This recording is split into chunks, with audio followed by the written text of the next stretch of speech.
As the dawn heralds a new day, so does this conference signal the beginning of new opportunities and challenges.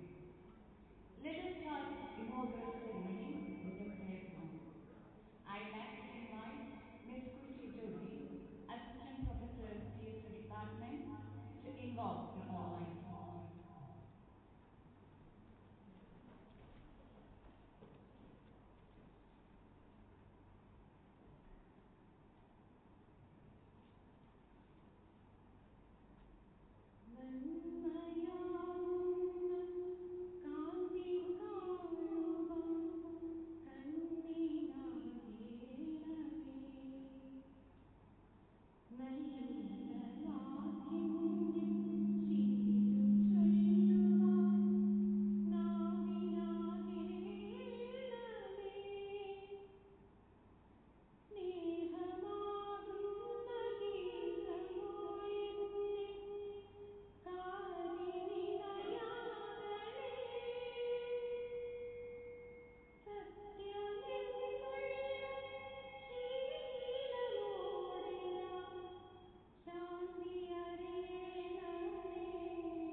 A personal complaint about me. I'm often trying to please, and the leader I don't The stakes of this conference are adjusted by Dr. Sindhu M., convener ICAMEET 2024. I invite Dr. Sindhu M. to give a recognition welcome to everyone. Thank you.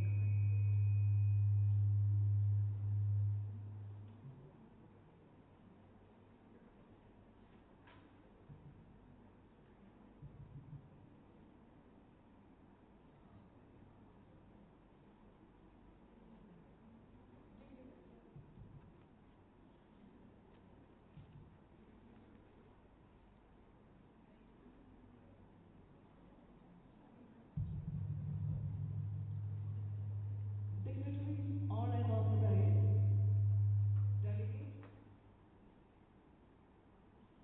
ladies and gentlemen, good morning.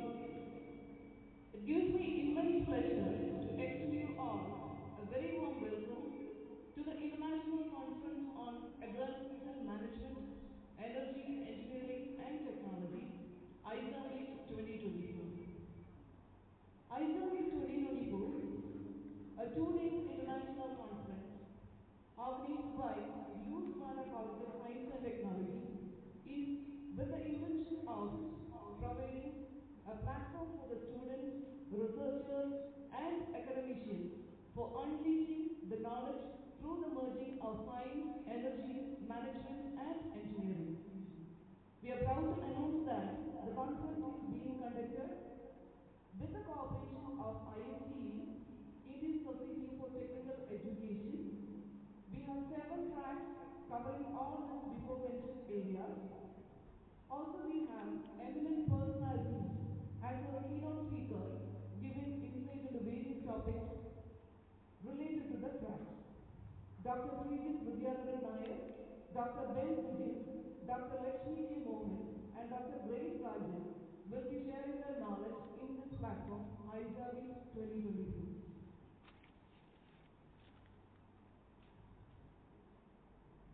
Now, let me welcome our guest, Dr. Bijoy Arak, Director of LMCST, has been the backbone of the conduct of this ICAMEET 2024. I welcome you, sir, into this function.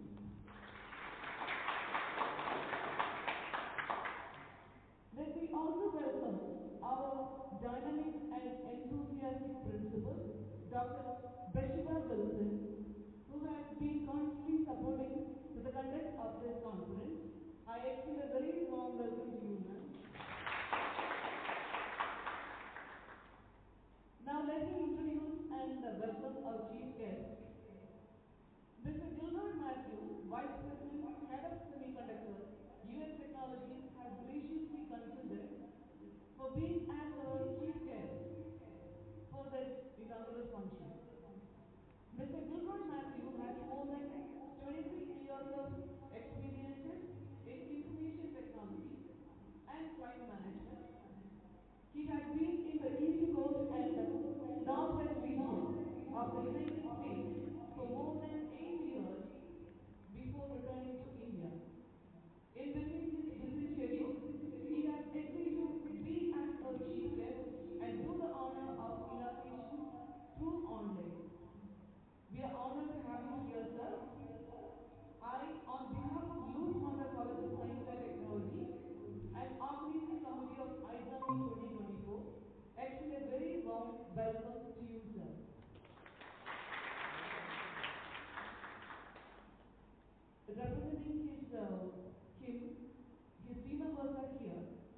welcome all the technical team present here.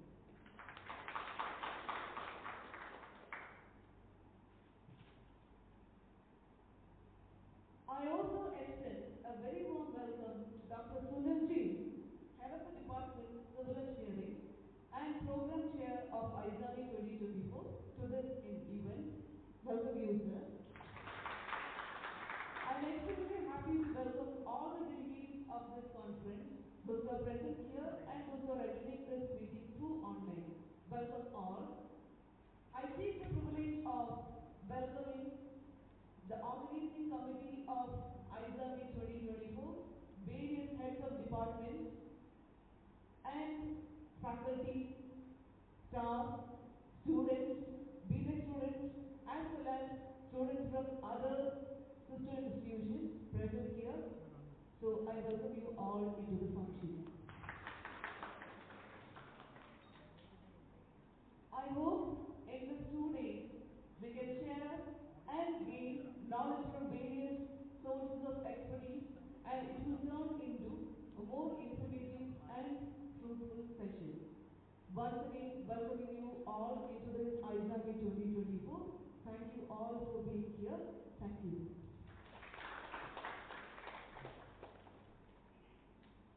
Thank you, ma'am.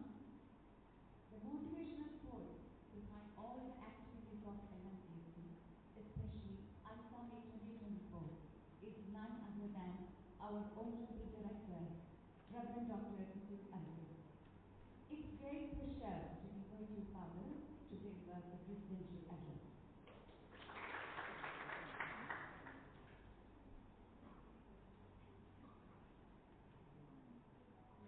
Respected Principal Dr. Reshima Jason, Convener of this conference Dr. Bindu Devi, Technical Chair Dr. Sunil Jain, respected delegates, teachers and dear students.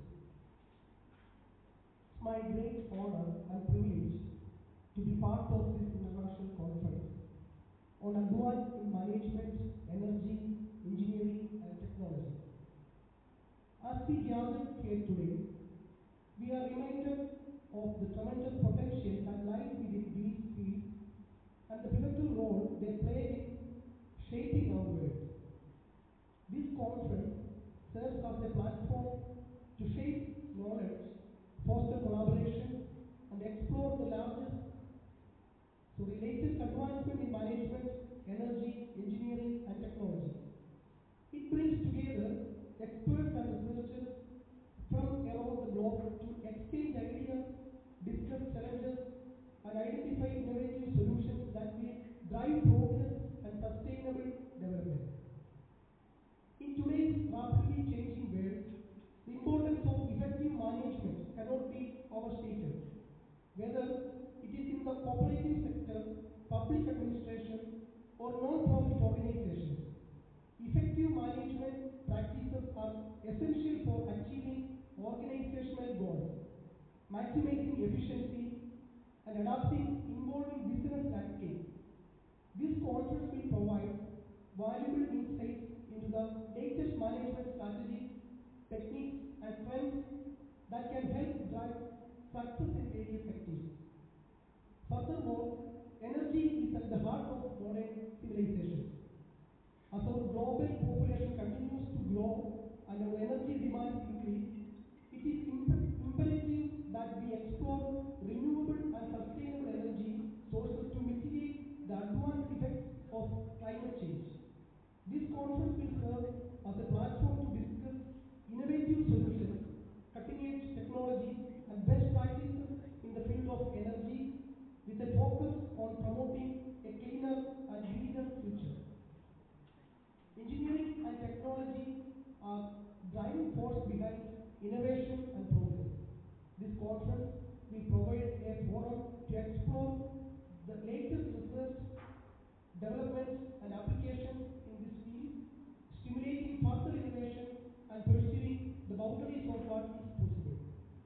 As we embark on this conference, let us embrace the spirit of collaboration, open-mindedness and knowledge sharing. Let us engage in constructive discussions, network with fellow professionals, and forge new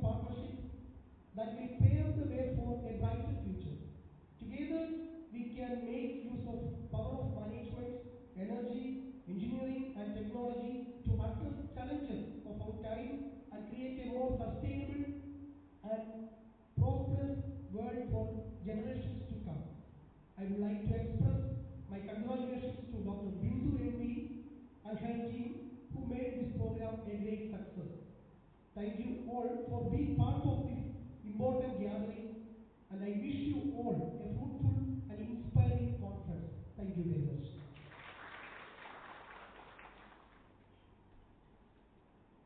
Thank you, Father.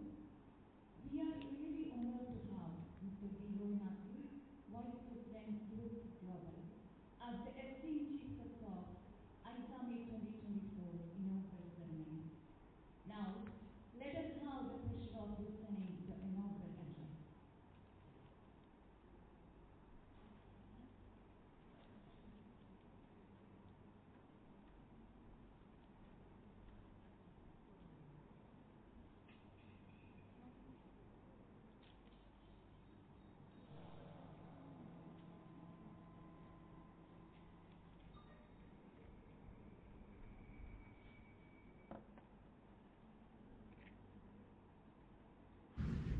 Good morning, all.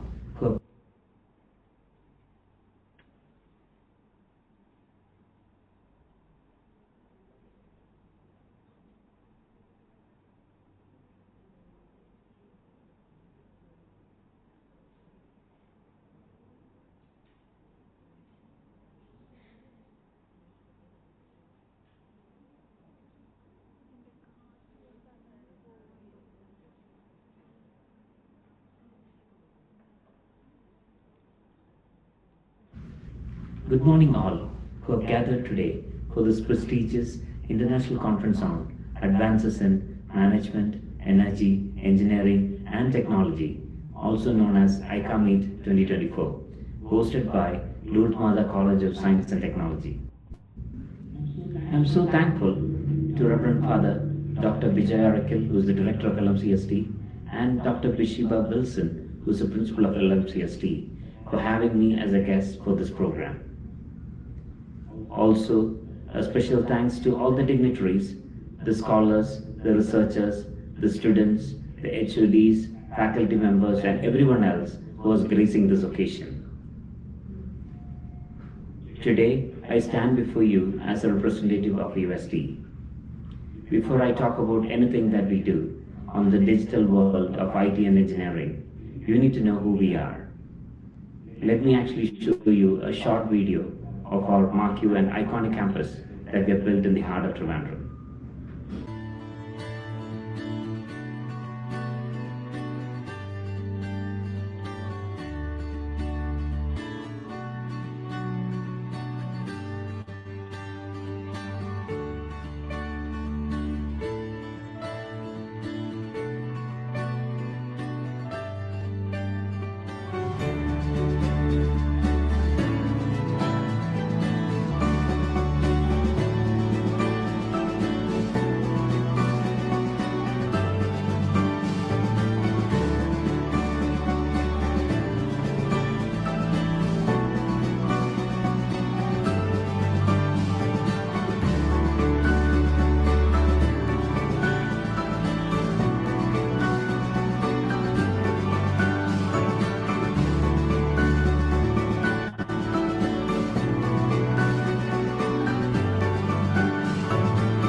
Today, I am actually going to touch upon few topics which I am sure will be of great interest to you all, as all these are, we call the Gen X or the cool stuff. This is very important in the current world because the world is changing and so are we. When we are talking about the changes, we cannot ignore one area, which is the world of semiconductors. I'm sure everybody knows any appliances that we use today in the modern kitchen has a chip or a sensor on it. Same thing with any of the automotive vehicles that you use. It cannot operate without any of those. How is all this possible? It's because the semiconductor companies are manufacturing the chips and sensors in millions and trillions. Now, don't you want to be part of that journey? Because otherwise, it will be a big loss for all of us. Today, if you really look at it, every country is trying to develop their own silicon. And even India is not falling behind. You would have heard all the news and stories about what is being done on silicon. Many companies in India have already announced the operations that they are starting for outsourced semiconductor assembly and test, or even chip manufacturing. Now, what is interesting is, whatever we used to do as a conventional chip manufacturing is changing with the advent of AI. Today, we can do VLSI design using AI. We can do verification validation using AI. And we can even do a lot of automation using AI. Now, my only request is, you as youngsters, are you doing enough research to bring in your innovation into the world of semiconductor? Let me also talk about another topic which is of significant importance, especially for those who are sitting there from a manufacturing or mechanical engineering standpoint. It's the world of industrial automation. Today, you see a lot of automation happening with the advent of AI, machine learning, IoT, digital twin, and so on and so forth. Now, when you do a hardware-software integration, you are actually improving the operational efficiency and bringing in cost reduction for various MNCs across the globe. My only request to all of you, as scholars, researchers, or even as students who are aspiring to be leaders and entrepreneurs tomorrow, venture into this world of AI, machine learning, cloud, Gen AI, digital twin, cybersecurity, you name it. I'll show you two videos where we are going to show some examples or live projects that we have done for various customers. One using the Gen AI chatbot, and the other a frictionless commerce solution that we are doing for various retailers across the globe. What it means is, ChatGPT enables us to generate code automatically. It actually brings in dynamic reporting, XYZ. But what we are trying to do is, we are trying to democratize Gen AI and bring in low power CPUs to operate it. On the frictionless commerce, today, anything that we call digital, whether it is AI, machine learning algorithms, whether it is cloud, data science algorithms, whatever you can call as digital today, are all embedded into the solution for enabling a retailer to pick and choose items without any mankind inside the office. You have a QR code on your mobile phone, you show it, the turnstile opens, you go inside, you pick whatever you want, you walk out, you get the receipt on your phone. And that's the kind of adventure or the innovation that is enabling all the businesses through the latest technologies that you should embrace. Now let's talk about two other interesting topics. I'm sure it will be of great excitement. One on digital twin and other on video analytics. Digital twin is nothing but, you can take a mirror image of anything that you want to control it from a small control room when the products are running across the globe. Take the example of an automotive industry where the cars are running for one OEM across the globe. And I want to know what is happening in each of those cars by tracking the ECUs. Now the performance of each of those ECUs across the globe can be monitored and measured by sitting in a room in any remote location. And that's the power of digital twin. Now think about video analytics. Today, any shop floor for a manufacturing company can use the CCTV cameras that they have, the basic ones, and track the data using video analytics. It will perform immense KPIs by tracking the productivity measures as well as operational efficiency measures, not only for the employees, even for the raw materials. And this is what we definitely want to show as a quick video which will enable you to really give some insights and excitement for you to venture into. This shows a 3D interactive dashboard of a delivery center for a leading postal and logistics company as simulated in UST Engineering Lab.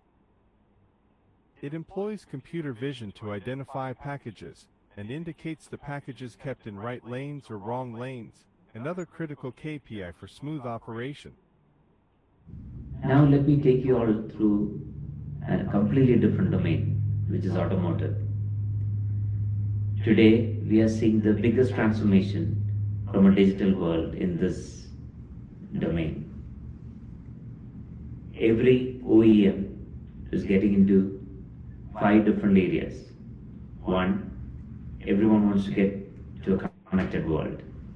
So every vehicle needs to talk to each other. Second, everyone wants to get to the automated driving. Many of them are in level 2 and many are in level 3. Eventually they all want to get to level 5, and it is coming.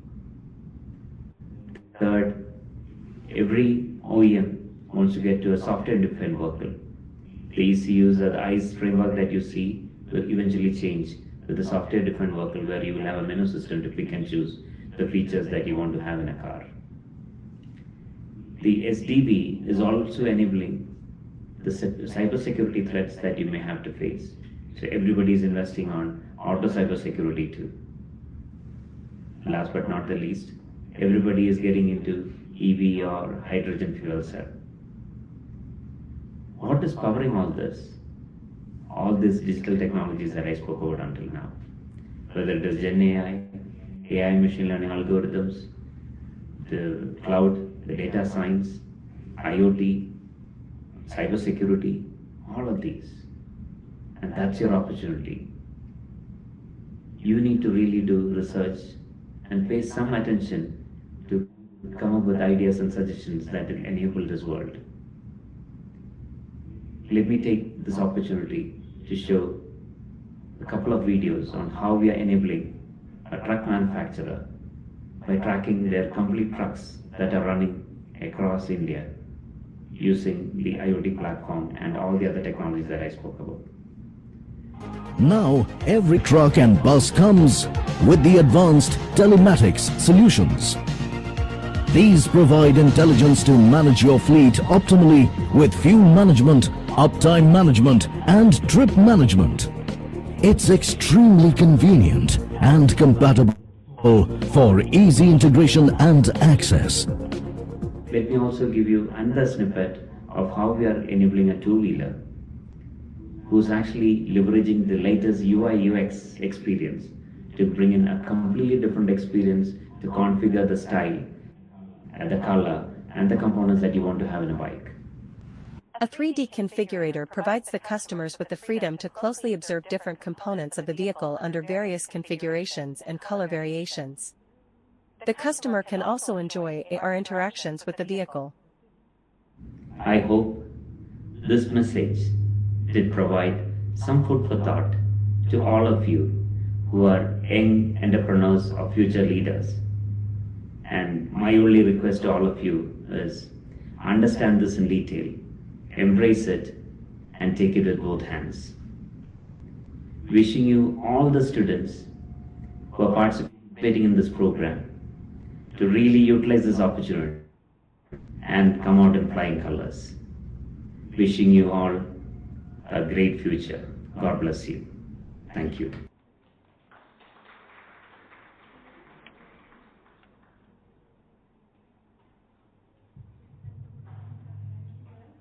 you for your words of wisdom. We are about to commence ICAMEET 2024 by lighting the lamp of knowledge and wisdom. I request all the dignitaries to light the lamp and symbolically inaugurate the conference.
respected Principal of LMKC, Dr. Vishba Wilson, to felicitate the occasion. Ma'am, you are not only a great motivation to all of us, but a visionary and a person who gave us all the belief to bring together this event.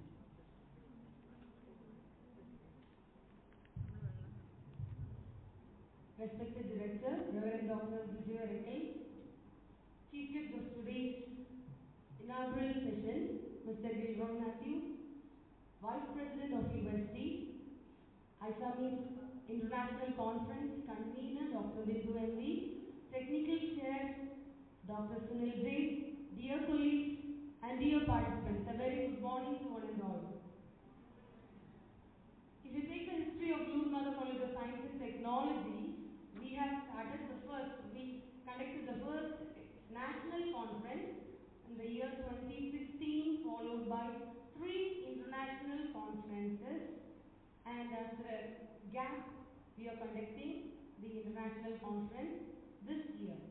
And I am really happy for this, and special appreciation to our convener, Dr. Bindu MV, and the organizing committee. She has planned everything meticulously right from the beginning and executed everything effectively. Special thanks and appreciation.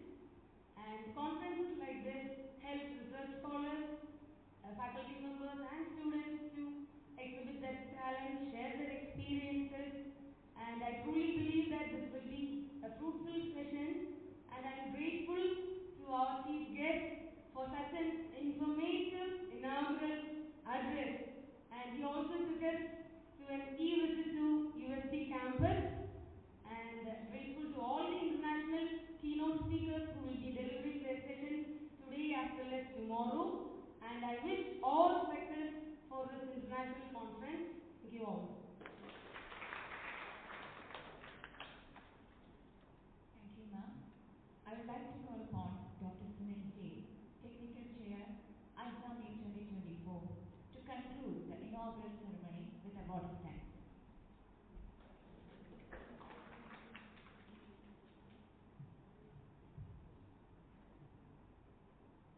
Most respected Director, Reverend Dr. Vijay Arakal, Principal Dr. Vishba Wilson, Convener of ICAMEET 2024, Dr. Bindu MV, Chief Guest of the Day, Mr. Gilroy Matthew, invitees, delegates, participants, colleagues, and my dear students, a very good morning to one and all. I am feeling honored to get this opportunity to conclude the opening ceremony of ICAMEET 2024. Certainly, we all will get an opportunity to make ourselves aware about the advances made in the field of management, energy, engineering, and technology in the coming days. But organizing international conference is a challenging task. This cannot be possible without great preparation, wise working hands, support from every corner, and blessings. Now, it's time to convey our gratitude to all those who have extended their support to make this event successful. At the outset, on behalf of the organizing committee, I would like to express my profound gratitude to our director, Reverend Dr. Vijay Arakal, for his blessing and motivation. Thank you for this. Next, I would like to express my sincere thanks to our principal, Dr. Vishba Wilson, for her exceptionally dynamic leadership and guidance. Thank you, ma'am. Next, I would like to deliver a vote of thanks to Dr. Bindu MV, Associate Professor of Mechanical Engineering Department and Convener of ICAMEET 2024, for her exceptional efficiency and dynamism in organizing the event. Your efforts have truly made this gathering possible and enjoyable for all. Thank you, ma'am.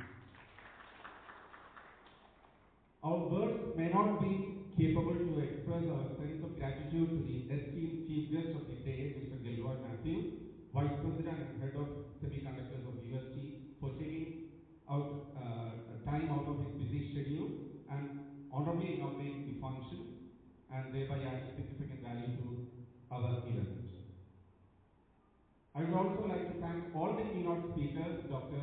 Srijit Vidyadharan Nair, Dr. Ben Sujin, Dr. Lakshmi J. Mohan, and Dr. Grace Rajan, who will be joining us and sharing their knowledge. I strongly believe that their presentations will be very informative and useful to all of us gathered here. I would also like to thank all the esteemed personalities who will be chairing the session and delegates who have accepted our invitation and given generously their time to make this conference successful. I'm immensely grateful to all the reviewers and members of the technical program committee for their dedicated efforts in timely reviewing the papers. I'm hopeful that their invaluable suggestions and comments will be effectively communicated to the presenters during their presentations. These contributions play a vital role in elevating the quality of the papers. I would also like to take this opportunity to thank all the heads of department, colleagues, coordinators, organizers for their dedication and support extended to make this program a success. Thank you. Thank you, Manadon. Have a great day.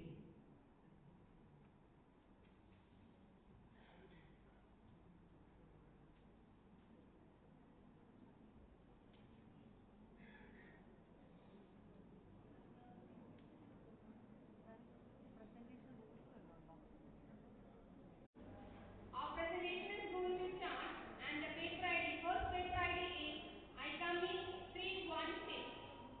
Paper ID 316.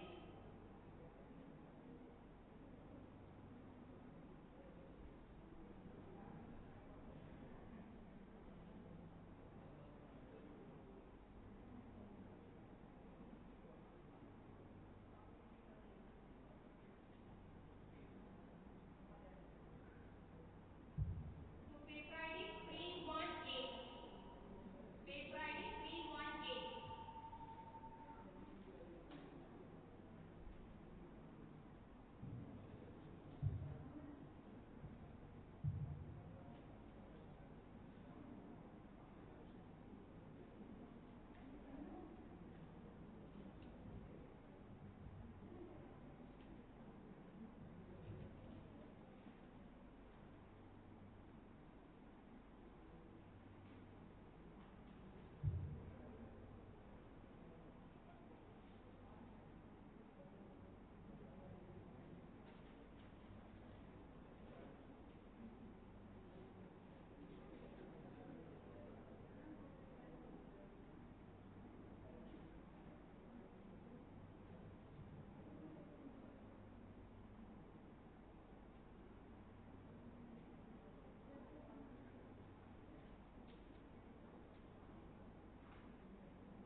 So, good morning to all.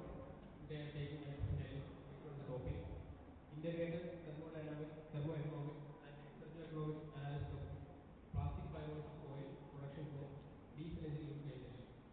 So, it is an experimental investigation under the guidance of Professor Dr. Baiju P. Professor, College of Engineering, Trivandrum. So, these are the content included in my presentation. Introduction.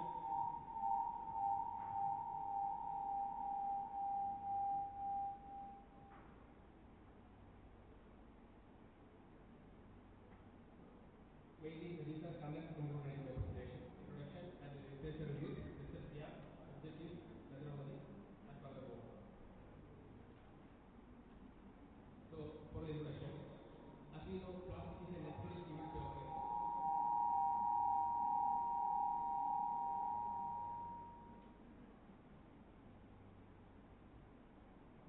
Plastic is a necessary evil to occur.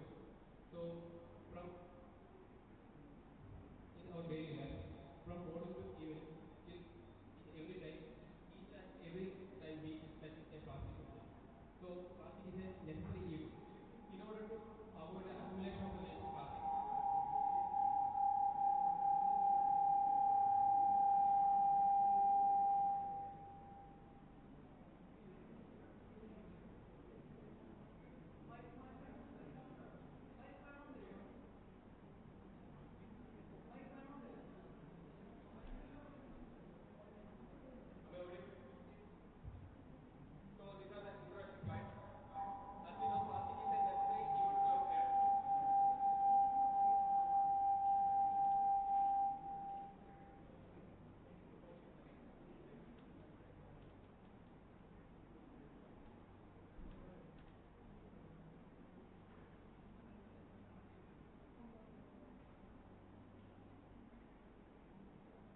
So for the exergy agronomic analysis, I use this calculation part. Based on this, I calculate the exergy agronomic analysis of the plastic pyrolysis process.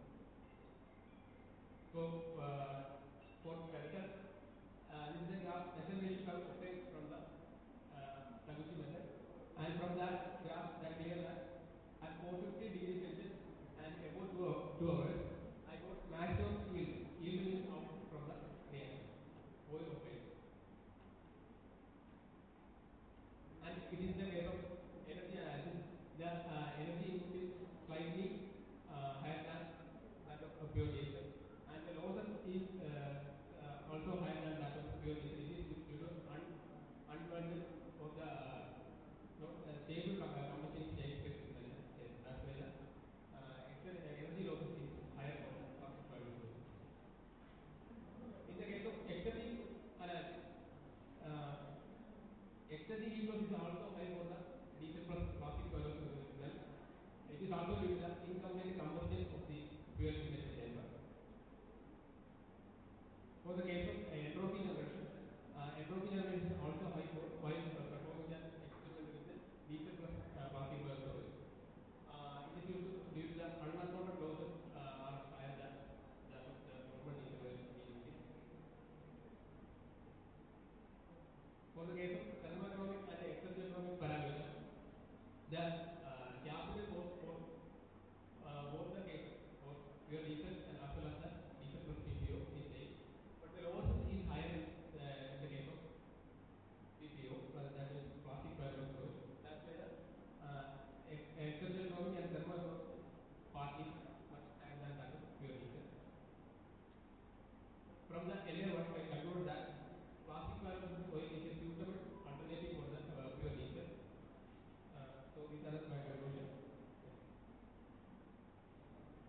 Future scope of the work is carbon capture and utilization by converting the carbon containing waste material, and wet biomass can be implemented in the feedstock as a feedstock in the case of pyrolysis, and a catalyst recovery, and designing new condenser unit. I just use a copper tube as a condenser unit. If I use a shell and tube condenser, then I can improve the amount of yield obtained from the process. These are the references.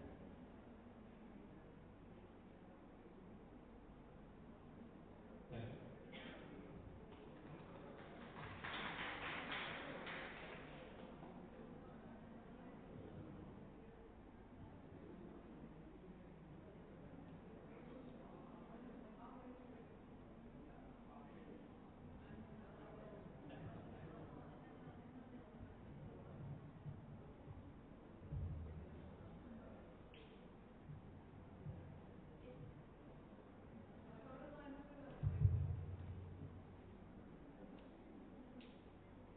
Thank you for the presentation.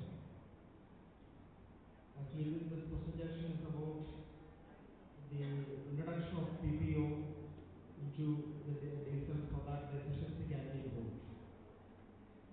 So I have a few doubts regarding this. How much efficiency can be improved by reducing this PPO? And is that efficiency is valuable as compared to the disadvantages when the PPO is produced? So actually, we cannot apply PPO directly into the diesel. It's blended with the diesel. At a particular range, only we can blend. If we directly use the PPO,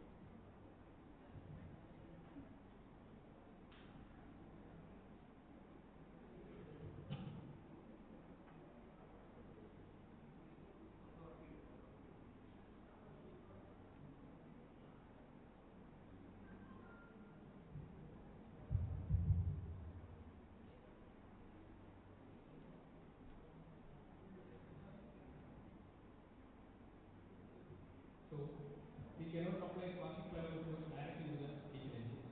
It is blended with the diesel at a particular ratio, 10%, 20%, up to 50% we can blend. Then it is we cannot say directly an alternative. If we blend it with the diesel, we can use as an alternative fuel. Then only we can reduce the amount of diesel fuel consumption.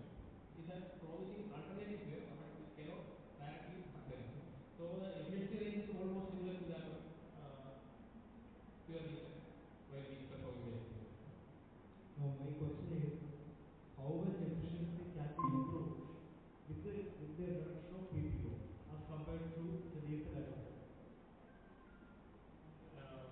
Up to 10 to from my experimental work, I got only 5 in between 5 and 10% pure diesel. While using pure diesel, I got only 35%, 40% maximum I can get from that engine. While using the blend, some 42 in between 1 to 10 in that range. Can you specify an exact value? You have said that now you have said that 1 to 10%. In between that range. In between. How do you calculate the efficiency? So from the diesel engine output is also low. So while performing the diesel only, calculate the output, brake power, which is called brake power octane, the net power octane. So compare that with while we using. Is that available in the slides? Because I not included in that. I only the block diagrams are used for. So we didn't get any reference regarding that. Right. But that is very important. Because how much efficiency you have to improve. That's very important. And then what is going to be the Taguchi method for optimization? Can you explain that? Taguchi method is a optimization method, which means if we give input in the system. So if I consider a system, so much input and input is given to the system and output is obtained from that system. At what condition maximum output is obtained from that system? I can find it from by using Taguchi method. It is a optimization technique used in DOE. That I know, but my question is how this Taguchi method works? What is the idea behind it? There are so many optimization methods available. So what is the specialty of this particular one? Specialty. Why did we select this particular optimization? It's very easy to operate. That's why I choose this. So will you do this with any software tools or? Mid-term software is used. Oh, is that the Taguchi optimization tool is available? Yes. Okay. Okay. No questions. Any other questions? Any questions from audience? Thank you. Next paper ID, ICAMEET2024. Please what? 323. Denied.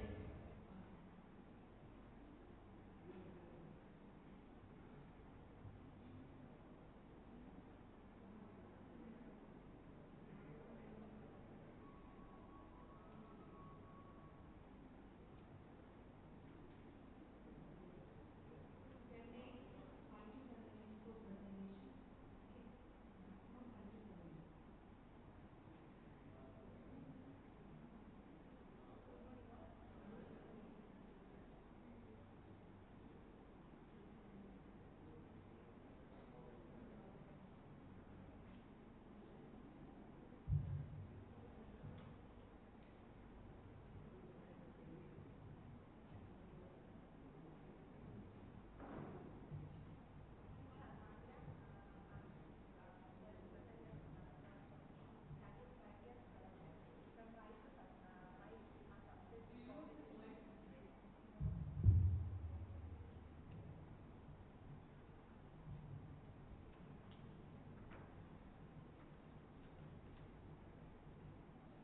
Moving on, Nadira, can you present by talking on project on topic catalyst biogas production from rice substrate with coordination of button balancing.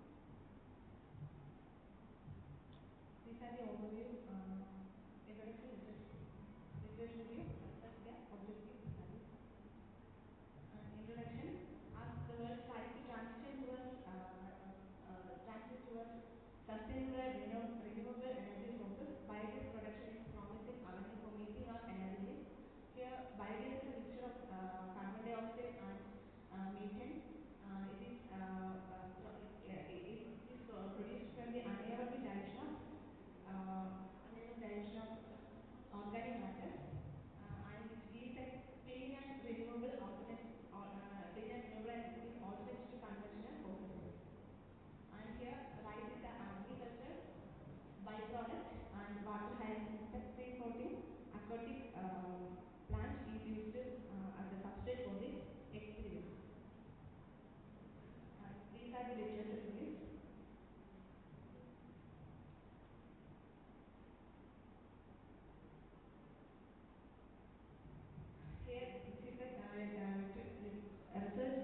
water hyacinth as co-delegation.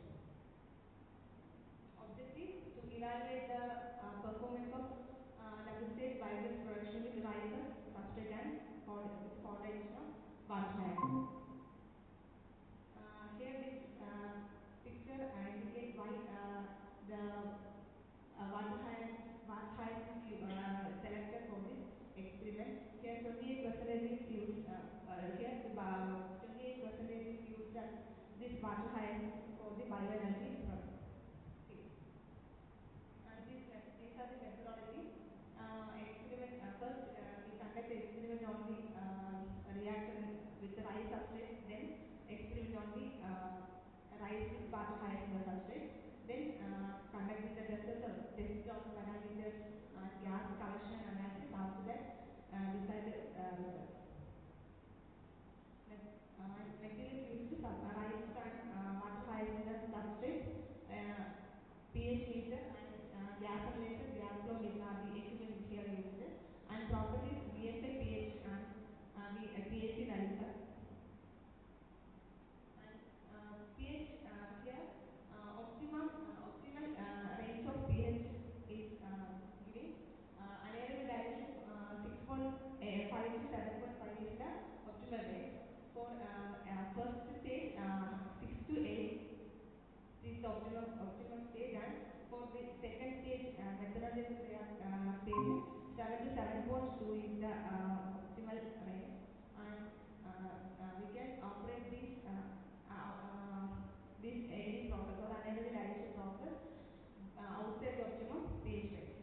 And VFA, when the maximum VFA will give this maximum methane production, and the VFA by THC value, when this value is greater than 0.6, there is high excessive biomass input, and when 0.5 to 0.6 excessive biomass input, and 0.4 to 0.5, this indicates the diagram is heavily loaded, and 0.3 to 0.4 maximum biogas production indicates. This is the procedure. First, preparation of feed, rice as substrate, and second, rice plus water hyacinth. Means water hyacinth used as co-dilution. The feeds are prepared in the ratio 50:50 in both the experiments. Then on the experiment conducted on the double-stage reactor, and a gas is analyzed on the analyzer. This is the stages of the biogas production. On 4 stages are hydrolysis, acidogenesis, acetogenesis, and methanogenesis. Last is the methanogenesis stage. The important is here the methane production stage. And equipment used pH meter. This is the instrument with pH value. And VFA, olefin fatty acid. Here this represents the setup for the measuring the VFA procedure is giving. And this is the gas analyzer used for analyzing the gas on the experiment. This gas analyzer gives these 4 gases: methane, oxygen, hydrogen sulfide, and carbon dioxide. This is the composition. This is the gas analyzer, and the readings are shown in the given figure. And chrometer is the volume of gas produced from the experiment. This is the experiment setup for this double-stage rice formation. These are the research and discussion. Here, first, this table gives the pH, VFA, and THC values from the first stage of this experiment. And this is the second stage. Here, pH, CO2, pH composition, pH for CO2, and the oleum, how much oleum of gas is produced is given this table. And this is the graph shows pH variation on the with time. And this is the composition of gas on with rice as substrate. Here CH4 is the first green color,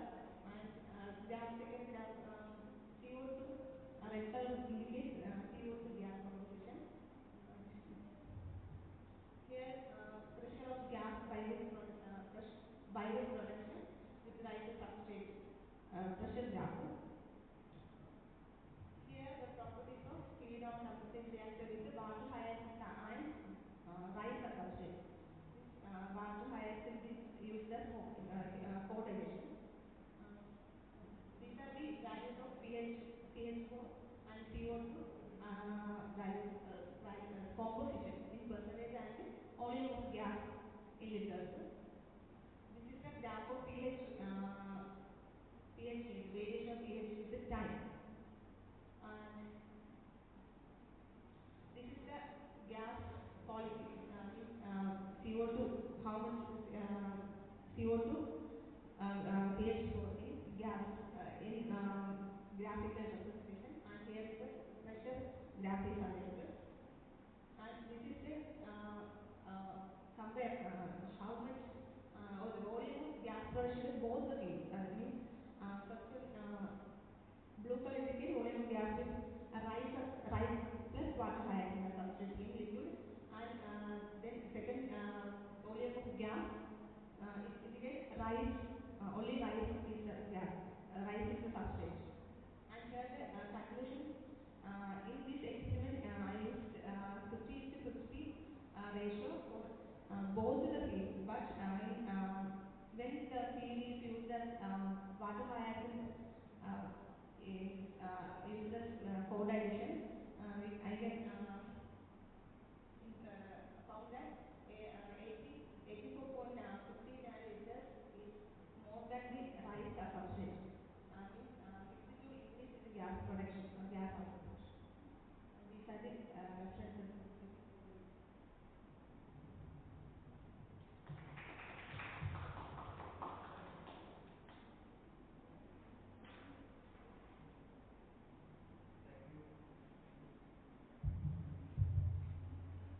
Thank you for the suggestion. I have a few doubts. In the research gap, you have mentioned that most of the biogas production is in the single stage, but this system is a double stage one. So my first question is, what is the advantage with a double stage as compared to a single stage system? In a single stage system, 4 main steps are carried in the single reactor, but in double stage experiment or double stage system indicates 2 steps, experiments conducted in the 2 stages. First stage means hydrolysis stage. Here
because before doing this experiment, you have no idea Yes. what output should obtain. This is the suggestion from my Oh, from your guide. Okay. Then if you try with some other ratio, it will give more output. no sir. Or Because this is a time consuming experiment. Is time okay. Yeah.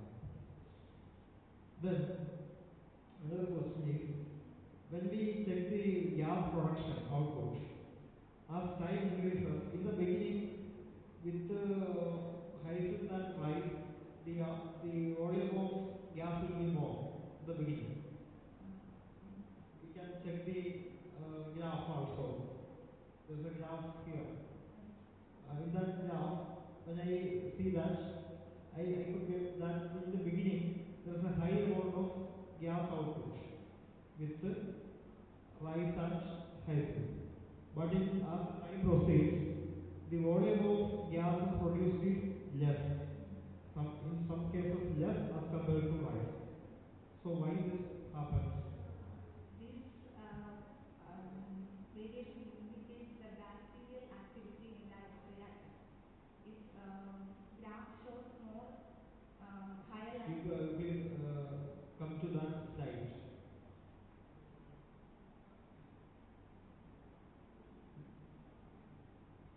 Okay. Yes. This. In that, in the beginning, you see there is a high rise of gas in with the combination, but in later stages it will be less. That's my question. Okay. When rice and water hyacinth used as substrate, it indicates or it gives a sudden increase in the production of gas. But when we use that rice only rice as a substrate, it takes some time for increasing production of gas or volume of gas. It indicates time for the gas production. But another one is rice plus water hyacinth. When we use rice plus water hyacinth, here the gas production is here the gas production is suddenly here production takes place. Then how can we establish the superiority of this combination with this result? Correct. In total production volume is higher than total volume production. Okay. Volume production total. Okay. Thank you.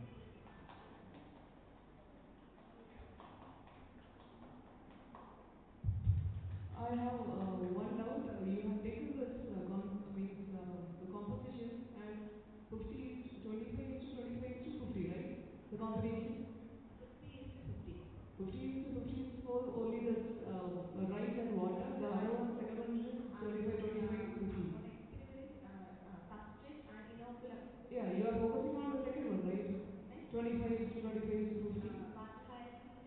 Yeah. So what happens if you vary that composition? 25 instead of 25, you take 10 and 10 is to 25 means 35 is to 50. What will happen? Have you checked that? Experiment is. Yeah, you only from this result you are saying that that composition is better, giving better result, right? So what happens if you change that composition? Will you get better results? Yeah, that's asking. Yeah. Okay, you can go through that. You can, if you want to continue that result, you can just vary that composition. Okay, just suggestion. Thank you. Okay, thank you. Thank you. Next, we are having a keynote session. So up to 12:30, we are having a keynote session, and then remaining presentation will be after 12:30. A small tea is arranged outside. You can have it. You can leave after starting the keynote.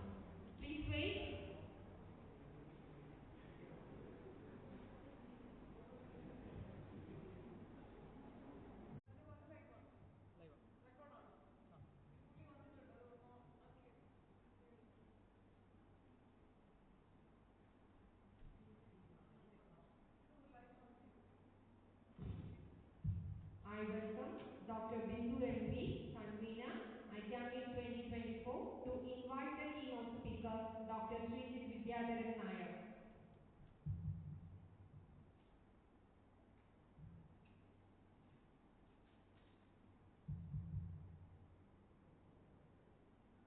Good morning, all. Dr.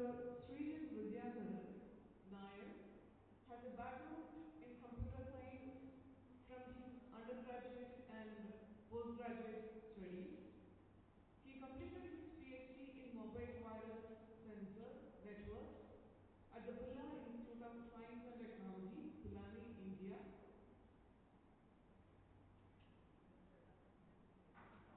With over 19 years of research and academic experiences, he specializes in cyber technical systems, computer networks, autonomous systems, and assistive computing. Dr. Vidyadharan began his tenure at the University of North Dakota as a postdoctoral researcher at the Research Institute for Autonomous Systems. Currently, he works as research assistant professor in the aviation department at UND. Since joining the UND, Dr. Vidyadharan has significantly contributed to several federal funded projects from the FAA and NASA, particularly in the field of communication and autonomous system technologies. At the UND, he has been instrumental in contributing research on the development of space-based communications protocols, enhanced sensor capabilities for research on the development of capabilities for both air and ground, and also support research on integrating unmanned aerial systems, advanced air mobility, and urban air mobility into the national airspace. His recent researches focus on advanced flight data analytics for UAVs and crewed flights within the national airspace system, involving probability analysis, risk identification, and implementation of mitigation strategies for safer operations. We are very happy to hear you, sir, as our keynote speaker. He will be delivering a speech on this topic, defining critical infrastructure from small UAS, counter UAS, implementation challenges, and future trends. We welcome you into this ICAMEET 2024, sir. Thank you. Thank you you so much. much. And over to you, sir. Sure. Thank you. Can you hear me? Am I audible? Not clear, sir. Okay, give me a second. You think it's audible now? Yes, sir. Yes, you are audible. Okay.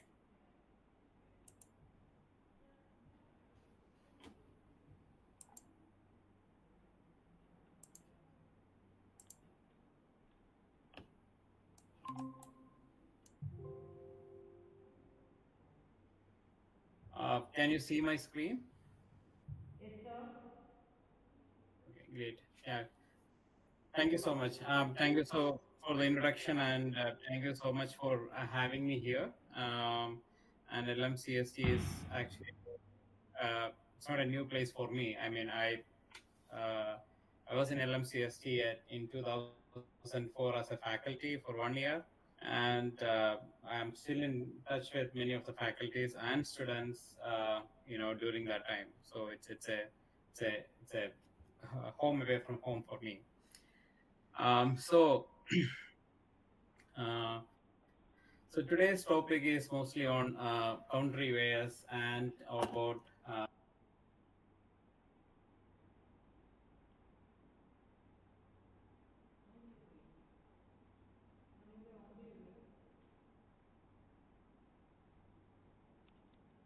yes. So the UAS stands for Unmanned Aerial System.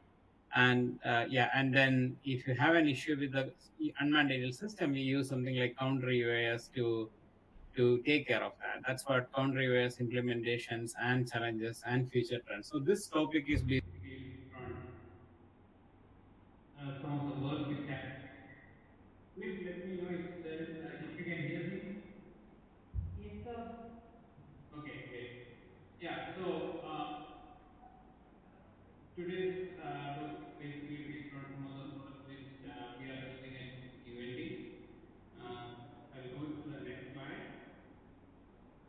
So this is a slide I usually put in most of my presentation talking about UND, the aerospace school which I am associated with. So at aerospace we have mainly four schools like aeronautics and aviation, earth science system, and space studies. I'm getting a feedback back to me. I mean, is there a way we can control it?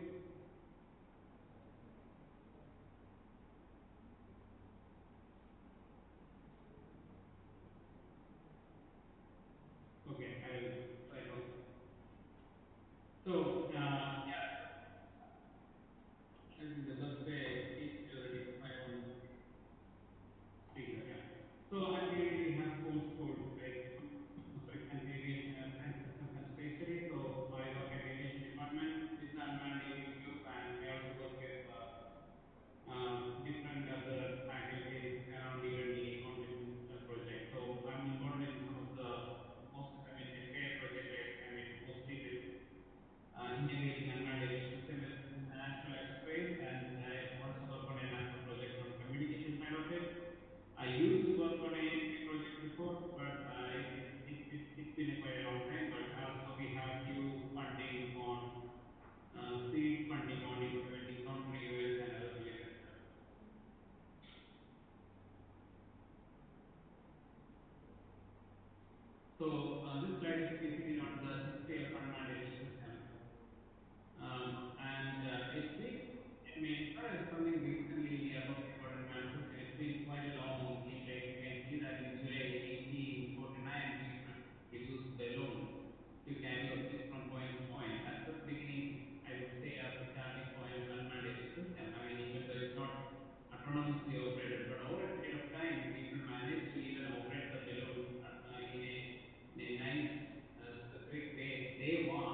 security, like, you want to make sure that your operation is secure, right? So that's one thing. Your data is secure. Then privacy is another thing. So when you put UAVs, I mean, or when a government body approve the operation, you make sure that I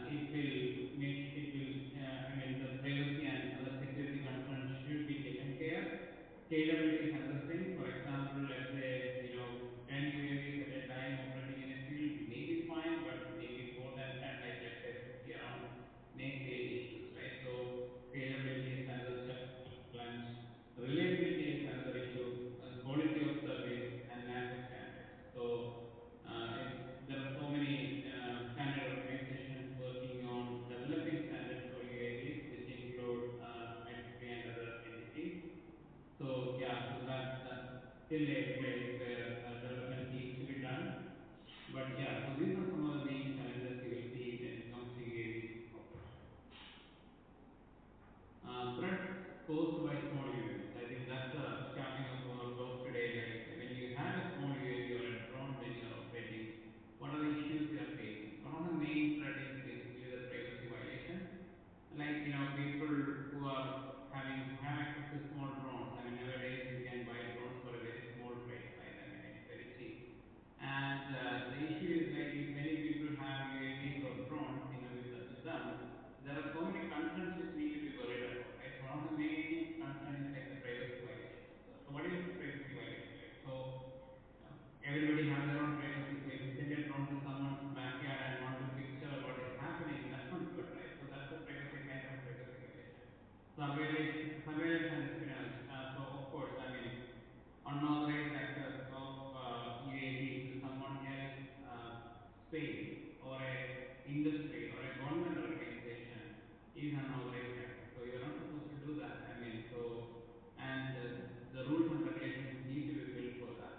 Industrial espionage. So you send a drone, take a picture of what the industry is doing, and then publish it out or use it for your own good.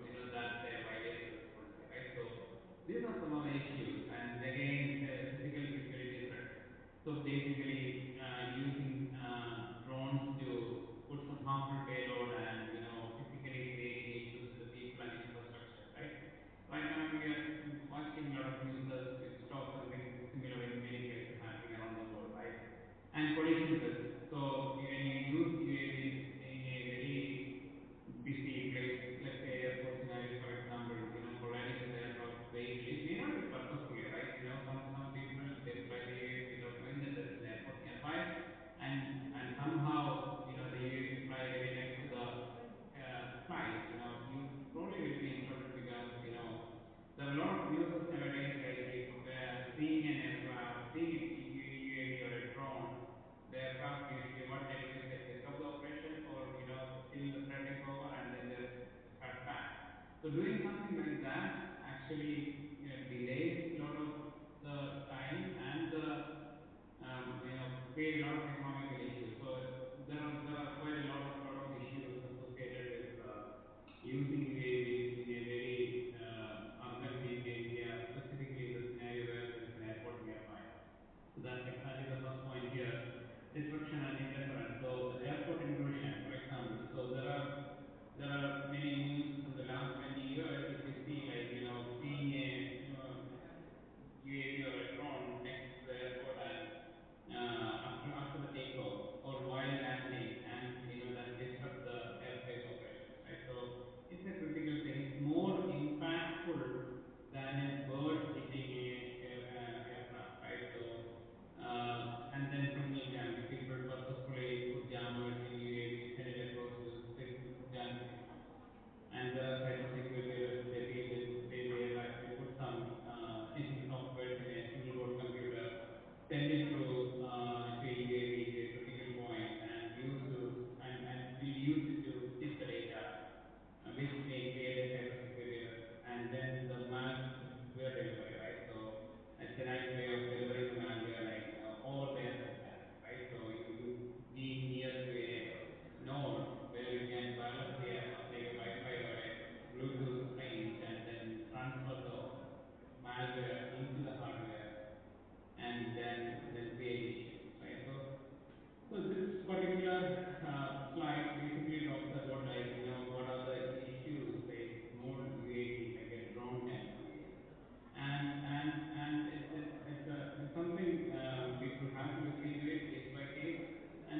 But the thing is like, it all depends upon the accuracy and the efficiency of the radar.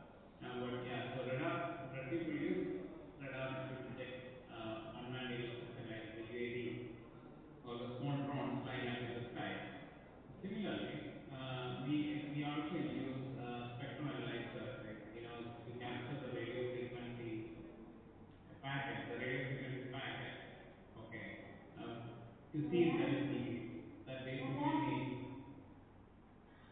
That For basically what? means if there is a UAV around, when I say UAV, a drone around, it always sends the signal to the controller or to the pilot and back, right? So you can actually fit the environment, try to see if there is any radio frequency packet. If you find there is a radio frequency packet, the system is capable of actually locating the direction from which the radio frequency packet is coming from. So with that, they can able to identify the the location of the UAV. The third one is acoustic detection. People, the there are so many companies are using. So one of our research also is into acoustic detection. So we use basically sound signals to detect ambient sound signals, acoustic signatures, okay, to detect UAV. We use quite a lot of pattern recognition to understand whether it's a drone or something else, or even if it's a UAV or a drone, we further categorize it into what kind of UAV it is. And this is actually we have a very distributed system right now in place which is capable of doing it. Okay, I'll talk more about it in the next few slides. Optical systems, this is basically incorporated with the radar system or with the spectrum analyzer. So once your radar captures something, your camera will look around and try to see what it's actually seeing. So for example, radar will identify which direction the signal, the obstacle is coming from. For example, it will say northeast, there is an object. Okay, so you can actually focus your camera. It's very autonomous in nature, not necessary that there is a manual interaction there, but the camera can focus there, zoom in, try to see if it identify a UAV or a bird or something else. So there's again a pattern recognition working there, okay, which is basically a computer vision program working there, which makes sure that it's actually detecting a UAV or something else. So this is a detection technology, okay. So once the detection is in place, then the next step is basically to identify your target. So you want to make sure that whether it's an intruder or a friendly target or something else. So when you say intruder, it can be something like a UAV which is not supposed to be there, coming into the picture, or maybe a flock of birds flying into the area, or maybe your own aircraft moving around, okay, which may not be an intruder. But once you identify it, once you detect it, your next step is to identify it. Once you identify that, okay, it's an intruder, then your next step is to track it. So, of course, if it's a airborne intruder, it keeps on moving. So you have to track it. So you have to have a program that looks into those tracking things. And your last step is basically mitigation. So once you track it, somehow you have to mitigate that. So here in mitigation, we have to do it for the intruder unmanned aerial system. So we use jamming. Basically, you can actually use the radio frequency jammers to jam the communication signal, or you can use the GPS jammers to jam the GPS signal. So these are two different things, but both work in radio frequency range. So when you jam the radio frequency jammers, basically that means the pilot won't be able to control it. When you use the GPS jammers, that basically means the UAV lost its orientation and it will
signal after a pilot is sending and take the control instead of the user.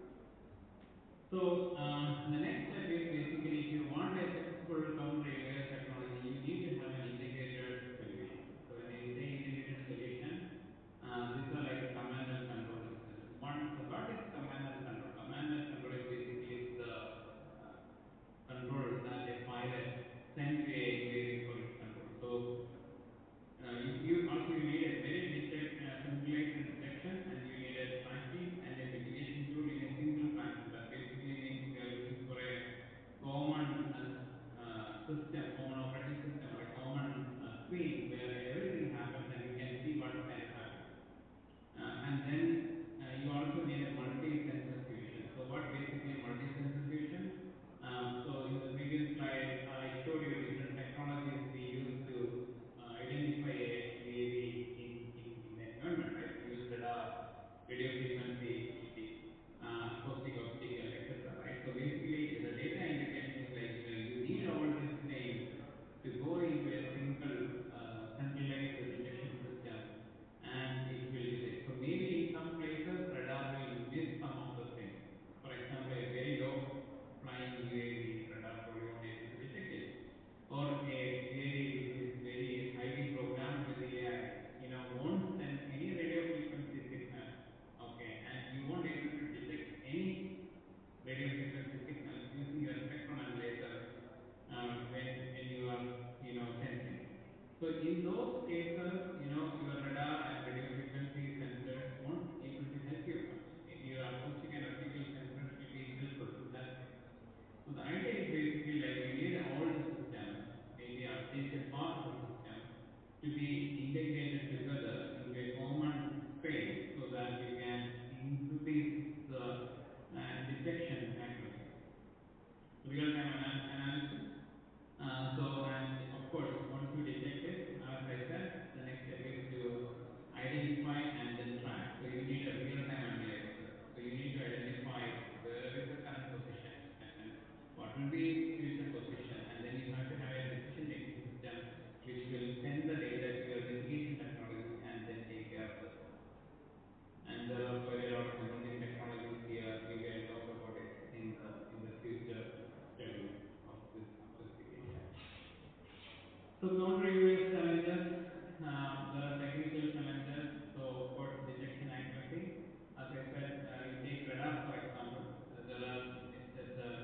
You don't have a single radar which is capable of detecting very accurately the near objects and far objects. Okay.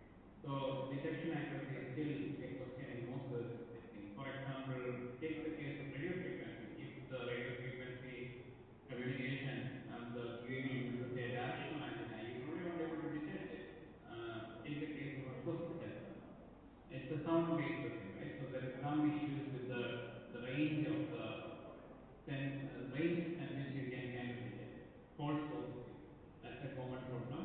Sometimes when you use radar, you will see there are a lot of false positive scenarios happening, like tree leaves or a flock of birds flying, or even a car is actually in a open road driving. You will see there is some object moving. Okay, and of course when you use a radar, you won't get the altitude value, you won't get the height value, you only get the latitude and longitude value. So you get a lot of false positive when you actually use some of the sensors here. So range and coverage, of course, if you look into radar gives a range up to let's say 10 miles, maybe more than that. But if you look into what is that? Acoustic sensor, that gives few feet of range, maybe 70 to 100 feet.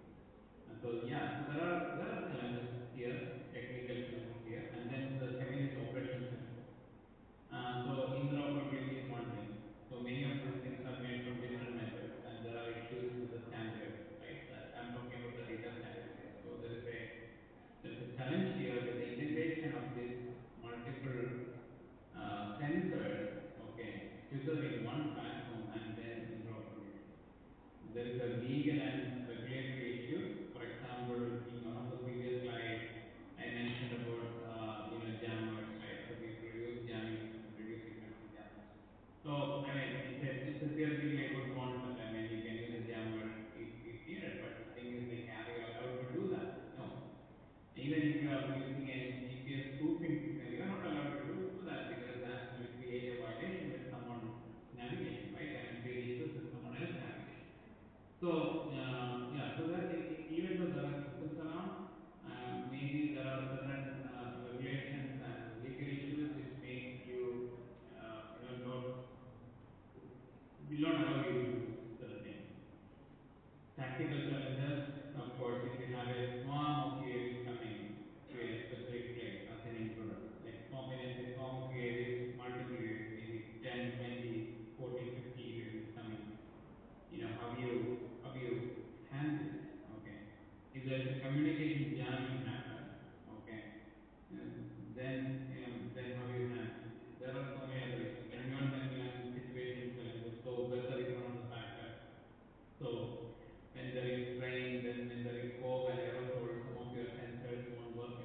in a place with a lot of buildings around, and you want your UAV to move around around the building. I mean, that's a different challenge. Your radar won't be able to detect it when the UAV, low flying UAV, is moving at very low altitude around the building, coming to a target.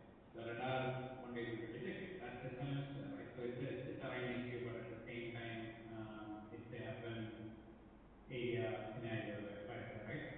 Then human factor. Human factor is one of the main things. Most of the cases we ignore human factor. It's basically the response time, right? So you see something and the system tells you that, oh, there is something over there. And as a human, you take some time to decide certain things.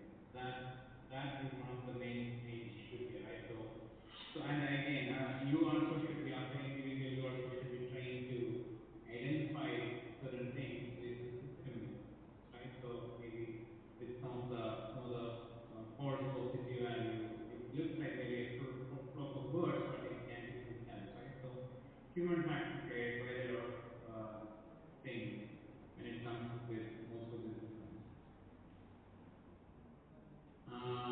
So today, I mean, at UND we do with the radar and radio frequency and sound spectrum. We also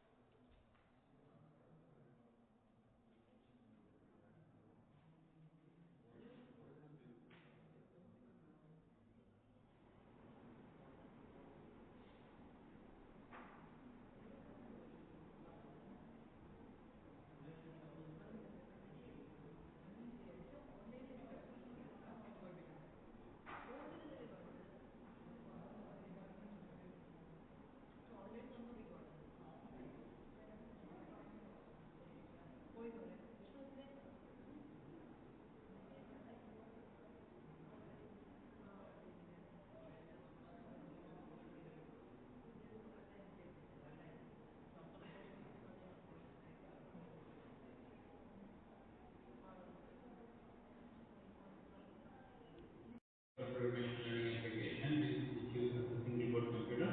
The picture that you are seeing here is not a single board computer; it's a microcontroller board, and the first one is Arduino Nano Elite, and the second one is the Thunderbolt Sensu. These are like small microcontroller boards. So basically, what we do is like we program it with our ML model, which is capable of identifying different patterns in it. So this board comes with a small microphones, and we program it to identify different UAVs or different environmental sound, and we use it to further detect things there. So edge analytics, that sort of it. So this is a bit different from edge computing, because edge analytics is something which is happening at the very lower end of the league. Basically, there is a screen which happens at the microcontroller. So we do a real-time processing. So the system captures the sound every 2 seconds, let's say, and then identify the sound associated with it, like the pattern associated with it. And it's a decentralized purpose of use, because there will be a lot of similar nodes we deploy, which are capable of identifying its own signatures and then make a local decision and then send it to the cloud. So what is the advantage? It's a minimum latency and it's a bandwidth efficiency, because we are not sending a stream of data to the cloud for the decision making. We are capturing the sound, we are making a decision making there itself, and we are only sending the outcome of that. So every 2 seconds we will say, oh, there is a drone, or there is not a drone. And challenges, data integration, scalability, because more you have a lot of packets to send, and security, because security in IoT devices is still a challenge. That's why I put security as one of the challenge here. The picture that you see is a sensor. It's a microphone array. If you know Amazon Alexa, it has something similar there. This basically gives you the direction from where a sound is coming from. So, and also if you have a Python program, let's say written in your Raspberry Pi or in a Linux machine, it also tells you like what direction the sound is coming from, whether it's a north or south or northeast or west. So we use these specific sensors in our project to identify the direction of the drone. I'll come to that in a moment. So the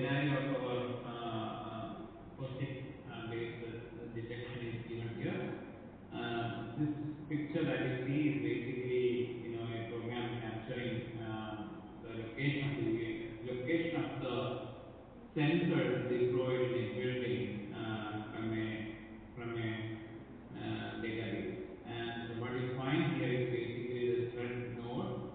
These nodes are something very similar to what you see here. So this is basically I will say more like a hardware in the loop. I mean, using a hardware in the loop is not a right word here, but I'm still using it basically to tell you that this actually can be integrated with a real hardware deployed in the building, and it's capable of capturing it in a integrated map, and you can see how many of them are active at any point of time. And let us assume that you have a UAV flying from one point to another point, the blue line indicates. Now the question is like, can we actually use the sensors to detect that UAV flying related to the sound? That's what we are trying to do here. So this is the actual deployment. So in real world, these nodes, which are like half the size of a matchbox, are programmed with machine learning models deployed in the top of the building, and they once they are deployed, they communicate with the gateway node, and they are capable of kind of detecting this intruder moving around. So the individual gateway node will communicate to a cloud.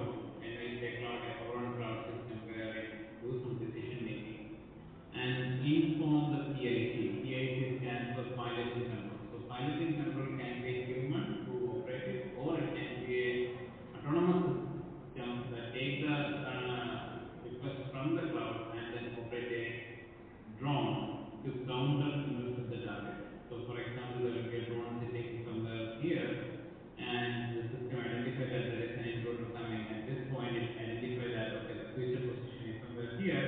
Then it will send this on-ship UAV. We call it on-ship UAV, our own UAV, on-ship UAV to intercept the intruder. Okay. So the approach, we have three phases. In fact, there are four phases. I didn't mention the fourth phase because we are still writing on it. The edge node to the gateway, that's the first phase, which is actually the first part of it. Basically, we have this edge node and how it communicates to the gateway. So, and then in the first phase, there is a local decision making. So remember that we are not doing any acoustic decision making at the cloud or at the gateway. We are making the decision making at the very deep node, which is basically at the microcontroller level. Then ad hoc communication. So these nodes are capable of making an ad hoc communication. Once you don't leave it, it will make an ad hoc communication to the nearest gateway available. So it is basically like turn it on and deploy it. Phase 2 is gateway node to the cloud. So basically it does the data pre-processing, mostly data aggregation, then triangulation and position training. I'll come to that in a moment. And then locating the on-ship UAV and the PIC communication. That's the last phase.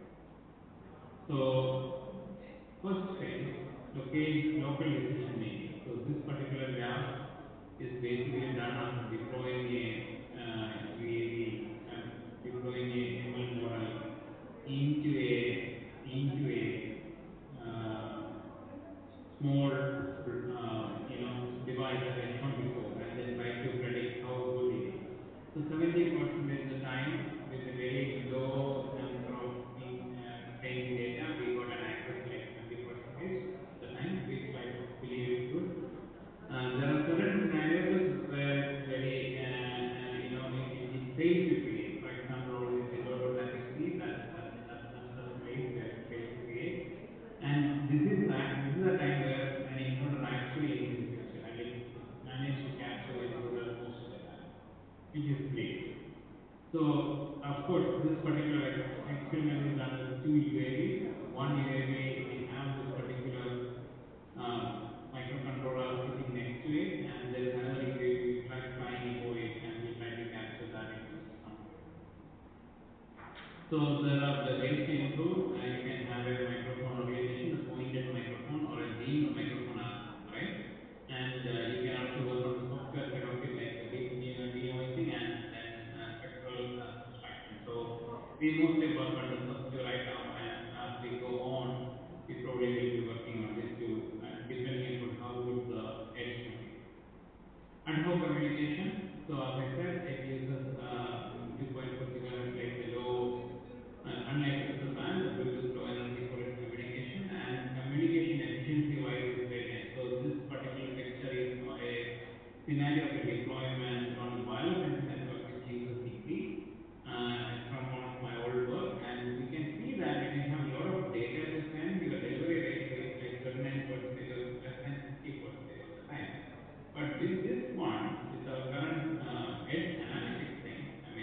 you are not streaming any data continuously, you are only sending the decision making, okay, this is more or less used to 100%, the network aggregation.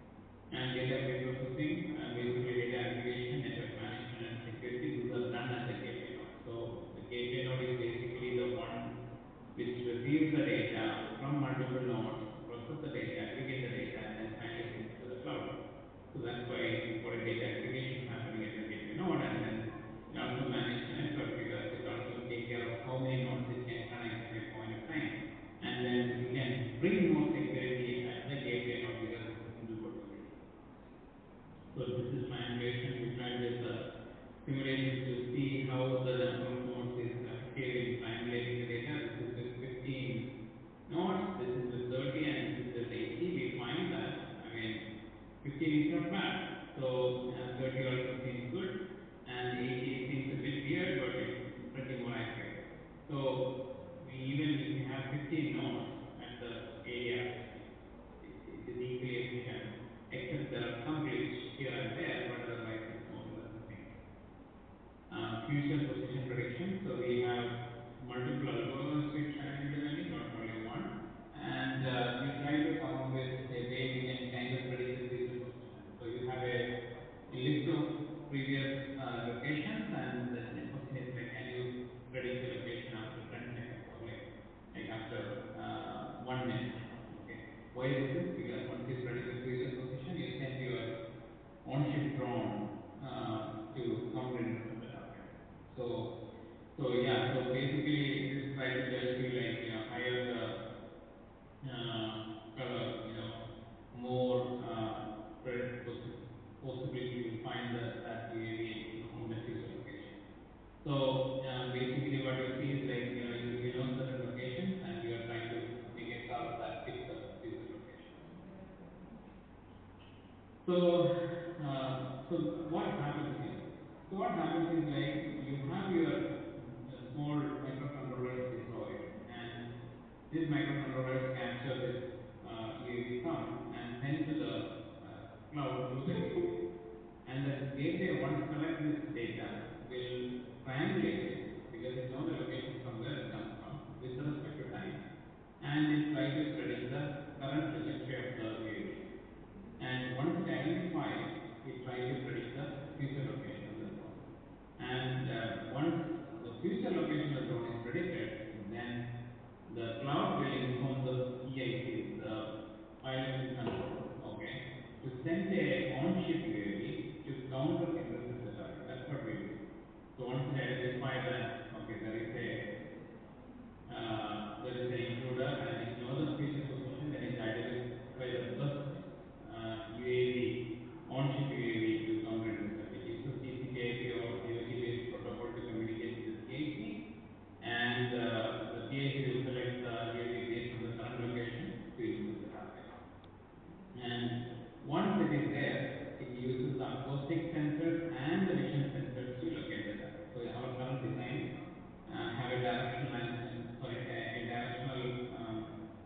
acoustic array where it will identify the direction from where the intruder is coming from, and also it uses a camera sensors. So we are right now using auxiliary sensors, but this will be replaced with the rear sense camera to detect to identify the intruder in the air. So you cannot use a vision sensor alone because you have a hard time locating the target, right? So we use a combination of acoustic sensor and the vision sensor, and it's a vision sensor, the RGB camera at the point to locate the target. So the picture that you see here is one of our deployment. So we have around 6 nodes we deployed, and the UAV is flying, and you can see that when the UAV is next to one of our node, it starts locating. So we'll show some other pictures, and that will hopefully that will help you to motivate what we are doing here or appreciate. You can see that this is how it looks like. I mean, there's an active sensor. It's a very small in size, maybe half the size of the matchbox. This is just a power bank. This is nothing else. This is just to give the power to this module. It's a 5-volt power supply to it. So similarly, we have like 6 to 8 nodes we deploy, and when we fly a UAV around, we have a program kind of detecting the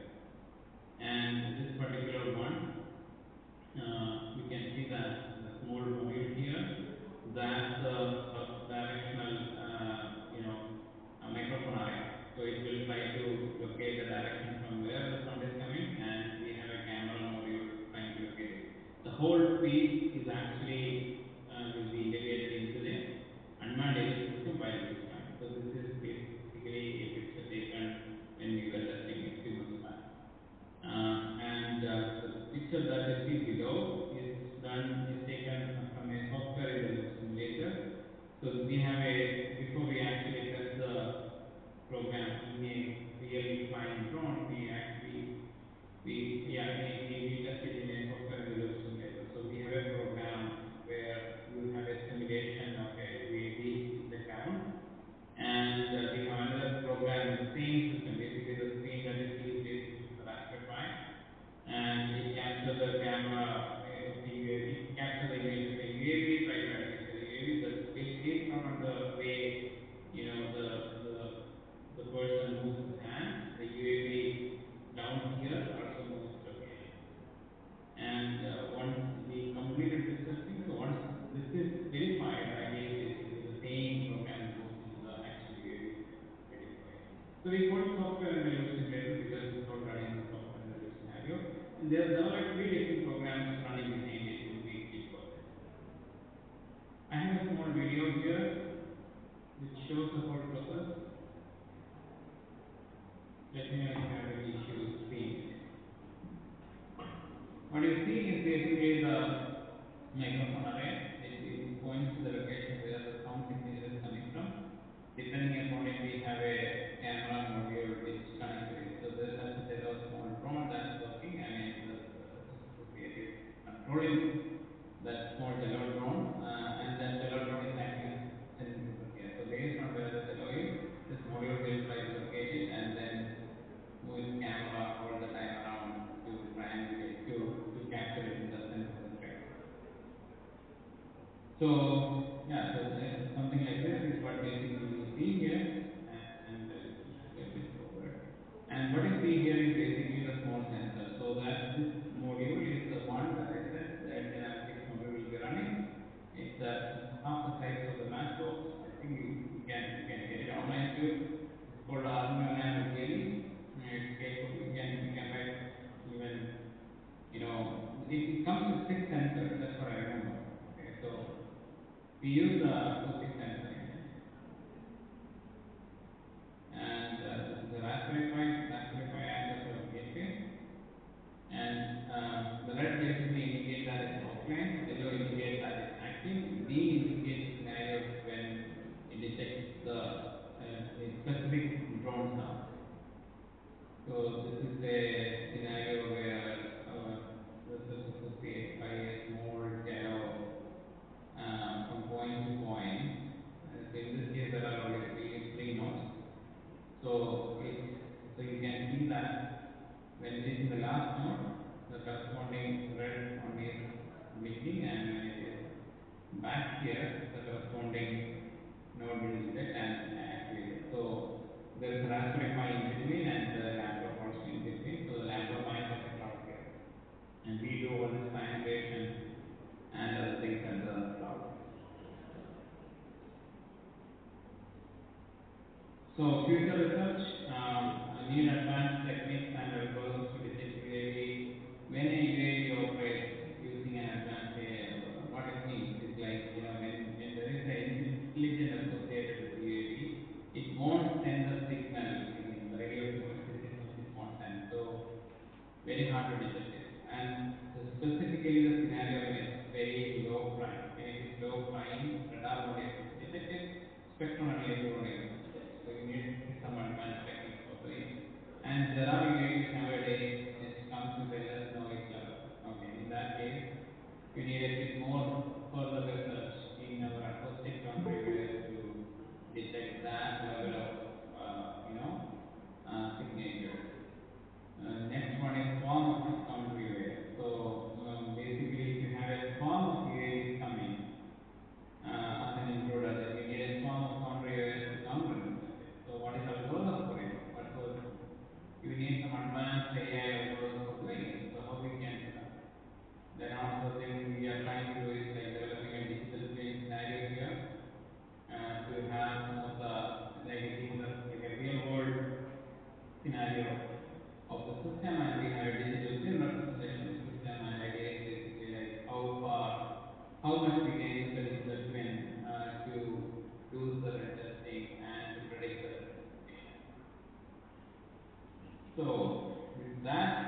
concluding my presentation. Please let me know if you have any questions.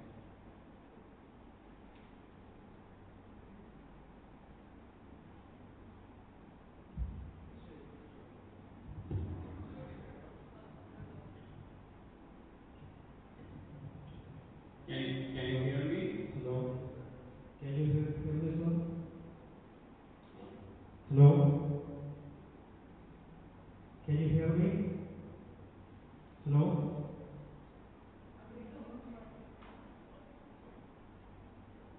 Hello. Anita madam, can you hear me? Can you hear me, sir? Sir? Hello. Yes, I can hear you. Okay. My name is Dr. Johnson. Hello.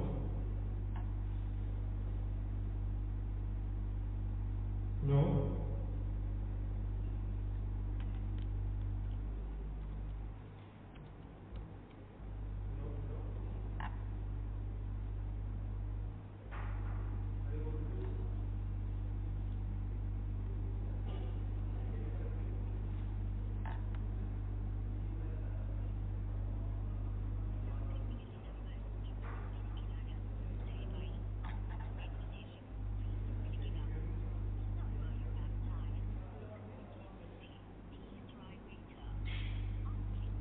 Sir, കേൾക്കാൻ പറ്റുന്നുണ്ടോ?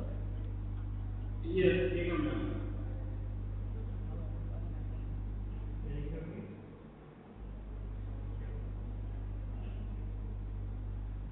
Hello, hello. Hello.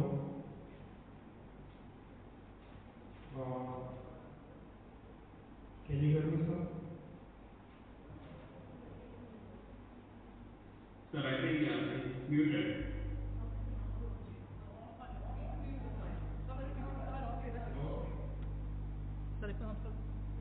Hello. Yeah, Hello. again. Yeah. You can hear, right, sir? Yes. Okay.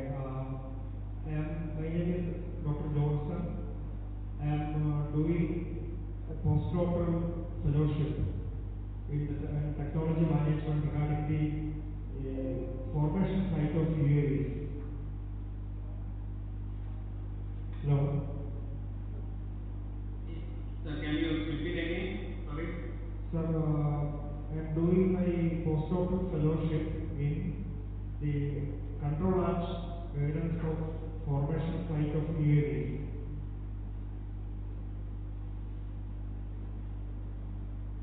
Hello? Yes. You can hear? Right.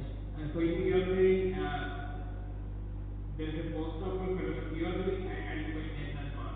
There's an echo coming from the back side. I'm sorry. Yes, I am doing my postdoctoral fellowship in the control and guidance of UAVs in formation site. Oh, nice. So I am here to emphasize that the importance of the UAV formation in counteracting measures against the UAVs. That means if we have to deploy some measures in the multiple UAVs, suppose if a system, a mitigating or detecting system is acting against this team of UAVs, then any one of the UAVs in the system can counteract the measures.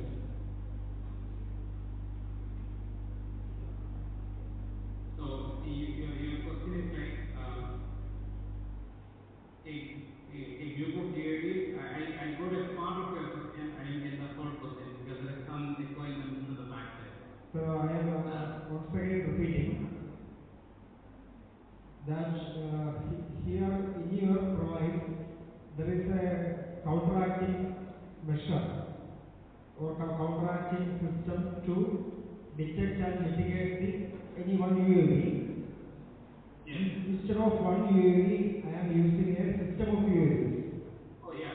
System of UAVs. Okay. Then, if I am deploying a counteracting system in any one of these UAVs, then it will act your system, your counteracting system? Oh yeah, that's a good question. So so I'll repeat your question again. Let me correct me if I'm wrong. So you have a storm of UAVs or multiple UAVs coming in, and your system is detecting multiple UAVs.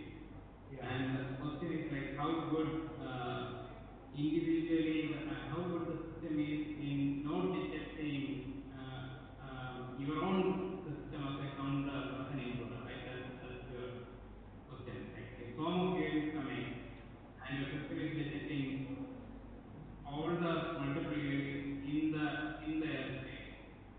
Now the question is basically like how good the system will be in not detecting your own UAV or a aircraft as an intruder, right? I mean that's what I No, understand. no, sir. My question is not like that. Yeah. You have a counter system in your premise to detect the Okay. UAV. If suppose if one UAV is there, your work is very easier. But with a system of UAVs, if your system will try to attack any one UAV in my system, any one UAV, then the nearby UAVs will act against me. Suppose if one UAV is there, then I couldn't escape. But if more than one UAV is there, or formation of UAVs is there, then a system deployed in any one of these UAVs will act against your system or your counteracting measures. So let me be clear here. So when you say there is a group of UAVs which we are detecting, we call it intruders. The intruders are those UAVs which don't belong to my system. You got what I'm saying, right? So anyway, I mean I have some issues with the sound there because of the echoing.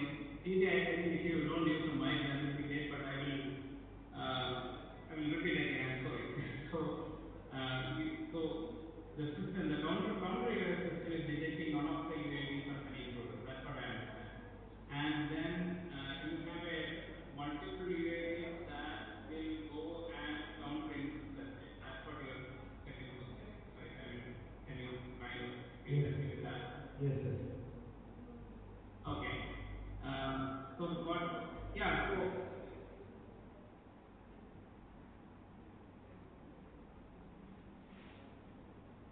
if you so let me go with what I understand from your question. So basically what we do is like for the mitigation purpose we select one of the UAVs to counter intercept it, right? So assuming that we have deployed this multiple on-ship UAV, we call it on-ship UAV because that belongs to us, and we know the location of on-ship UAV is always in our common operating system because we have an RID associated with it. What is RID? RID stands for remote ID. So basically this is a small beacon that every UAV sends when it is identified. So we have a system in place which takes this RID and we can see which UAV is where, our own UAV. So as per the algorithm, what we do is basically we look into the first UAV with a lot of energy budget and send that one based on the place we are heading for it. I don't know whether I answered your question. Yes, sir. You answered. Thank you so much. I have some trouble actually echoing my phone back, so I'm sorry for that. Thank you.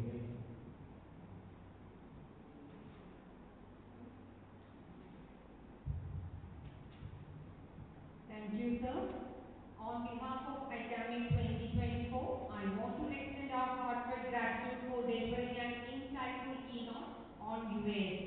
Your expertise and valuable insights have significantly enriched our event. Thank you once again for your exceptional presentation and for being a part of our ICAMEET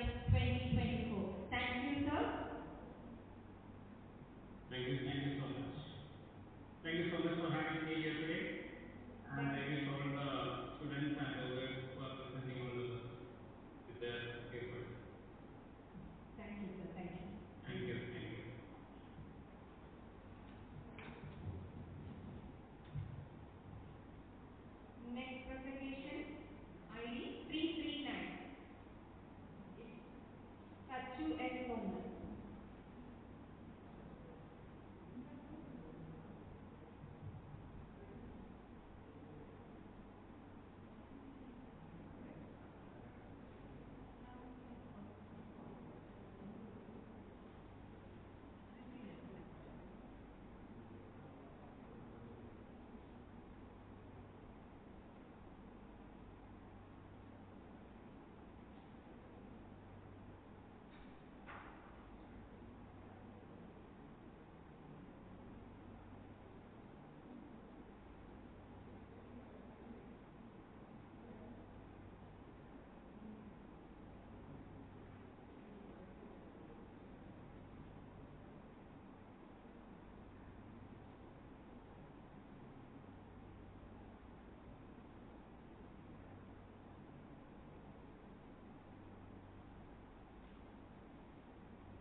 ICAMEET2024.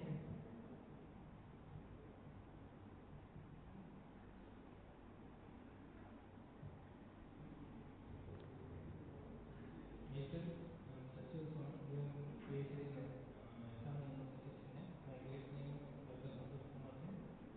My topic is spatial evolution in behavior, experiment setup.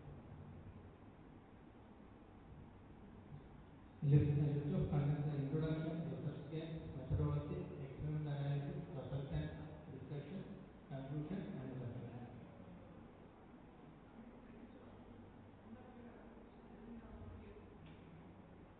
In introduction, the process of generating sea waves by beams has fascinated humans for centuries. Despite recent advances, many questions related to the complex process of energy and momentum exchange between wind and waves remain unanswered. Measuring wind waves in natural reservoirs is challenging due to unpredictable environmental conditions, and field measurements are often limited to a single location. Level 3 experiments provide more accurate and detailed information, but they differ significantly from those in the ocean. Level 3 experiments waves are young, steep in the ocean, making non-linear effects important. Then waves in the lab are necessarily young, with the wave age Cp by U star is techno velocity, and Cp is cellular T means the phase speed of the waves.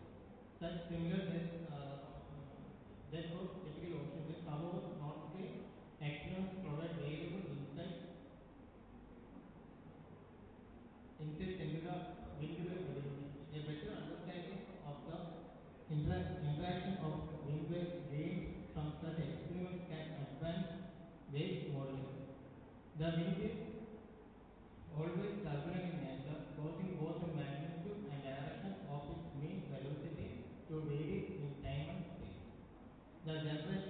This generates a complicated wave grid.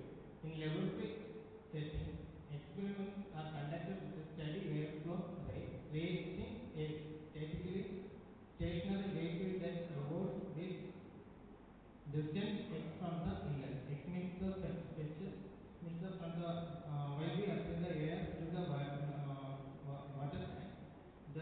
wave is started from the initially along along the edge to the surface.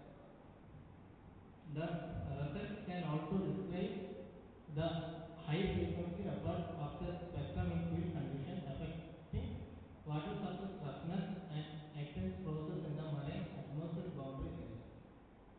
The objective of this experiment is to perform laboratory measurements aimed at the accumulation of extensive qualitative and quantitative data of parameters that allows us to understand whether the diverse mechanisms govern the spatial evolution of wind waves, to offer a content model capable of adequately predicting the measured spatial variations of the wind wave along the depression, to contribute in the fundamental understanding of the effects of non-linearity, wind input wave distribution, and the random nature of the wind wave field, to study the spectral changes of young wind waves at different wind forcing, which is essential for wave forecasting. This is the methodology that using. First one is objective definition, then laboratory setup. After that, laboratory setup to wind generation. We are using wind generation by using wave suction type blower. We can use wave breakers and other setups to producing data waves. Then data acquisition system, wave measurements, recalibration, experiment execution, then analysis of the resultant model, validation, initial conditions. Initial conditions means the frequency that we are given and the RPM of the motor and how much of the velocities we are giving to the generate the wind. Means for young wind waves, we give just only 1 meter per second to the maximum up to 55 meter per second. Then up to that velocities only we can create the young wind waves. Then this one is the experiment setup that is available in our campus. And here a blower is inserted. We can get a control diagram section. Then control diagram section is used to the flowing the air to the linear path. Means increase the aspiration and the flow to the linear path. And the tank about the length of 8 meter and the width of 0.4 meter and the height of 0.6 meter. Now we are just starting with the velocity of 5 meter per second. Mostly I focus on 20 meter per second, 25 meter, then 40, 45, 50, 55 like this, with a frequency of 2.5 hertz. After that 2.5 with the hertz of 2.5 mm. Like this we can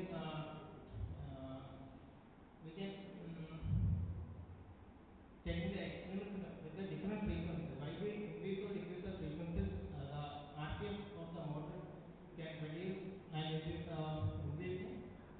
Attaching the wave parameters means the amplitude and its steepness and the dispersion, everything will be same. However, these variations we are calculating by the wave parameter, wave instrument. We are using the Hailing wave parameters for measuring these data. And here the resultant dispersion from the this graph is spectrum graph. I am discussing about the 6 velocities. I took the 20 meter, 20, 25, 30, 40, 50 and 55 meter per second at the fetch of 27, then 47, 77, 97, 127, 147, 177, 197 centimeters. And from the first graph we can understand that for the fetch of 27 centimeter with the velocity of the 20 meter per second, the wave growth is likely flat, means similar to the flat. There is not a predictable wave growth is that a predictable wave growth is not available from that graph. After the go to the steps of 47, with that same velocity, a predictable wave growth is available. In here, first graph, the second diagram for the x-axis. Likewise, the peak frequency for the 20 meter per second, we got around 8 heads. From likely to the second velocity means 25 meter per second. Around the velocity we get around 3.8 heads. Actually, this one is not visible because of the size of the image. Okay. Then third around we get the 3.5 heads, and sorry, not 3. Actually, that one is 4. And fourth figure we get around 3.5 heads. Then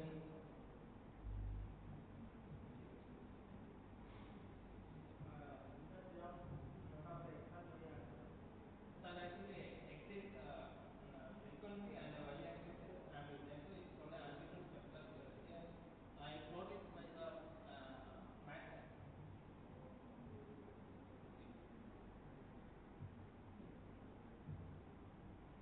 This figure shows how the energy is affected with the phase that is produced by the particular velocity. From this graph we can understand that while the energy is increasing, the frequency downfall is occurs. Means the frequency suddenly decrease while the energy is decreasing. We can understand from the ocean itself how the velocity is increasing, means how the wind forces is increasing, means how the wind is forcing across the surface of the water, the wave is generated, and again the velocity is increased. At that time the dispersion is occurs, means suddenly the wave will disappear. That one is chosen here with the okay. Now I am concluding. I am concluding my work. From this experiment, we can examine the spatial evolution. Examine the nearing midway spatial developed and found that the wind velocity and phase distance significantly influence the wave amplitude, frequency, and wave energy.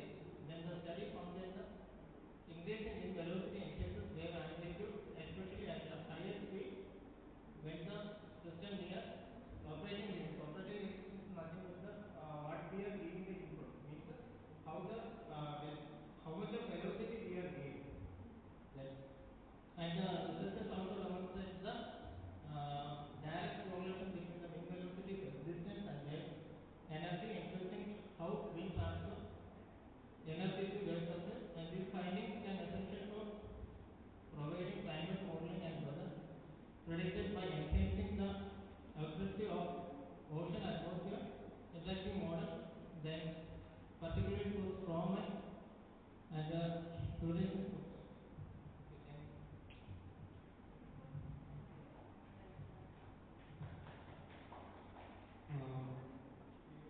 So your work is regarding how the nonlinear wind effects can be simulated in a laboratory setup.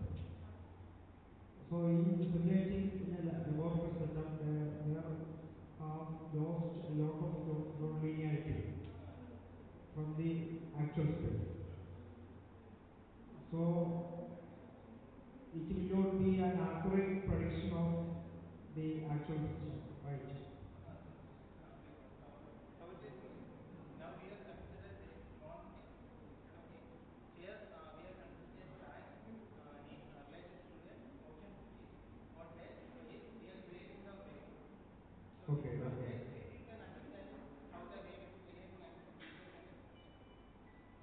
Okay, then from the laboratory setup we can measure the distance, the maximum amplitude, etc. using some sensors. But in a ocean, how these parameters are measured? Ocean also we can apply this method, but it is too risky because of the unpredictable climate changes and unpredictable. We know that the velocity is not uniform in the ocean surface. So it's a risky factor. Like this way also we can apply in any university. They are applying this same method in ocean.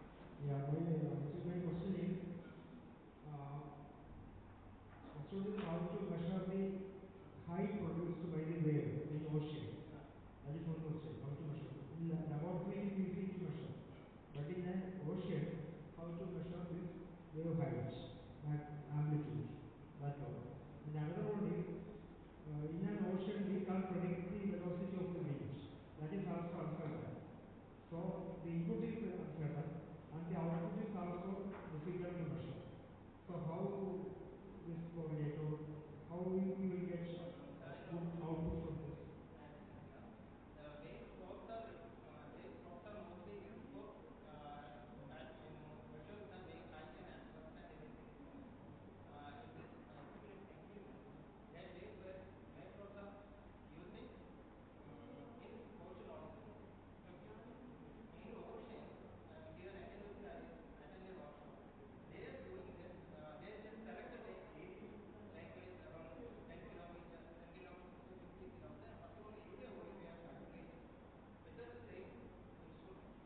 really it's a good work and a good presentation. Thank you.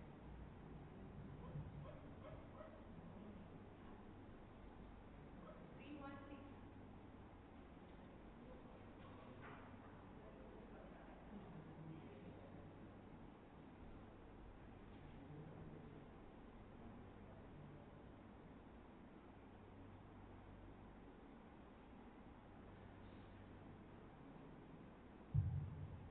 Good afternoon all. My project topic is exergy analysis of portable solar charging system. Guided by Dr. Sridhar. The contents are introduction, literature review, concepts, gaps, objectives, methodology, results, conclusion and reference. Introduction. The system typically consists of compact and foldable solar panels that can be easily transported and deployed wherever sunlight is available. These panels convert solar energy into electricity, which is then used to charge the electric vehicle's battery. The integration of portable energy storage system further enhances the system efficiency by allowing users to store excess energy generated during periods of abundant sunlight and for later use and reducing the carbon footprint for sustainable future. These are the literature review. From this literature review, the results gap are majority of the studies in the solar charging is for enhancing energy storage capacity. A few studies are done to improve efficiency in various environmental conditions like exergy analysis of the PV system. Only few work focuses on innovative materials for lightweight and durable design. These are the objectives. To design and analyze the performance of portable solar charging system, utilize MATLAB optimization tool to find the optimal configuration for portable solar panels for maximum energy capture.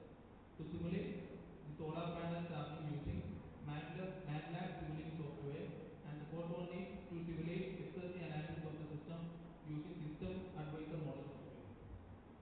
This is the flowchart of solar charging. First stage is solar panel, then control unit, 12 volt battery pack, then DC to DC converter. Next is last one is user EV battery. And the methodology, geometry and model setup. A 3D model of portable solar charging system in ANSYS AI software. And the second stage is Simulink model setup. Using MATLAB and Simulink to set up the model and blocks corresponding to the system component from the Simulink library. Connect this base and the next is simulation run.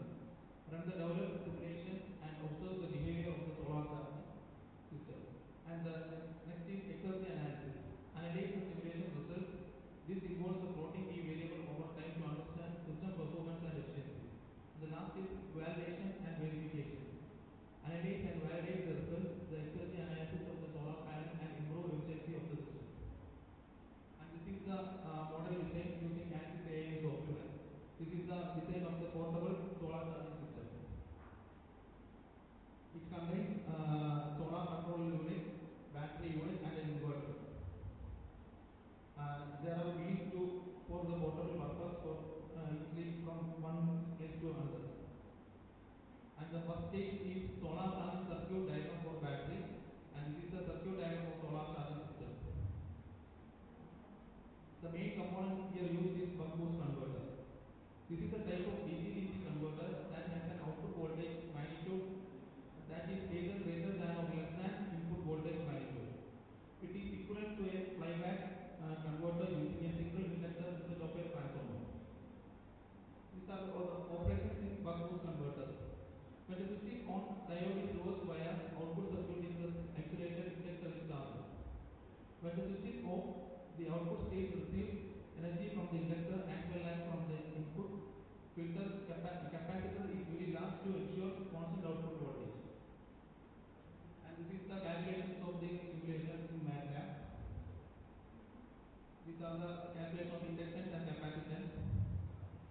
This is the simulation of MATLAB 12 volt battery charging. The right side represents the voltage, current and state of current. This is the solar panel with 1000 irradiance and 25 constant temperature. When we change 1000 irradiance to 800, there is a change in voltage that is decreased. That means it depends the irradiance. When the irradiance is decreased,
last stage in this process.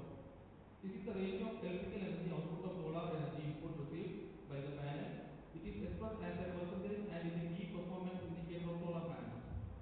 Performance metrics like performance ratio and energy yield help determine the overall effectiveness and sustainability of the solar panel system.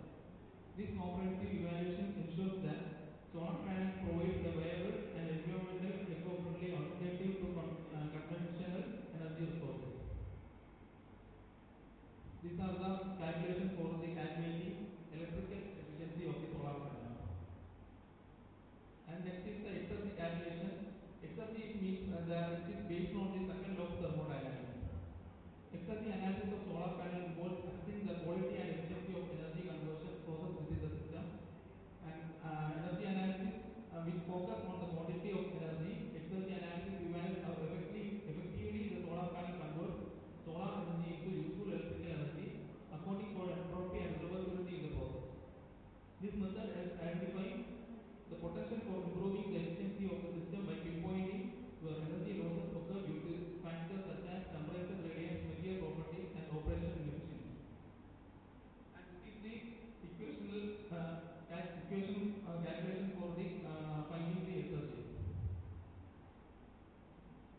This also the exergetic efficiency. And from this equation we get the result that the main results are the heat transfer, that is Q, then the energy efficiency and exergy efficiency. From this heat transfer, Q is more in February month, that is 239.17 joules, and energy efficiency is more in February month, that is 32.55, and exergy is more in December month, that is 17.42%. And the last stage is stage 4, that is exergy analysis using SAM software.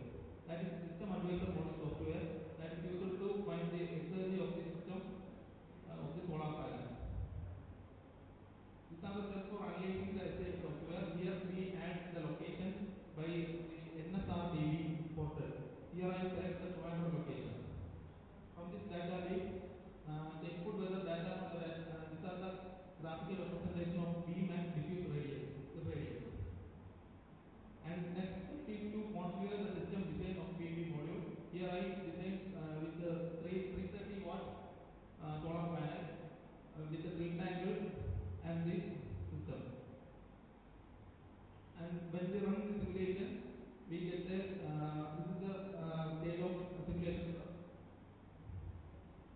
By this run the simulation, we get the result that the AC inverter output power. This refers to the electric power output from the inverter, typically measured in watts or kilowatts. It represents the usable electricity generated by the solar panel system after conversion from DC to AC. AC inverter output is maximum in February month and in September month, that we can see in this graph. AC inverter output is maximum in 225 watts. And this is the monthly energy analysis data. From this data, AC output is more in March month and low in November month. Plenum array irradiance is more in March month and less in November month. And the solar irradiance is more in February month and the solar irradiance is low in November month. This is hourly energy analysis data from the SAM software. That means the AC inverter output power is more at 11 AM and DC inverter power is more at 11 AM, that is 202 watt. Inverter efficiency is more at 12 PM. Module temperature is more at 11 AM, that is 53.8 degrees Celsius. And irradiance is more at 11 AM, that is 890 watt per meter square. And this is the graphical representation of inverter efficiency. That is maximum in all months. Maximum efficiency is around 98%. And this is the DC inverter input power. The maximum input power is 240 watts. And in this graph represents the angle of incidence in degrees. The maximum angle of incidence is in June month and it is in the 45 degrees. This indicates the temperature in degrees Celsius, module temperature. The maximum temperature is in March month, that we can see in the graph, and the maximum temperature is about 80 degrees Celsius.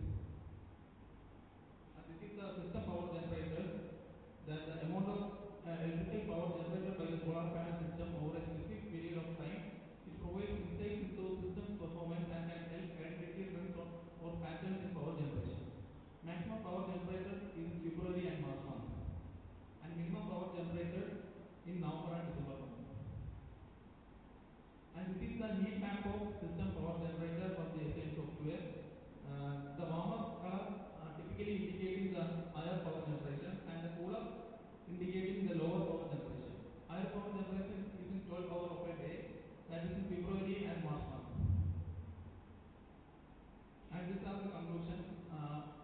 Model design in ANSYS AI software. Simulation done using MATLAB Simulink software in 2 stages. That is solar charging of 12 volt battery in buck-boost converter. And the second stage is conversion of DC into DC with half-bridge DC-DC converter is to increase the voltage from 14.5 degree to 400 volt DC. And the last stage is exergy analysis that done by the calculations and in also in system advisor modeling software. Energy exergy of analysis of PV module of 330 watt solar panel. The energy efficiency from this, the energy efficiency is found to be in error than in the exergy efficiency by considering the thermal losses. These are the references. Thank you.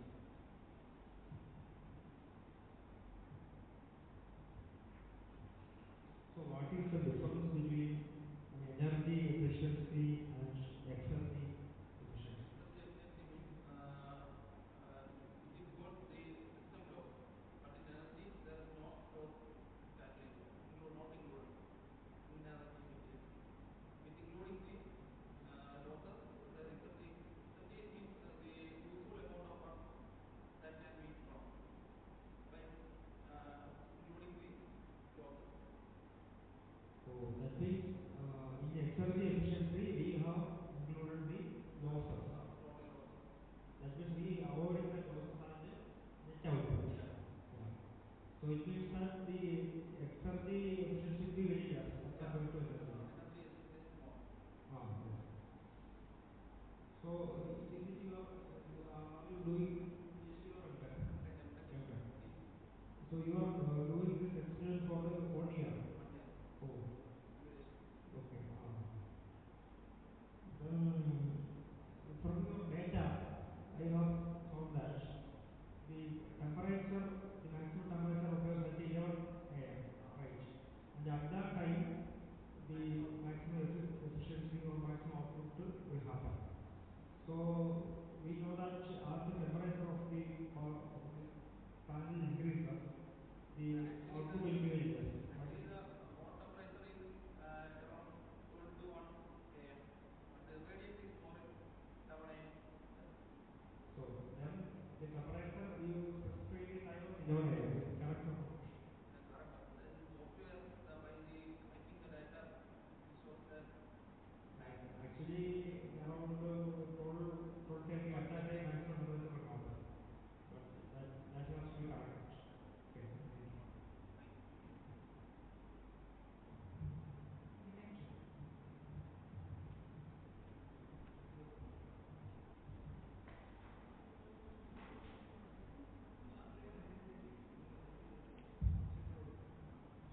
Okay, now the participants can go to the canteen and they can have a lunch, okay?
using our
method to find out how much of water produced per day. These are the nomenclatures. Calculation. Solar irradiance data can be estimated or calculated using numerical equation based on various factors including geography, location, time of day, date, and atmospheric conditions. Water produced is equal to total energy divided by solar irradiance into area into time. Total energy is equal to how much of the heat produced per how much of the water is vaporized. Calculation.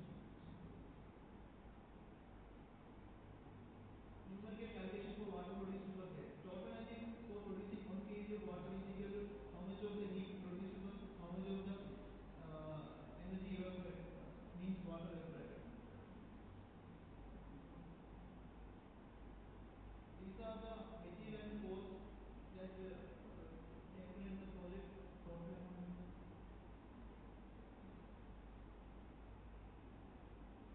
is about 5,000 something rupees estimated for the product. Material specification: aluminum sheet about thickness 0.3 mm, height 30 mm, length 30 mm, and the multi-wood about the thickness is 18 mm, 4 cm width, and it is used to make the frame. These are the fiberglass, PVC pipe, and black coated paint. The fiberglass is about 3 mm thickness.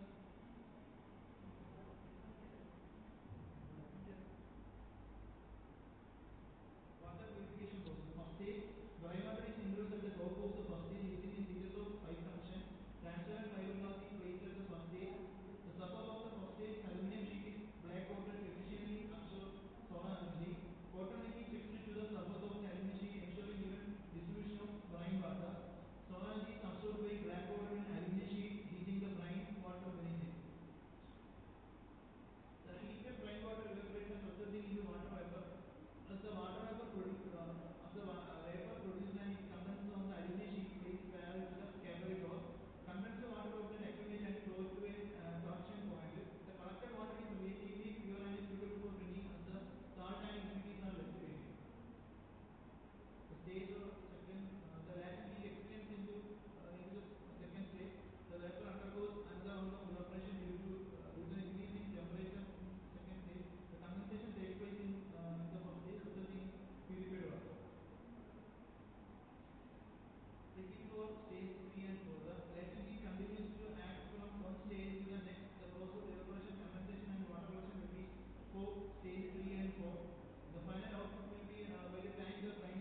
Hello.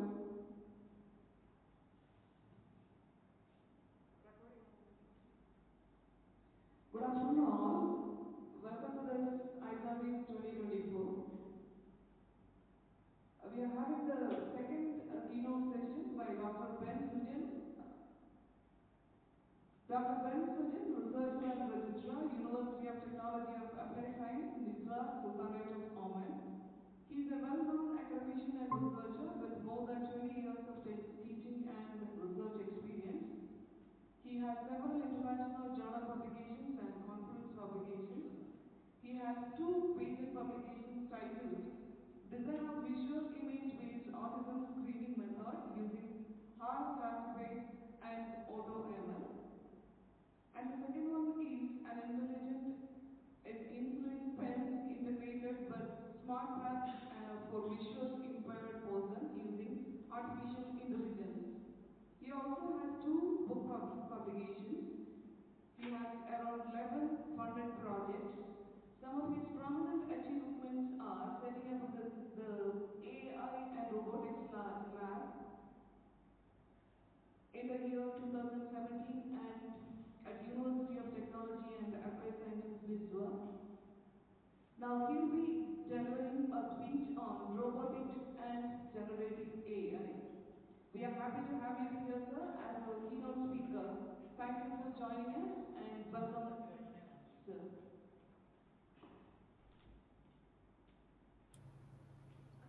Thank you, ma'am. Thank you.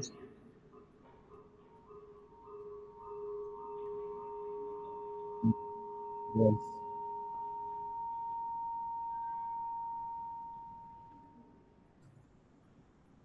Is my voice is audible to you? Yes, sir, you are audible. Okay, fine. Thank you, all of you, and many thanks to Dr. Beshiba, the principal of Lourdes Mother College of Engineering, the management of the Lourdes Mother College, and the conveners, the organizing committees of this conference. And I wish you all the very great success of this conference. And let me just directly go into the topic, as we lost some of couple of minutes already. May I share my screen? Could you please allow me to share my screen?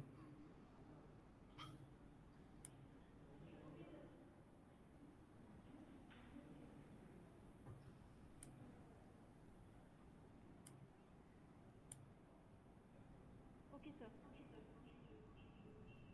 My screen is visible. Yes, sir. Yes.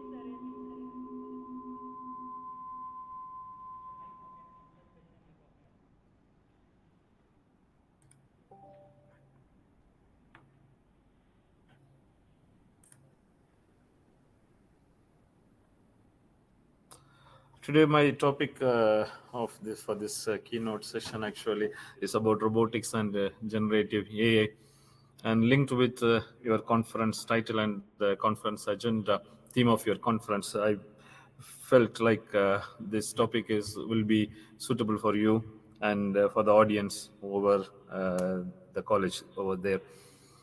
And speaking about robotics and generative AI, before getting into the topic, please just, if you couldn't hear my voice, or if you feel any hindrance over the session, just unmute your mic and please stop me, because I'm not seeing your videos, so I cannot understand what's happening in your side.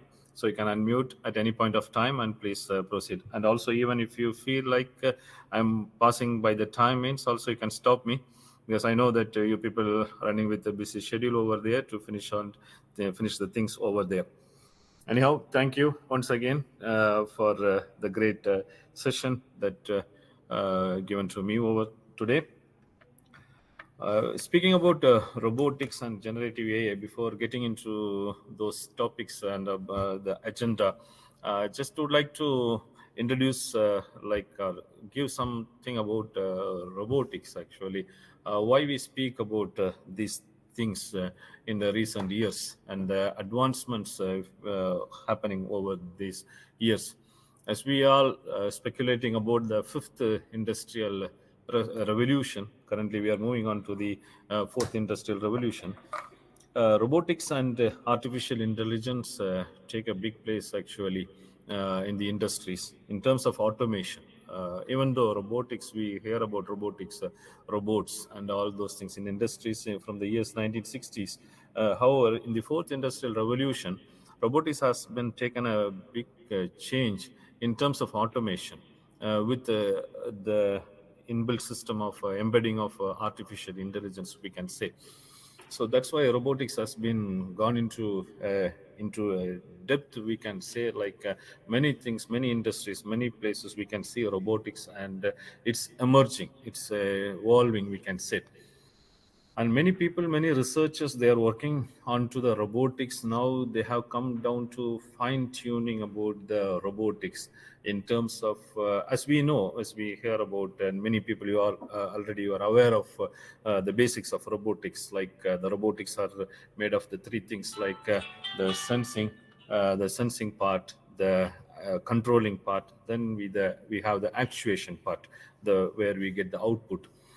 So all these three areas now researchers has been taken to fine tune in terms of sensing the sensors, whatever like the years, we can say like 10 years back. If you look into the robotics, the sensors what we had are not much good, or we are not popular with those kind of sensors. But now we have enormous kind of sensors, and those sensors are having good quality, we can say, and it's more flexible and also feasible. Very easily we can use those sensors and adapt to into our any kind of controllers, and we can also take into any programs, any machine learning algorithms, or we can adapt all those sensors. So now in this age, we can say, or in this year, or in the couple of years, like 2-3 years back, now these sensors has been emerged in many area. Now people, the researchers, they're working in the tuning of all those things, fine tuning. When you get a data from a sensor, whether this data is pure, or if you get how to make those data are pure, all those things are happening in terms of controlling controllers. When we speak about controllers, many different kinds of controller, from low levels like a Raspberry Pi to Jetson NVIDIA to Foca to Da Vinci controllers. So many kinds of controllers are actually available nowadays, unlike the olden days. I guess like students from the engineering departments are listening to me, so you can just note a point, and if you have anything related to the hardware parts of any doubts or any clarification, if you need to know about the sensors, controllers, or even the actuators, if you have any doubts, if you need to clarify, you can ask me at the end of this one. Because today my presentation will not be, I'm not going to touch into the hardware point, okay, but my presentation will be completely, my session will be completely towards the programming point of view, fine tuning the robotics algorithms. I will be into that direction today. But in case if you need something more about the hardware parts, you're most welcome. At the end of the presentation, you can ask me, you can get clarified. Okay, so now many controllers are available, actually industrial based controllers there, project based controllers, educational versions are there. So these controllers, now we are focusing on those controllers to produce fast outputs, the fast response, we can say. If you are going to give a complex solution, the response should be fast now. So that's what our focus towards the controllers in robotics. And when we take about the actuation, the output, there is actually basically three kinds of actuators. We have electric actuators, pneumatic actuators, and the hydraulic actuators. Now recently the last one added is called piezoelectric actuators for micro robots we have. So now this actuators produces outputs. Now when we give the output, when the robots produces the output, now what kind of output it is giving and how it is been, whether the output produced by the robot is complete, it's like whether it is perfectly as per the programmed positions or not. We used to do like if a robot has to move, it has to move, or it has to move its arm, robot arm, or the manipulator. We used to program it based on some kinematics analysis, like it should move in this certain degrees of rotation. So now we are fine tuning there by getting the feedback from the robot movements, their actuators movements. We get the feedback and we are fine tuning. So into that stage we are moving now. So this is actually a part of robotics I'm just giving. So now this fine tuning, and also I said, like now robotics is emerging very fast, and in many fields you can see many applications, we can see robotics is going on. Okay. So how these things are happening, it's actually, as I told you in the beginning, that embedding artificial intelligence into it. And we may aware of the three kinds of artificial intelligence: ANI, artificial narrow intelligence; AGI, artificial general intelligence; and ASA, artificial super intelligence.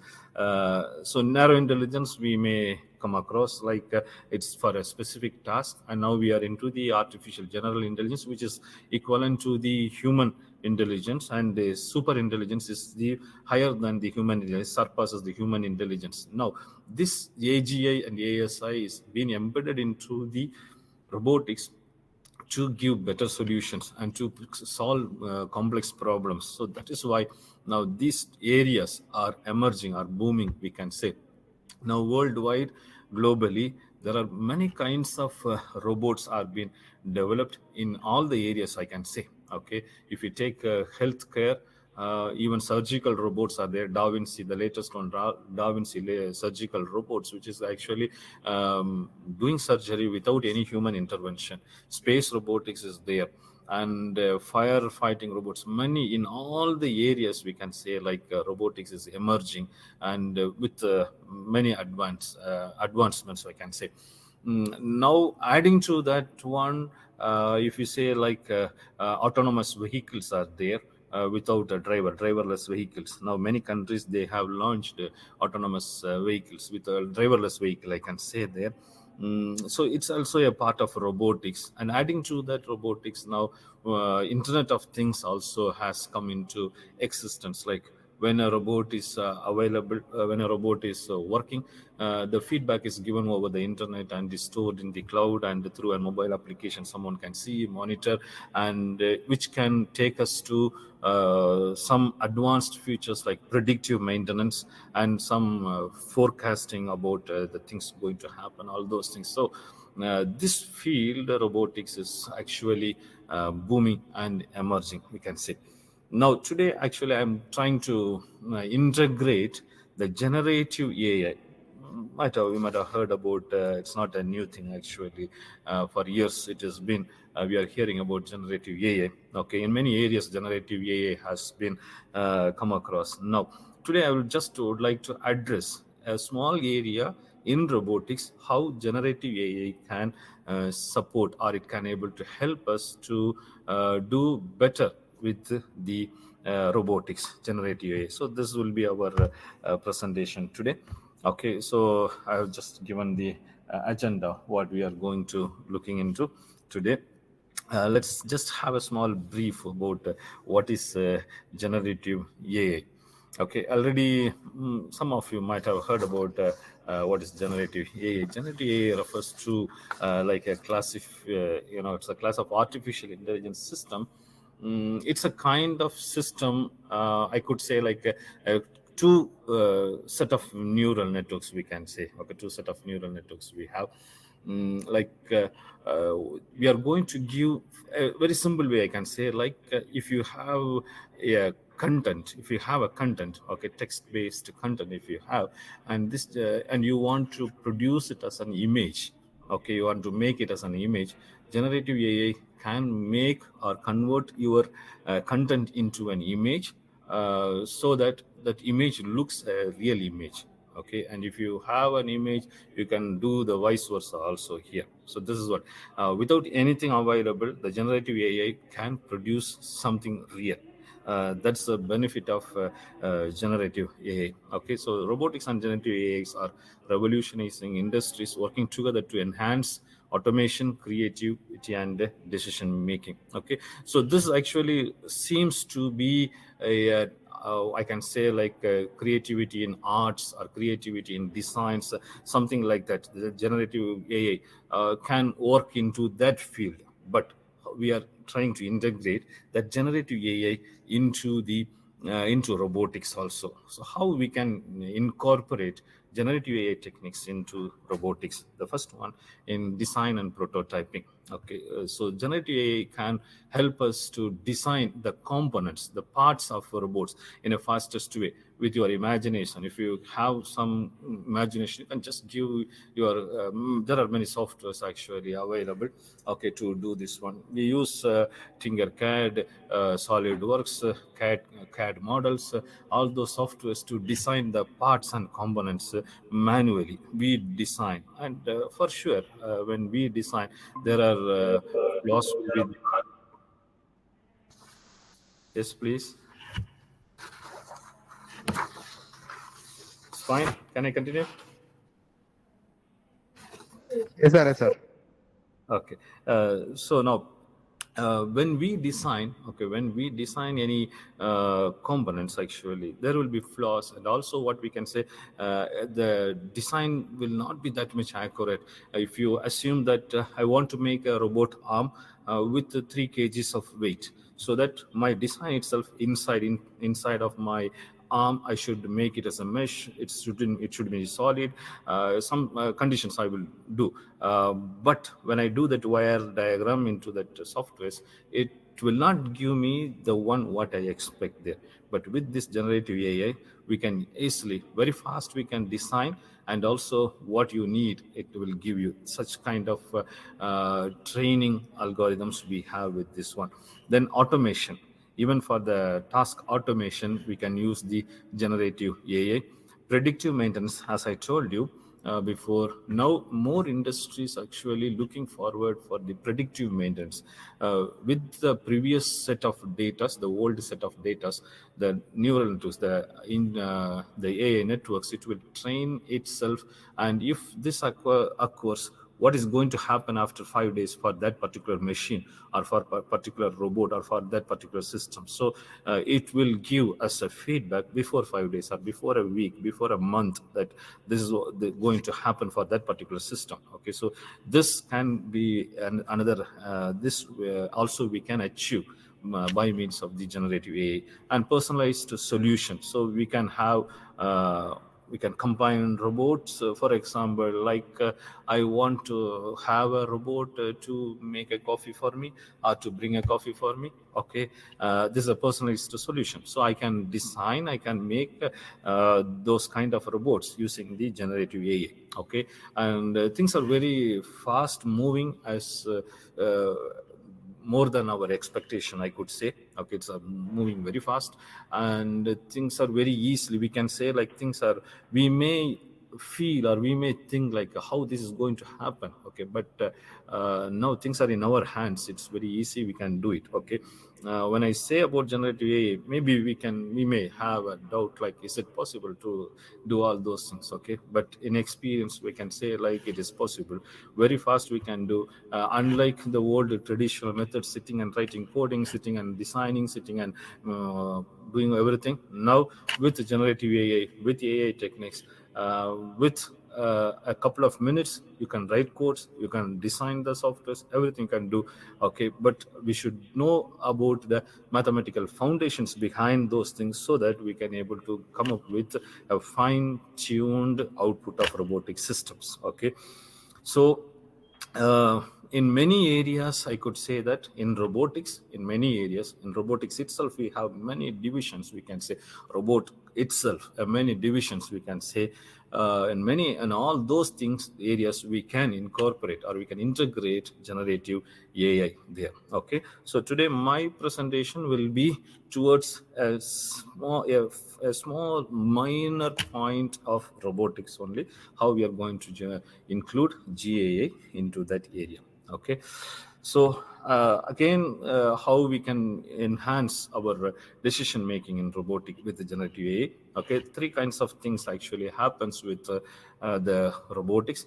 perception, okay, how the environment is looking like through the sensor data. Okay, using GAI we can enhance the accurate, like for example you receive some information through a vision system, through a camera, and now the robot is going to take an action based on that one.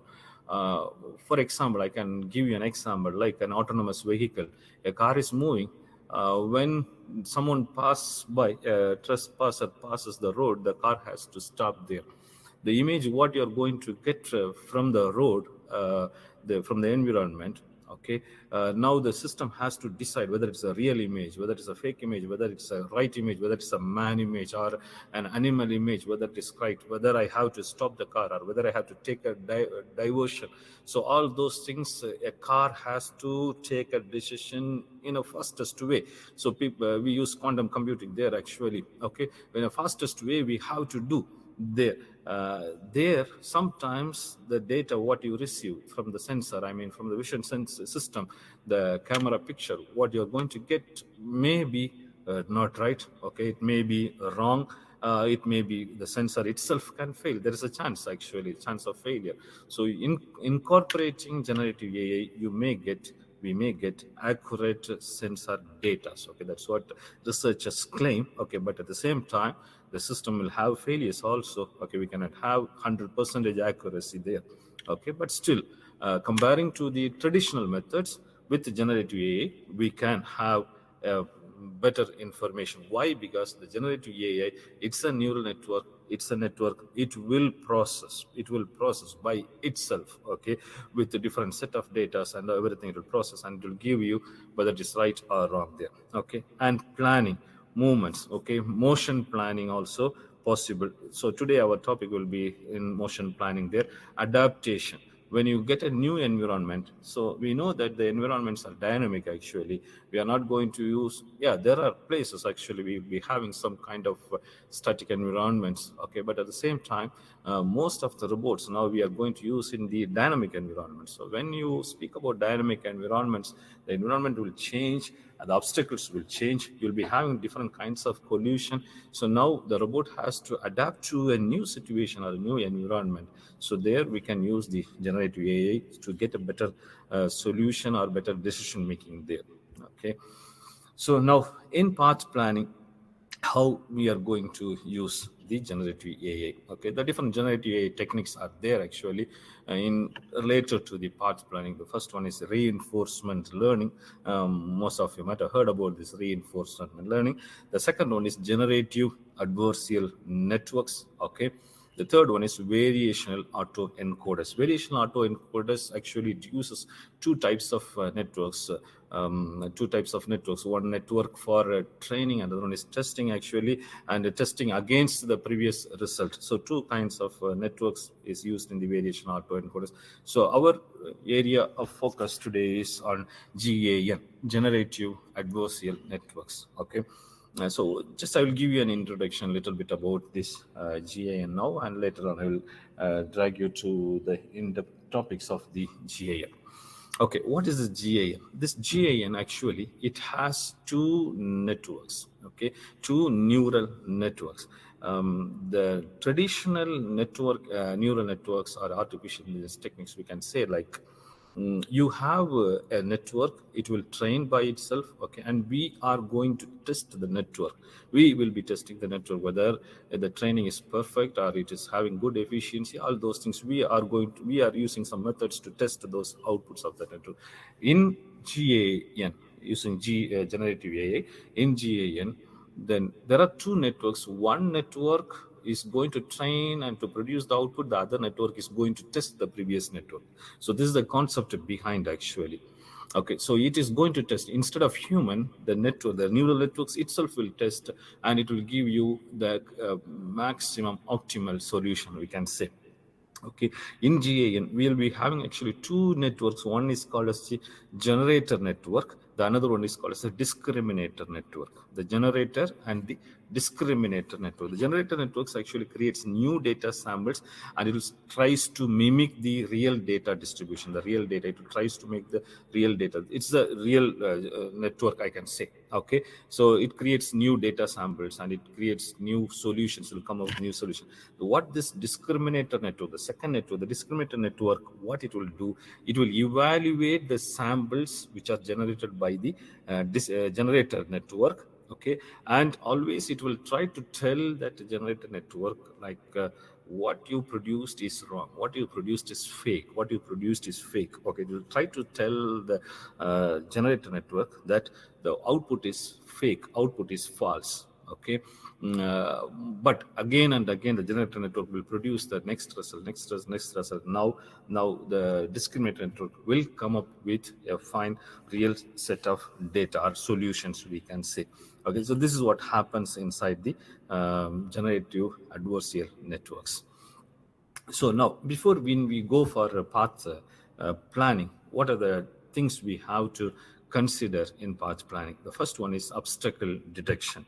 This is a major thing actually we have to know about obstacle detection in path planning, especially in dynamic environments. There will be a kind of different kinds of, we can say, obstacles will be there. The robot has to understand where the obstacle is there. At the same time, it has to measure the size of the obstacle also.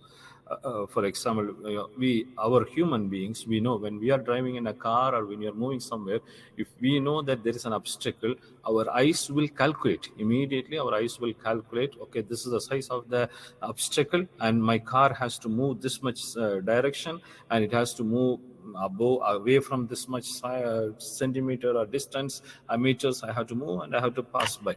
So same thing we have to incorporate into the robot. The robot has to, there are many LIDAR is there for detecting the obstacle, but more fine, we can say, like in the high-end systems, we use the vision system there for finding the obstacles.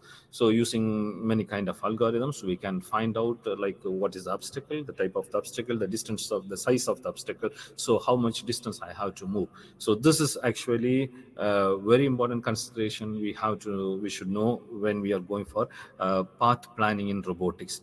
And path recalculation. For example, now I can say, like, I have a robot. Now the robot is moving into an environment. There is a path from my start goal to the end node, or my end goal, I can say, start to goal. I have like a path already available. This path is already stored inside my robot. First time when it moves, it is stored inside the robot. So second time it will follow the same path which is actually stored there. Okay, but now a new obstacle is there, so it has to recalculate the path. And again, if for example, today there is an obstacle. Now it's stored one path inside it, but tomorrow that obstacle is moved, and because of that obstacle is removed from the path, now I may get a shortest path. So every time the robot has to recalculate its path to avoid the obstacles and to reach the destination and smooth the transition. This is actually it's a bit of a difficult process, I could say, like, okay, because our robots, we are not expecting the robots to move in what I can say always in 90 degrees. When you turn the robot, it cannot move in the 90 degrees. Okay, speaking about non-holonomic robots, where there is like no freedom for the no control over the degrees of freedom, then the robots actually will move in different set of directions. I mean, like when you turn a car, you cannot turn the car 90 degree. Just we have to have a smooth transitions. When we speak about this smooth transition, there are another algorithms available for dynamics things we have to consider, how that rotation, the movements, everything has to be there.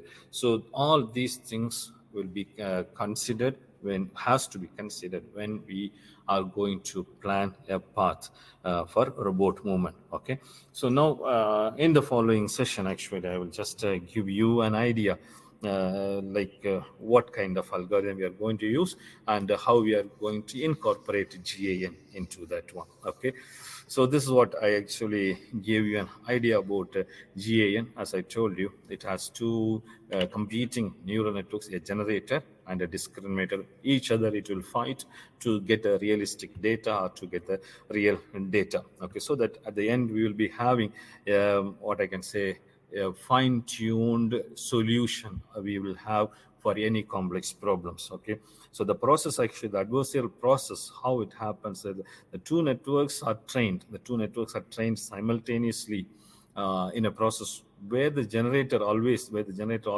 it will tries to fool the discriminator, and always the discriminator will say that your output is false, and to make the try to correct the generator. So this competitive environment will makes, or it will produces a better solution. Okay, so this is the process behind the GAN. So now how we are going to, before we apply the GAN, okay, into the robot planning, the few things we have to consider here. The first one is the environment modeling. We have to model your environment. Okay, what kind of space, I could say, we can say in our data structure terms, we can say I should make a search space. What is my search space and how it is going to be? That's what the environment modeling. I should make my model environment to be modeled. Okay, then the movement. Okay, that is all called as motion generation. What is the speed, how much efficient it is, how it should going to avoid the obstacles, that is motion generation. Then the finally decision making, like from start to end, you followed a path and you reached the destination. Now I should decide that the path what I reached is the optimal path. Okay, optimal path. See, now many algorithms actually, it will give you a path. There are many algorithms or many codings when we used to do actually with Raspberry Pi. When we implement it, it will give me a path, but it may not be an optimal path. Most of the times we used to get suboptimal paths there. Okay, so that may be a problem with the controller or also my coding itself, I could say there. Okay, so with GAN, researchers claims that we could get a proper or a shortest optimal path. That's why we have a good decision making here. Okay, so these three things we have to consider. Okay, what type of environment I'm going to model, then what are the consideration I'm going to give in my movement, and type of decision making. Okay, so now we are coming to the core of the path planning, I could say. Okay, there are many actually algorithms available. Sorry, okay, I'm not passing the time, I guess. Okay, there are many algorithms available. Okay, in terms of path planning in any open search space. Okay, the best algorithm, not the best algorithm. Okay, the one easiest algorithm I could say is called as RRT, rapidly exploring random trees, RRT. Most of the robots path planning, we use this algorithm. It's a little bit simple algorithm, I could say. Simple algorithm. The calculation is a little bit faster than some other kind of algorithms. Usually we starts with the Digistra's be greedy first search, best first search, A-star algorithm. In many robots we can say, even I remember that I made a robot in 2014 for cleaning the solar panels. There I used the A-star algorithm. There we may feel like the robot, it will take couple of minutes to start by itself. Why? Because the calculation time is more in case of A-star algorithm. Why? Because it will increment one by one, node by node by first. It will locate the nearest node, then all the nearest node will be plotted, then the weight of it, it will be calculated, the cost function will be calculated, then moving to the next one. So it takes more time actually, and in case if you are going going to use a low level microcontroller, then again the robot speed will be very less there. Okay, so overcoming that one, we can go with the next kind of algorithm, which is called as RRT, rapid exploring random trees. Okay, so before explaining about the algorithms, just let me would like to show you a small visualization which I explored over the internet. Okay, and thanks for that person. I will just show you how this works. Okay, A star algorithm. I will start with the A star algorithm. Okay, this is my search space. I'm just giving my start location and my goal location. Okay, and I'm just setting some obstacles over here. Okay,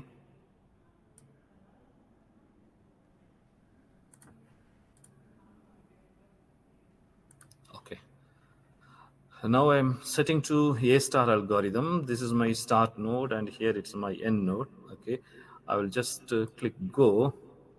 You can see the A star algorithm, how it is moving. Okay, meanwhile I will the same time I will take the rapid random tree algorithm. Okay, and I will run that one. You see here now how fast it is moving, and you see it has given the path, but still now the A star is running now. So the time taken for the A star is more than the RRT algorithm. Okay, so now the RRT has given, it has plotted the tree from the start to end, then trace back to your end to give you the optimal solution or to the path from your start to end. Okay, so this is just I gave this example just to show you like RRT is better than the A star algorithm in terms of speed. Okay, so I'll just give you an idea what is this RRT. Okay, RRT. Okay, so these are some challenges we face in traditional path planning algorithm, like complexity. The algorithms, if your path is complex, then your algorithm itself will become complex. There uncertainty when the change in the obstacles, as I told you about the dynamic environments, there your path planning algorithm may fail also. Suboptimal paths, many algorithms, they will not give you most of the time, some not most of the time, some of the times you will say like even some algorithms, they will not give you the path itself. Okay, it will fail to give a path. We have encountered that one. Okay, and sometimes the path will not be an optimal path also.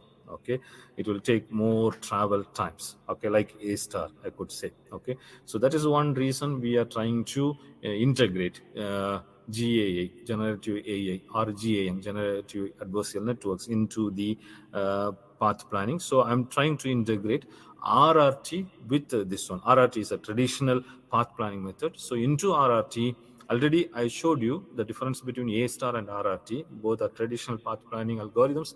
So that RRT has given you better performance than the A star algorithm. But now, by integrating GAN, it will give you more optimal solution with the fastest way, I can say. Okay, so what happens with RRT? I'll just before we go into the integration of GAN with RRT, we should know what is RRT. Okay, RRT is actually, it is a popular algorithm used for path planning, as I told you, in a high dimensional space.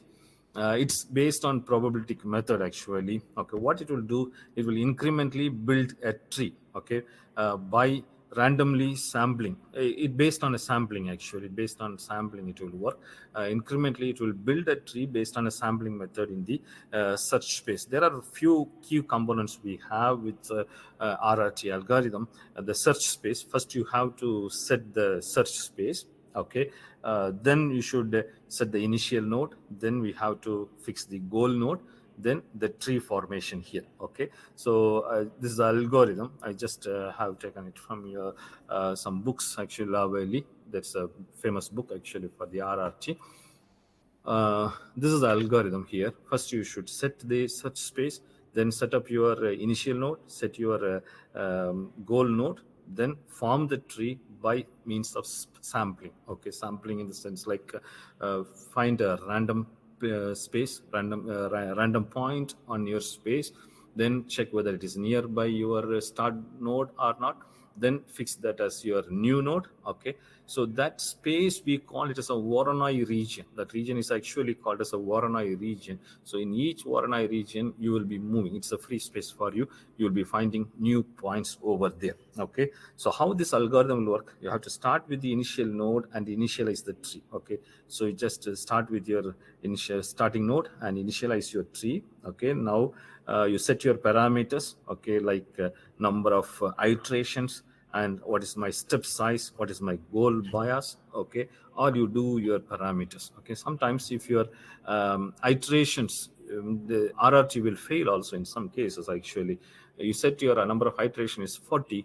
With that iteration, maybe the tree cannot be the tree or the path cannot be found, the tree may not get reached to your end situation also. So this is another issue or another problem we may face with RRT also. Okay, so now for each iteration, what you have to do here, sample a random configuration as I told you. Okay, then find the nearest node. Okay, find the nearest node from your start node to the next node, find the nearest node. Okay, now this node, after you find the nearest node, add this node to the tree. Okay, add this node to the tree.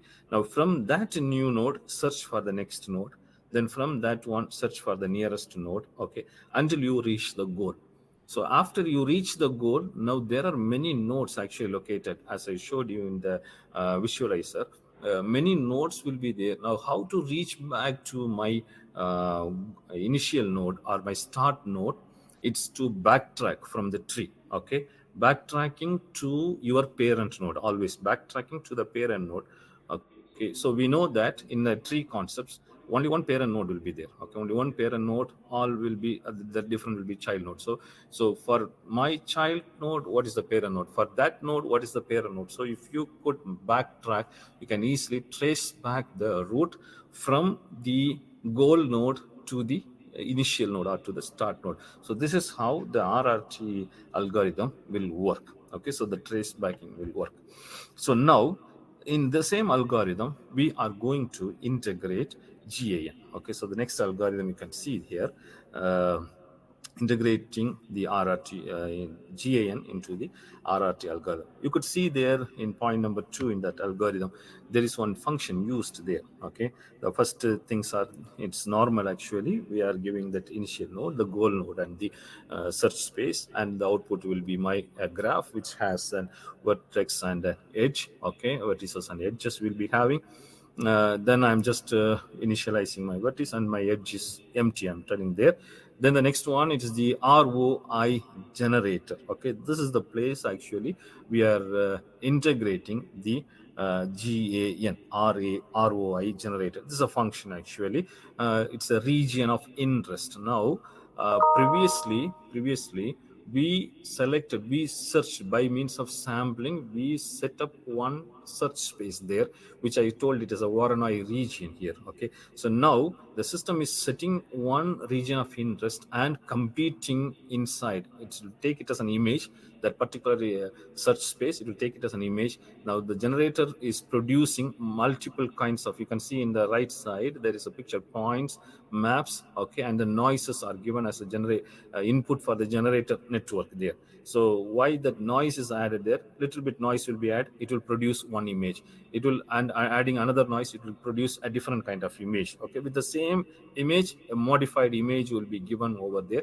Now at the right side you can see the discriminator map is there, which is going to compete with the generator images. What you're going to get from the generator image, it will tell always which is real or fake. Okay, so it is going to compete. So this ROI generator, the region of interest, is produced by this GAN network. Okay, so now what we are going to say here, or what we are going to claim here, comparing to the traditional path planning, that region of space is done by my algorithm. Okay, just by a random sampling, I'm doing random sampling and I'm taking that or fixing that space there. Okay, every time when I go for a new node, I set a space there.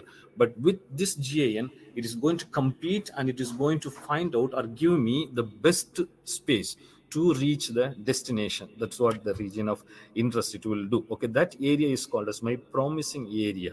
or the subspace which will allow me to reach the destination in the fastest way. Okay, so then we are going to discretizing the space. What we get that space, we are going to discretizing, means we are going to make it as a discrete points, a finite number of samples. Now here we are going to make it as a finite number of samples here.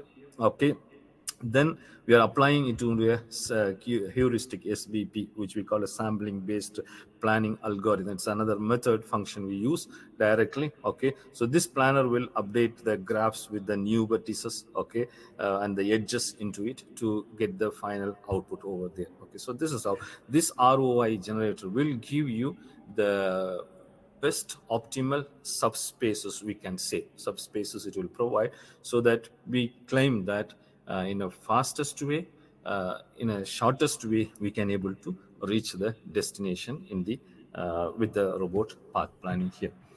Okay, so I guess I'm going ahead the time. Okay, anyhow, I'll finish it very fast. So some research experimental results we have with the traditional RRT. If your path length is 12.8 meter, okay, the computation time is 1.2 seconds and the success rate is 85%. But with GAN, if the path length is 10.2 and the computation time is less than the half, 0.5 seconds, and the success rate is 95%, it's too high there. Okay, fine. Okay, so what are another advantages we have? Okay, it's efficient exploration. As I told you, quickly it can cover the search space and it can provide an accurate environment model. Okay, adaptability, any type of dynamic environments it can adapt, the algorithm can adapt. It can able to search for any kind of environments, any kind of images you take it, and you classify with any algorithms or anything, and finally you can easily come up with a good search spaces and without any obstacles.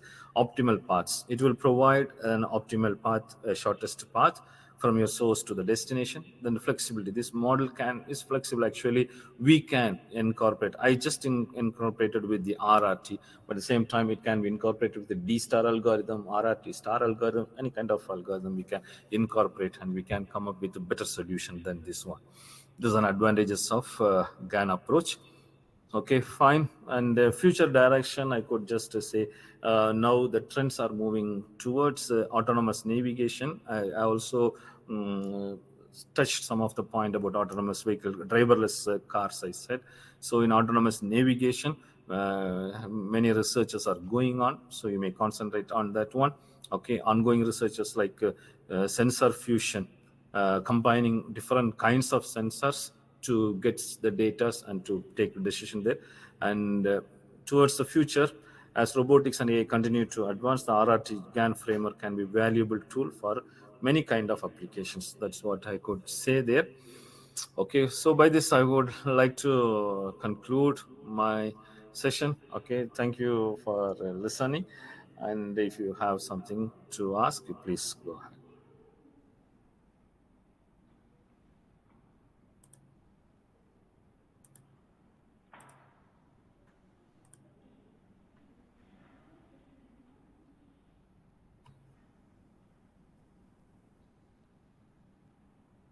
Thank you, sir.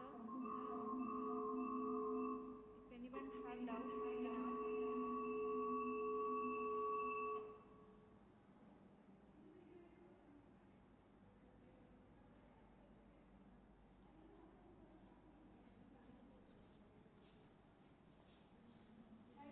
Sir, will this algorithm provide any safety if there is any obstacle?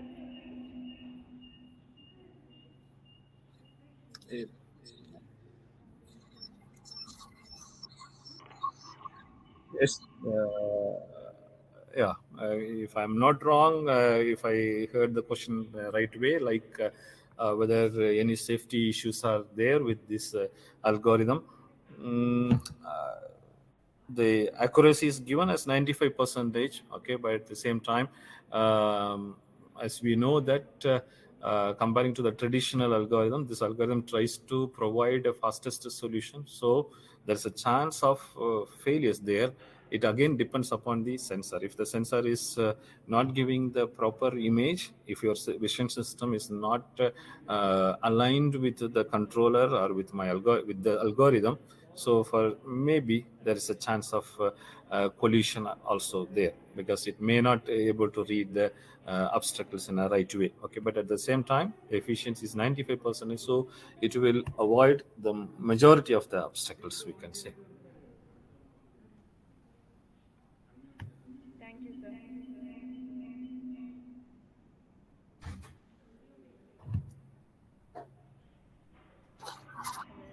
Which algorithm gives good efficiency to find the optimal path? Sorry, which algorithm? Gives good efficiency to find the optimal path. It depends upon your search space, we can say. Okay, optimal path, A star will give you an optimal path. Okay, but complex time, computation time is higher than how much more. D star algorithm will give you an optimal path better than A star, we can say. RRT, sometimes it may not give you a path itself, RRT. Okay, but advantage of RRT is that fastest time response is very.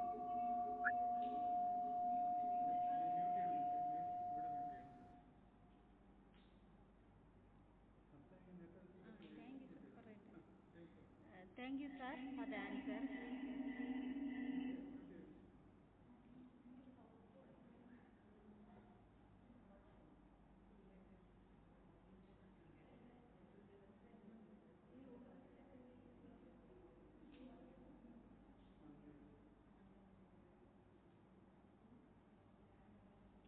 That was a very informative session. So I would like to thank Dr. Ben Sujin on behalf of LMCST and ICAMEET. Thank you, sir, for your valuable time and for the wonderful session.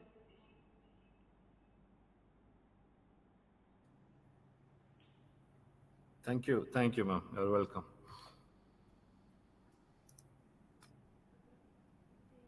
So, can we stop the session, right?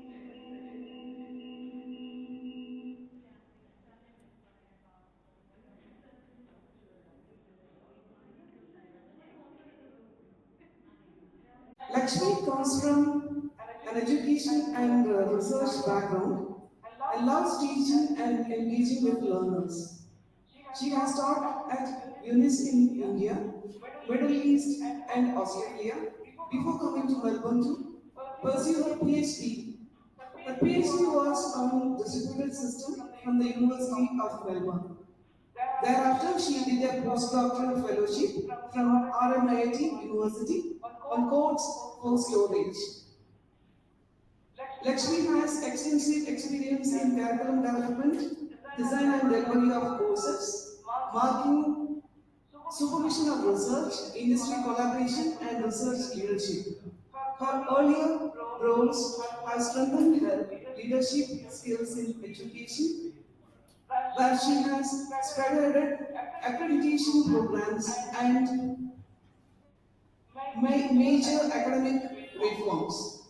In a previous role with the Facilities Management Division at Monash University, she has contributed to business support and innovation, delivering impactful projects with tangible outcomes. Lakshmi's recent role as Senior System Engineer at Monash E-Research Center added new skills in her and will facilitate various e-research platforms and service for researchers. She also owned her experience in designing, developing, and delivering successful training programs for researcher capability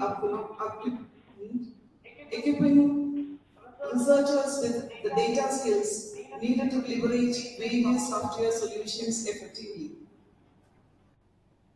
Now, today we are having her as our keynote speaker, and she will be delivering a speech on e-research pathways and support to enable effective research.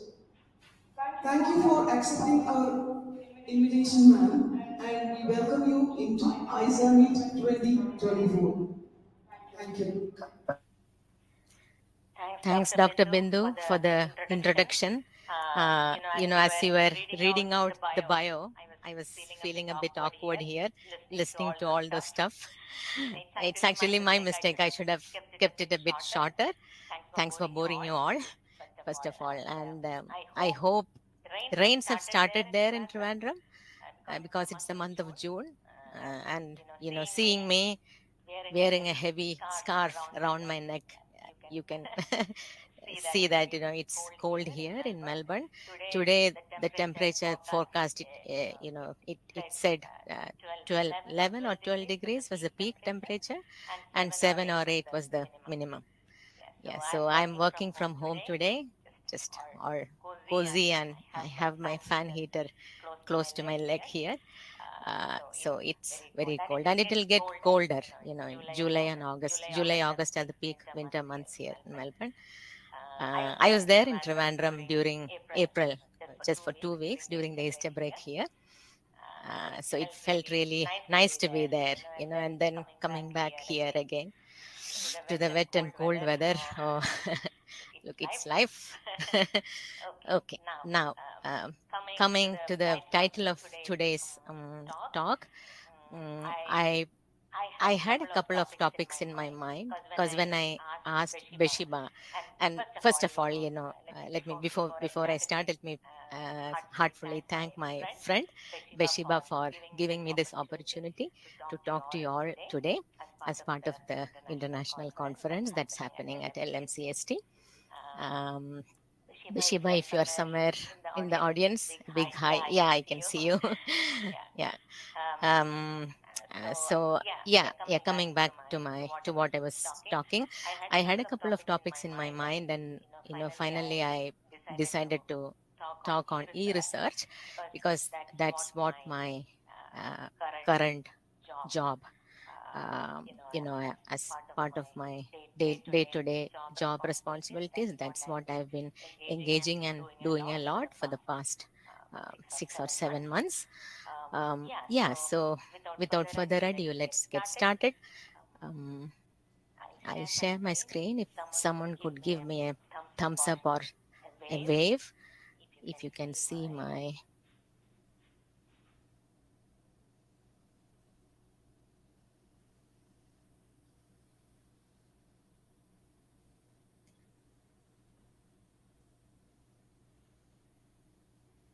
Yeah, can you all see my slide pack? Yeah, I can see it here, so that means... Yeah, I'm more used to Zoom, so excuse me for this delay. So let's start. So e-research, pathways and support to enable effective research, that happens to be the title of today's talk. So I thought, because it's a relatively dry topic and we are not going to have any hands-on or any practical like exercise sort of thing, because that's how I like to, plan and execute my lecture or training or whatever, a short, even if it's a short course, I try to involve my learners more, but nothing of that sort is going to happen. So I thought of introducing this fun activity before we start, like at the beginning of the session. Let's do some brainstorming. When you think of the term e-research, what actually comes to your mind first? I know, I hope all of you are, well versed with e-research. Some of you must be, experts than me in e-research. So let me share my screen here. Let's do a fun word art. Yeah, so you can either type into the chat box here in the Google Meet call, or you can, say it out loud, whatever is convenient for you. So let me first write the word e-research. Is the screen, like, let me increase it a bit, I'm trying to zoom out a bit. Yeah, so it's clearer now, I think. Okay, so I'll put in the first word here, e-research. Yeah, let's keep going. Now what's happening?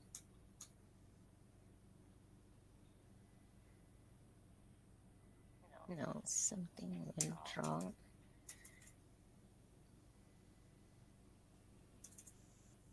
Get stuck here. Let me refresh it once more. Yeah, pardon me for that. Let's do that again. So e-research, the first word I have typed in. Any other words from any of you? Just think out loud. Okay, when you think of the term e-research, what else comes to your mind? You can type in the chat box or you can say it out loud. Okay, let's type in some more words here. You might be able to connect supercomputing with e-research. I'm sure about that. The other word of supercomputing is high performance computing. And then, storage, research storage. Then data analysis is another word. And visualization is another word. What else? Collaboration is another word. Then what else? Data governance is an important aspect of e-research. Anything else?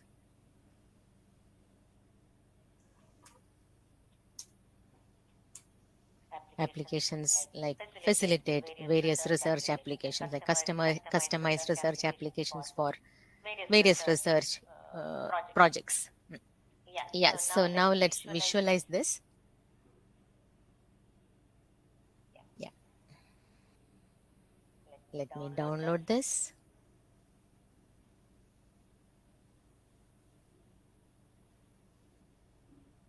And let's try to include, I'll insert that. Okay, so this is the outcome of the brainstorming we did just now. Well, it was not a brainstorming, it was just me putting in words there. But yeah, that's okay. Yeah, so basically this word cloud encompasses all the terms and technologies that we'll be discussing throughout the slides as part of the speech. So let me come to my agenda, the topics that I'll be covering in today's session. I'll be giving an introduction to e-research, its definition, a bit of a history, and what are the core components that form e-research, and what are the pathways that we can follow to make not just e-research, in general research to be more effective. The challenges, the current challenges, policy, governance, and ethical considerations, slightly touch a bit on that.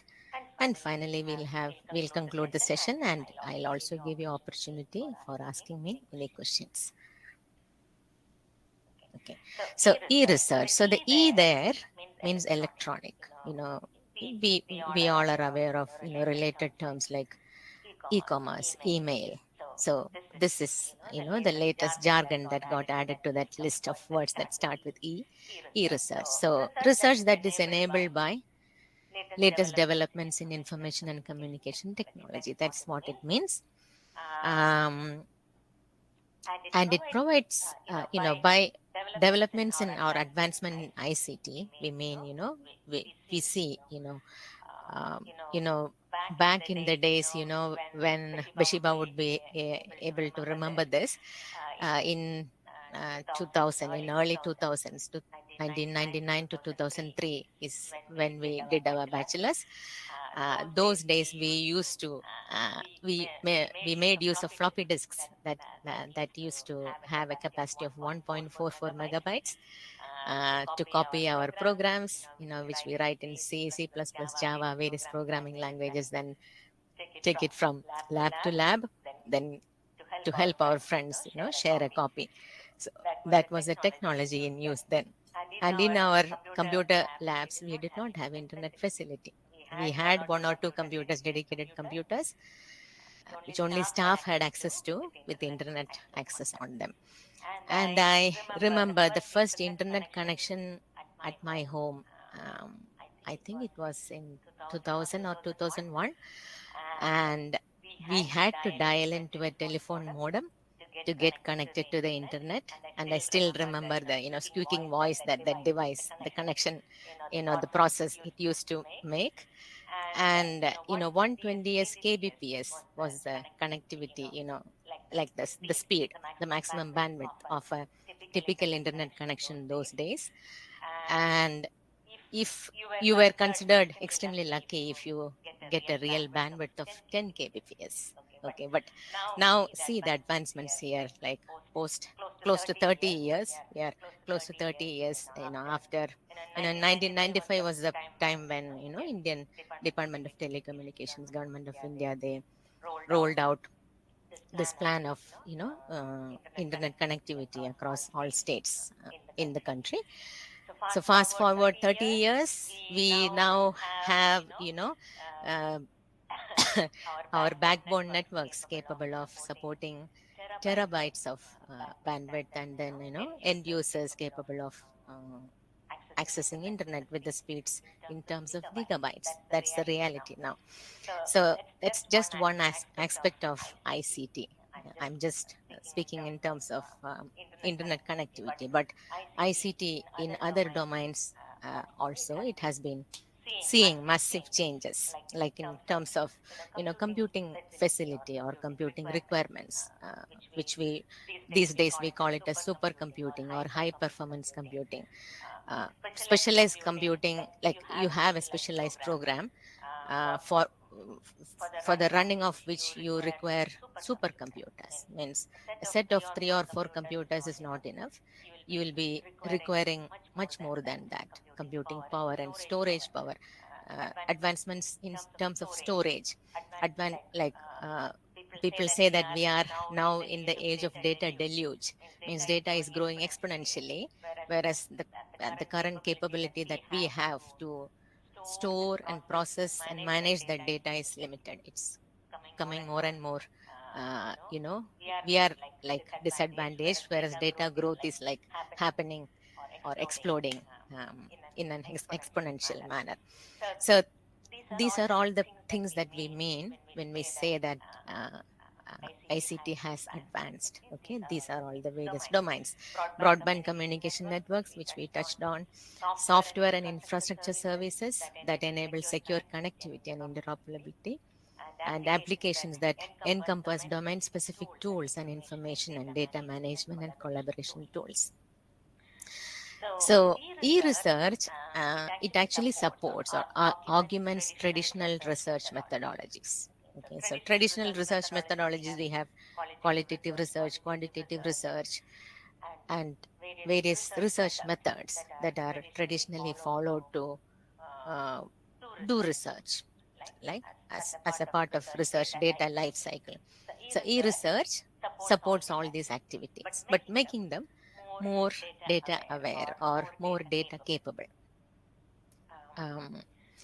And why is it important and why is it relevant in the modern research landscape? Because without data or without data capability, you cannot exist. That's the reality. You need to accept that reality. So with advancements in ICT, various domains, and with the availability of modern technology, state-of-the-art facilities, and then tools and services that 10 years back you couldn't imagine of such facilities and services being available to you. Yeah, so with this available to you, like you will be left behind if you are not making use of all these facilities.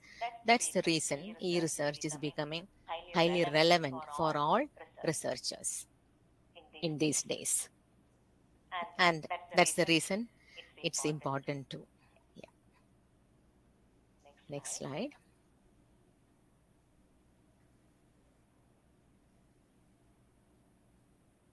So I would like to take you to this website, Top 500.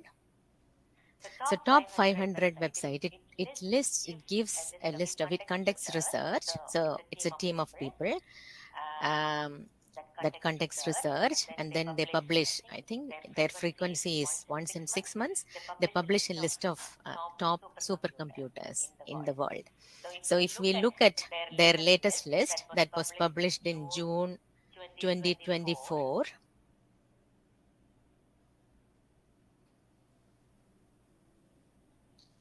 are you able to see my screen? No, I think.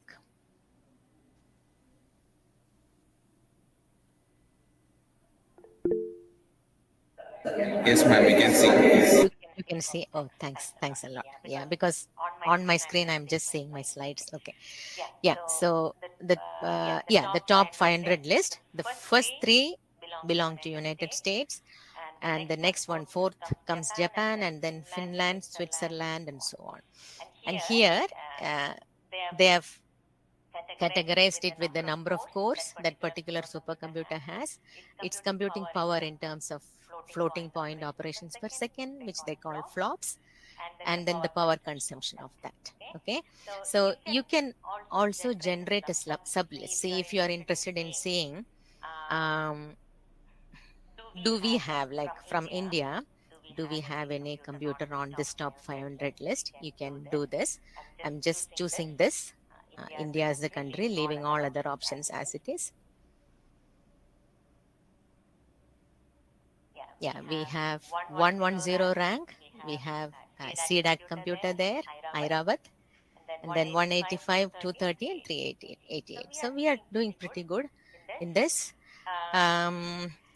Yeah, so this, if you look at it, also gives you a list of all, like archival data, what happened in the past. So if you just have a look at all those lists, you will get an idea of, how fast it has been growing. Yeah. Now coming back to our slides.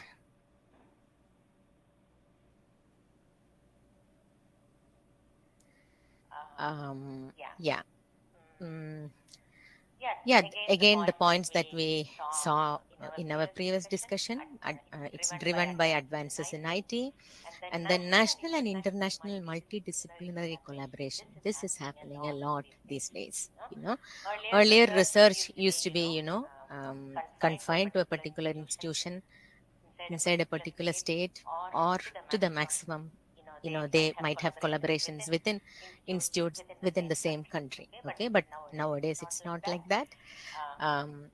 Multidisciplinary collaboration is also increasing these days, and the international, global collaboration is happening, and increased funding is available these days, because every nation has research funding on top of its national agenda. And it's not only relevant for STEM, science, technology, engineering, and maths disciplines, but also e-research skills are highly relevant for HAS disciplines as well. HAS is humanities and social sciences. So earlier, when e-research skills, when people started speaking about e-research, they were thinking that it's just confined to STEM, but now increasingly HAS researchers are also making use of e-research skills. Yeah, so basically research enables researchers to have improved access to data, information, and knowledge, perform their research more creatively, efficiently, and collaboratively across long distances, means multidisciplinary, multinational collaboration, disseminate their research outcomes with greater effect. Disseminating means, sharing or communicating more effectively, when as compared to how they used to do in the past. And then traditional versus modern information services, we have seen an example with the growth of internet in the context of India. Yeah.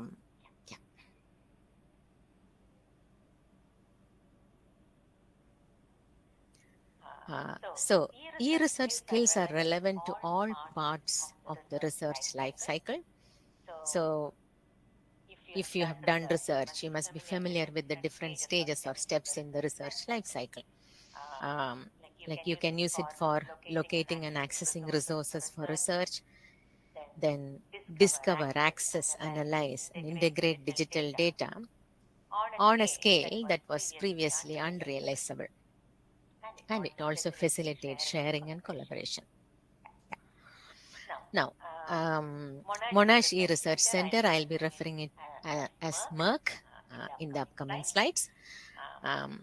So we are a team of 35 to 40 people at Monash University who are responsible for facilitating various e-research platforms for Monash researchers. So Monash has campuses in 5 different countries across the world. Australia, in India we have the IITB Research Academy. We also have campuses in Malaysia, Indonesia, and also in Italy.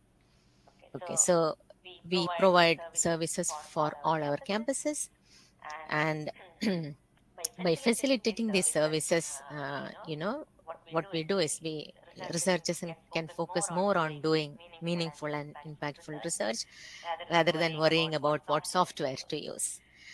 And we also enable researchers to engage with cutting edge technology so that they are able to find novel applications for their research, and they can also scale up their trials to commercial viability.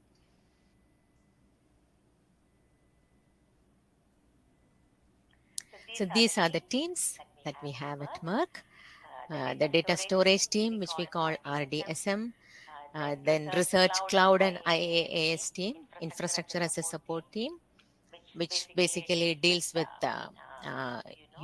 cloud support services, like researchers can request services in terms of virtual devices, storage, software, or whatever resource that they require for their project, and that team facilitates that. Digital cooperatives, which this is the team that I'm part of, and we are the team that focuses on managing different systems that MERC operates and manages, co-located with other teams within MERC. And high performance computing team, that's the team that looks after supercomputing requirements for our researchers, get requests from them, and then allot necessary cores and GPUs and other resources for their specialized computing requirements.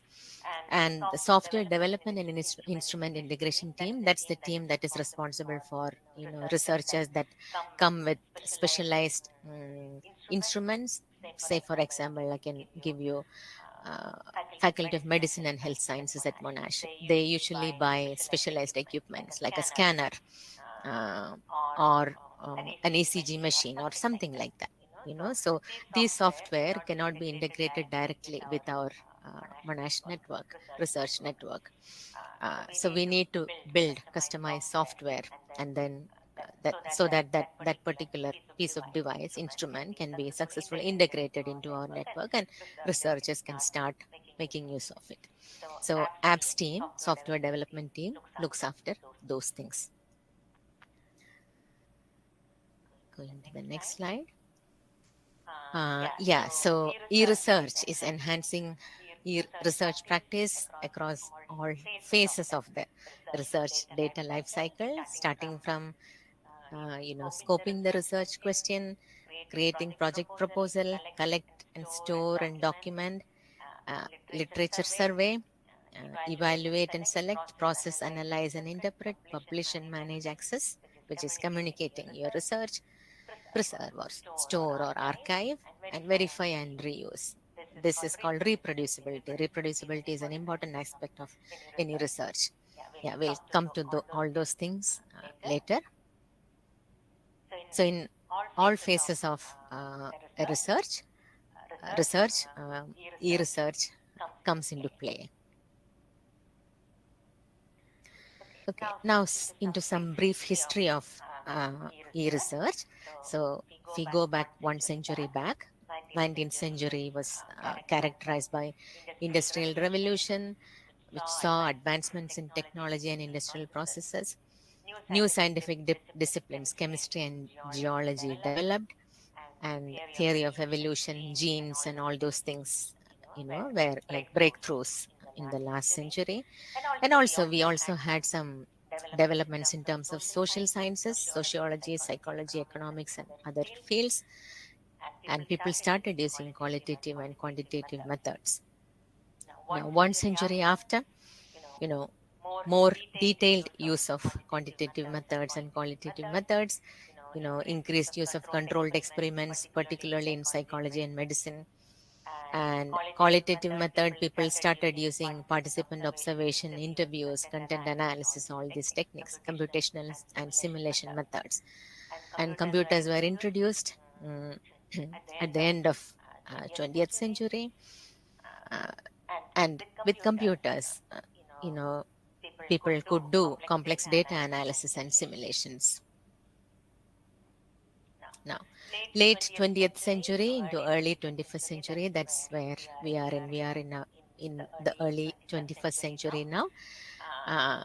So it's kind of, revolutionizing when you think in terms of developments or advancements that have been happening from the past 2 centuries. If you take this period, the first 2 decades of the 21st century, it has been, revolutionizing in terms of rise of internet and digital technologies, development of big data analytics, machine learning, and artificial intelligence. And, coming to artificial intelligence, we all are using it on a daily basis these days. I'm sure nobody would be there in the audience who has not made use of ChatGPT and other large language models as part of your teaching or learning or assignments or whatever. Okay. Enhanced capabilities for remote sensing, digital surveys, and online experiments. And with that revolution, we also saw more and more interdisciplinary research happening. Bioinformatics, the cross collaboration of biology, biological sciences and information technology, environmental science, neuroscience, all these interdisciplinary collaboration and research work started happening more and more, only fueled by this revolution, the ICT revolution, in the past 30-40 years. Yeah, and now contemporary era, if you look at that, e-research, we are making advanced use of ICT in research processes. We are capable of integrating high performance computing, data management systems, and collaborative tools. And there is an emphasis more and more on open science. Okay, and the open science advocacy is happening very strong these days. Data sharing and also data reproducibility.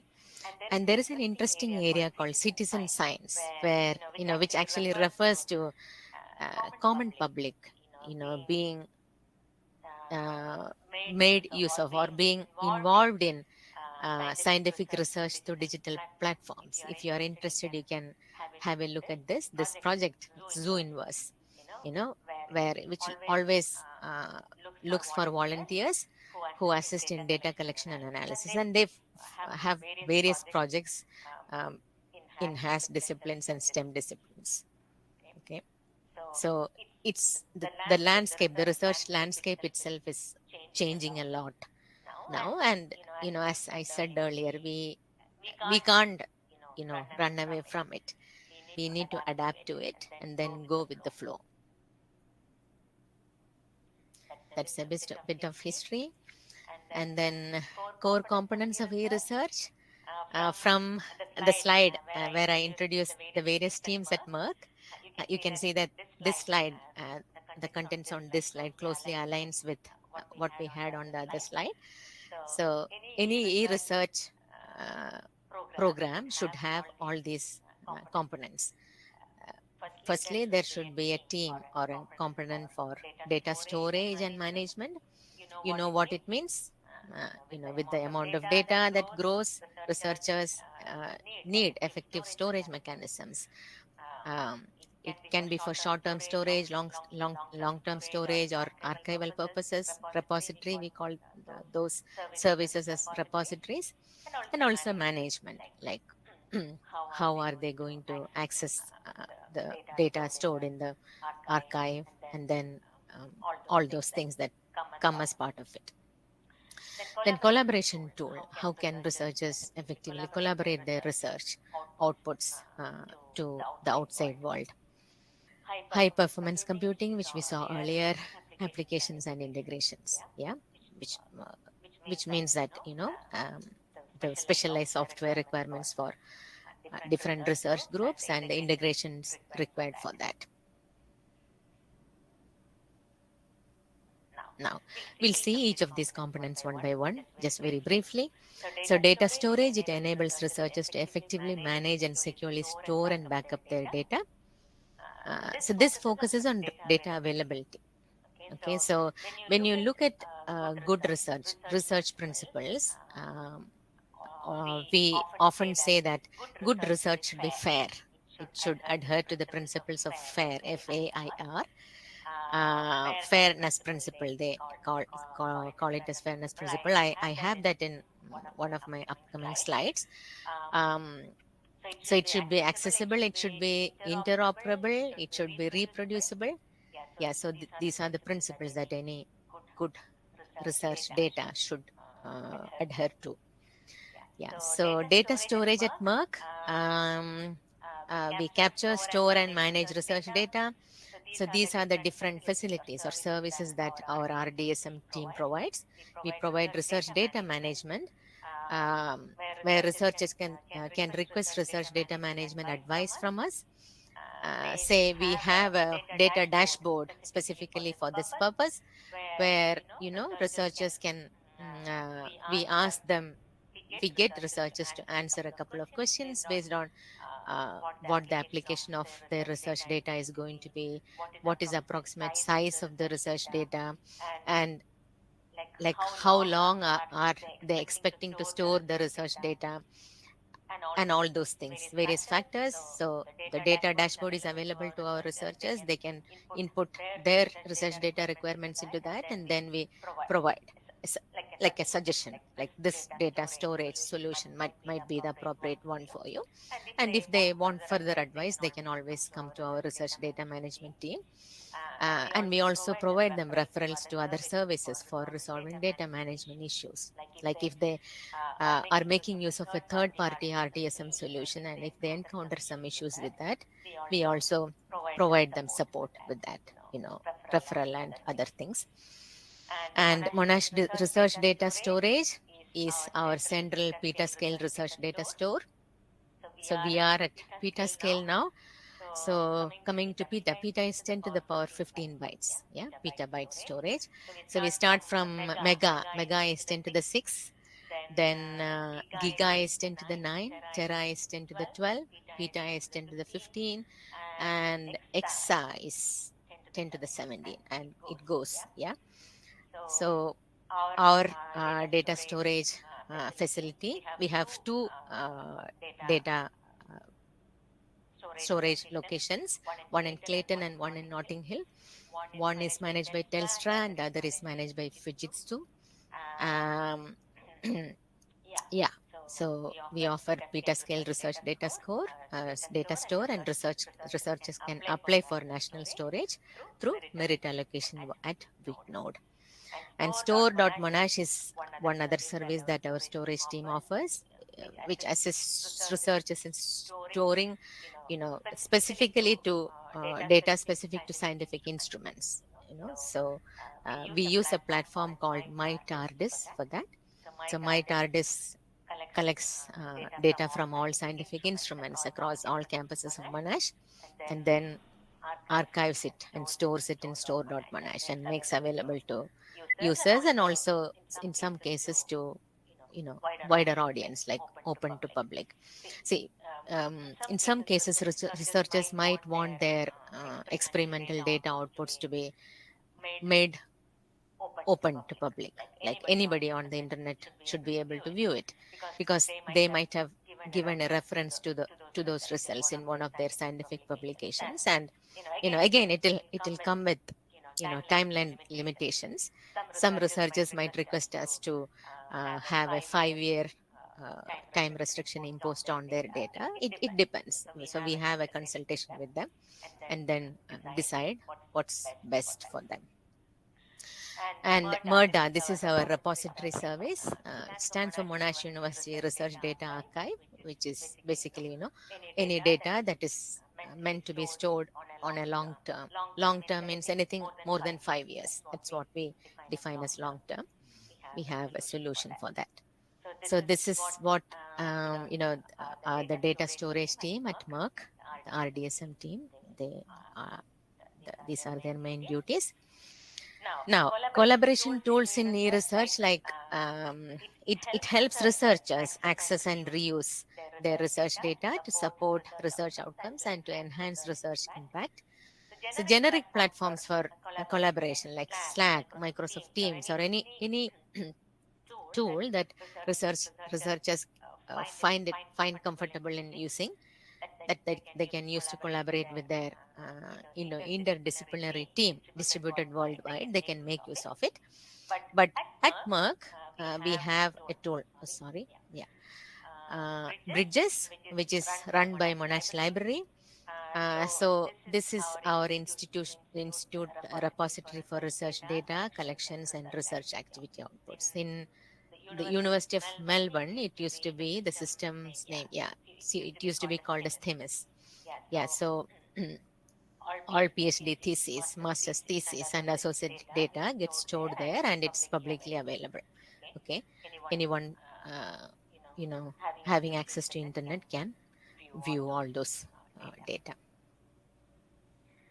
Now, high performance computing, it uses clusters of powerful processors that work in parallel to process massive multi-dimensional data sets, which we normally call it as big data.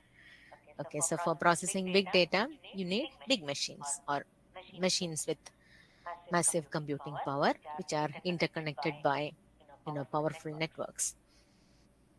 So the advantage of using HPC is that it enables you to solve complex problems in real time, using much lesser time, high speed.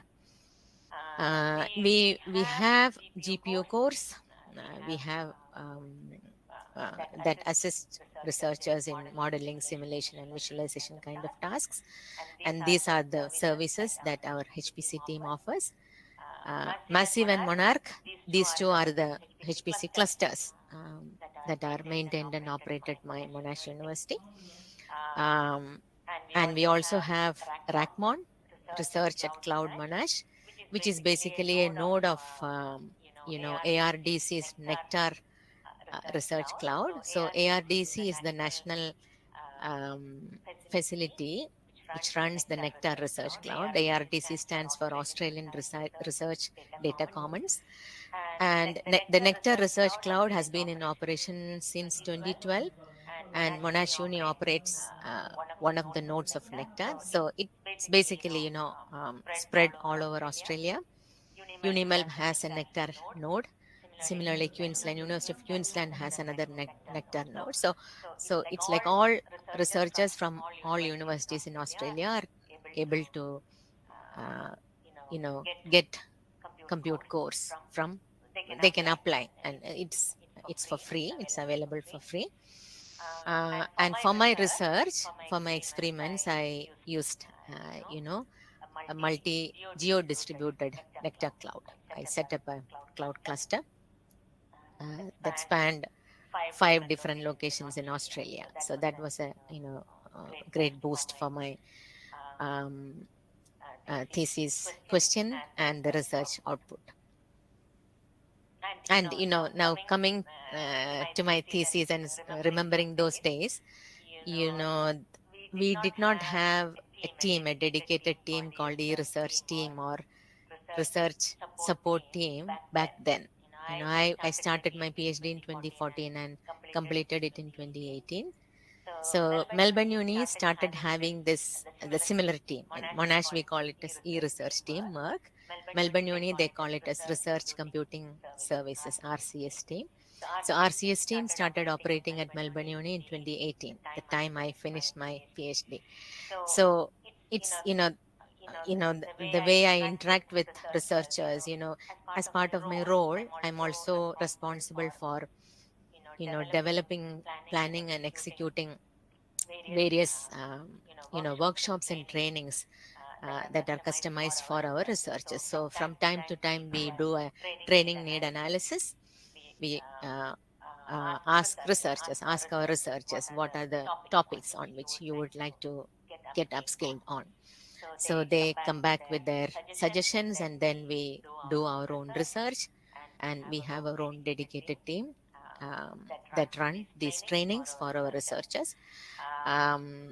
So these trainings are run, Monash, in Monash we call it as the data fluency program, which is run by the Monash Library and Monash Research Center and the Bioinformatics platform. We are the two teams that mainly offer these courses and workshops for Monash researchers. In Feb, we ran a course on Introduction to Unix, and in March, we ran another course on high performance computing. And last week, 2 weeks before, we ran a course on using Python in HPC. Yeah. So this is like a year-long process. We keep researching on that and offer courses from time to time.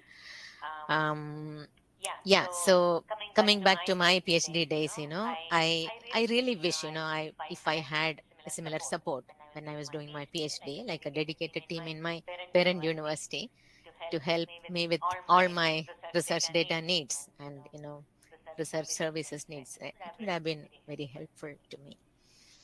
Yeah, but yeah, at least we have these facilities now for our researchers, which is good. Yeah, now coming to the next slide. Yeah, in applications and integrations, what they do is they provide customized research application and instrument support for research groups, software development and ongoing maintenance support for various groups. An apps team at Merck, project assistance, case-to-case basis. So these are some examples: the characterization virtual laboratory and safe havens for sensitive data. These are some examples. And also apps team also is responsible for maintaining the data dashboard that I was mentioning when we talked about RDSM, research data storage. Yeah, so they are like software development. They come with, people in that team come with software development and maintenance experience.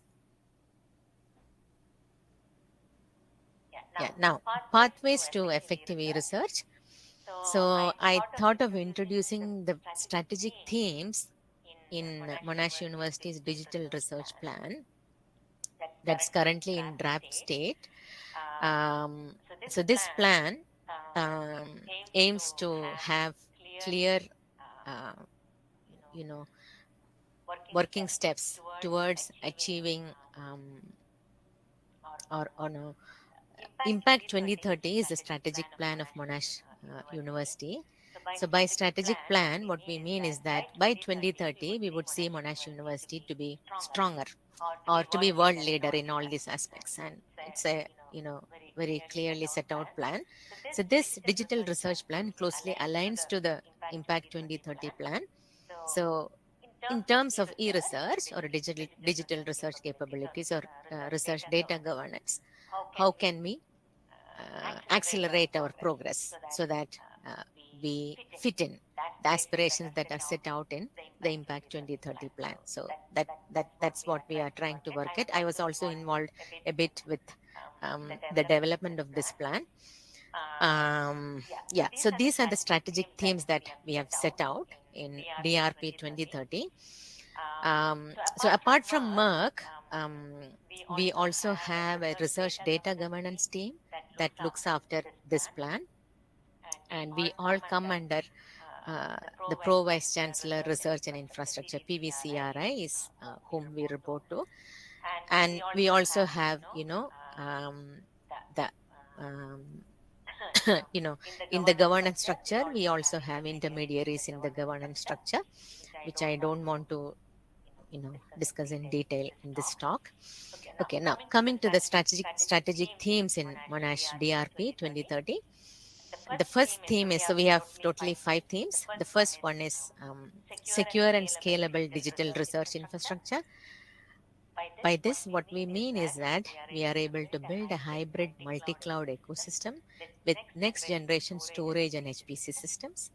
So basically, revamp or enhance all our data storage, computing facilities. That's what we mean by this first theme. And very important, we are focusing on energy efficient computing. In Australia, we call it as net zero. So Australian government has set out this aspiration of becoming net zero by 2050.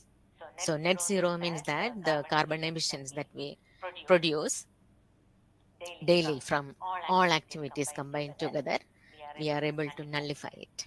Yeah, so that's a big aspiration. So all organizations in Australia are moving towards net zero.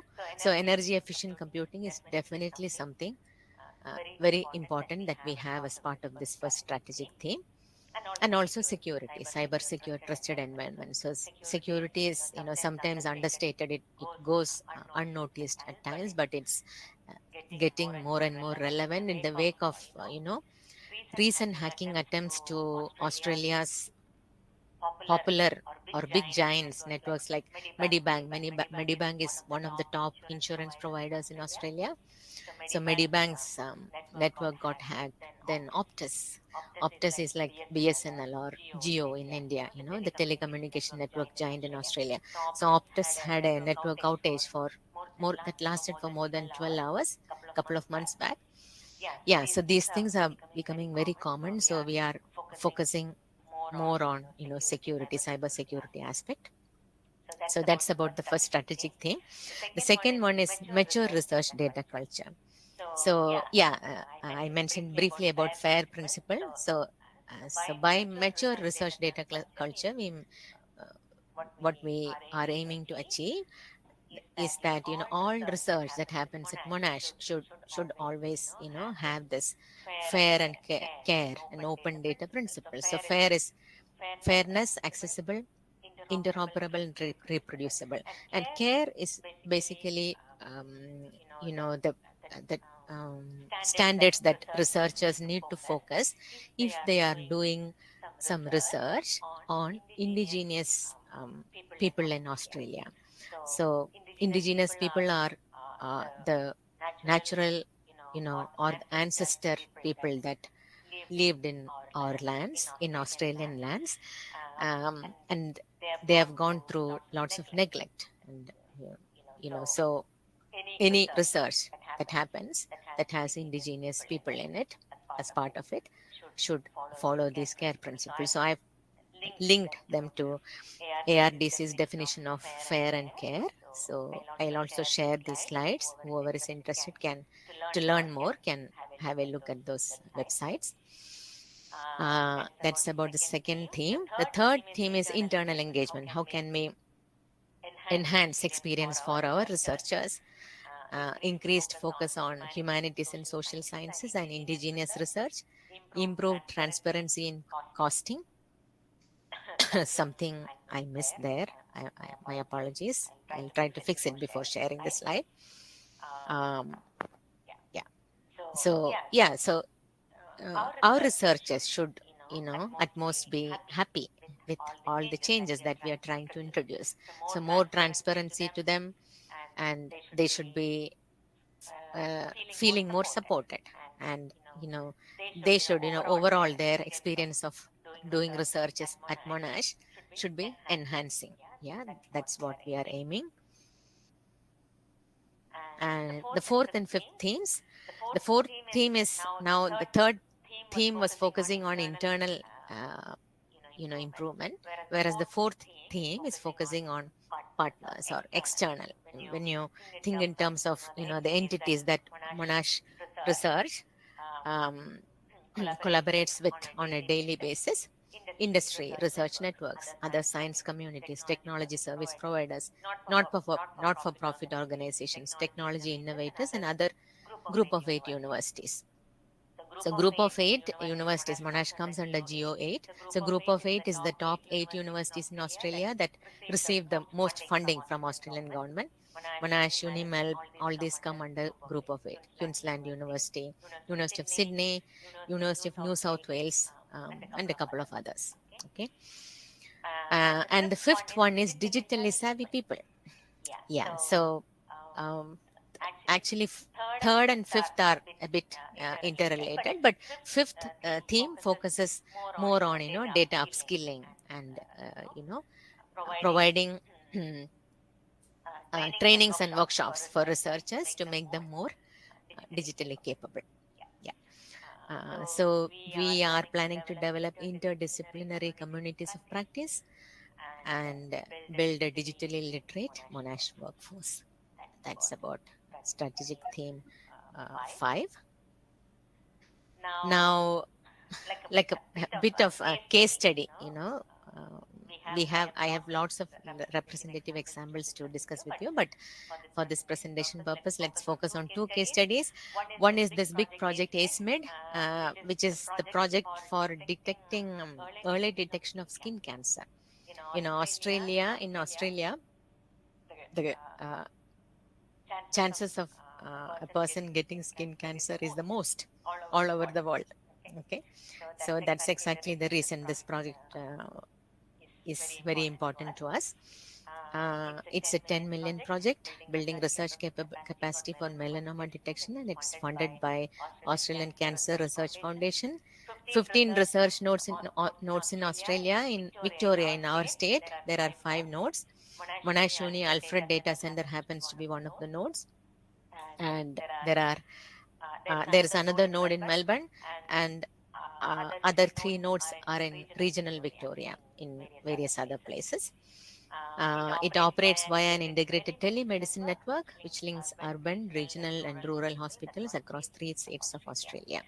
My reporting line, Ben, he's the one at Monash who is looking after ACEMED project. I have given a link to ACEMED project here. Now, case study 2 is a project that focuses on cybersecurity aspect of research data. SERP, which we call it as SERP, Secure E-Research Platform. It's again a multi-institutional national collaboration. It enables researchers to share and store their data in a secure, scalable, and sensitive approach. And sensitive data also should be fair, right? It should also adhere to the principles of fair. So it lowers the barriers that make sensitive data fair. And it creates a trusted and scalable environment for data governance, control, and management, facilitates secure remote data analysis environments, and we have established communities of practice for knowledge sharing and dissemination. And the link is given for those who are interested. Now, coming to the challenges in e-research. First is, the unprecedented growth of data. The volume and complexity of data is the first challenge. So we are looking at developing and adhering to data standards and protocols to ensure accuracy, consistency, and reliability. Next comes data sharing and usability challenge, reusability challenge. And we always need to ensure that data is well documented and easily reusable by other researchers. Data security and privacy. We always need to adhere to legal and ethical standards for data protection. Skill gaps, obviously a challenge. So we need to provide adequate training programs and continuous learning opportunities for researchers. Funding limitations. Yeah. Now come to reality. Everything depends on funding, right? We need to ensure long-term financial sustainability for maintaining and upgrading our research infrastructure. Now, like briefly touch on policy governance and ethical consideration. Policy, yes, we need to regularly update policies to reflect technological advancements and changing legal landscapes. Governance, develop clear governance frameworks that outline roles, responsibilities, and processes. Ethical, we need to promote awareness of ethical issues and best practices in e-research. Monash has a well, set out process for ethical consideration, and also governance, the RDP, research data plan that we have for 2030.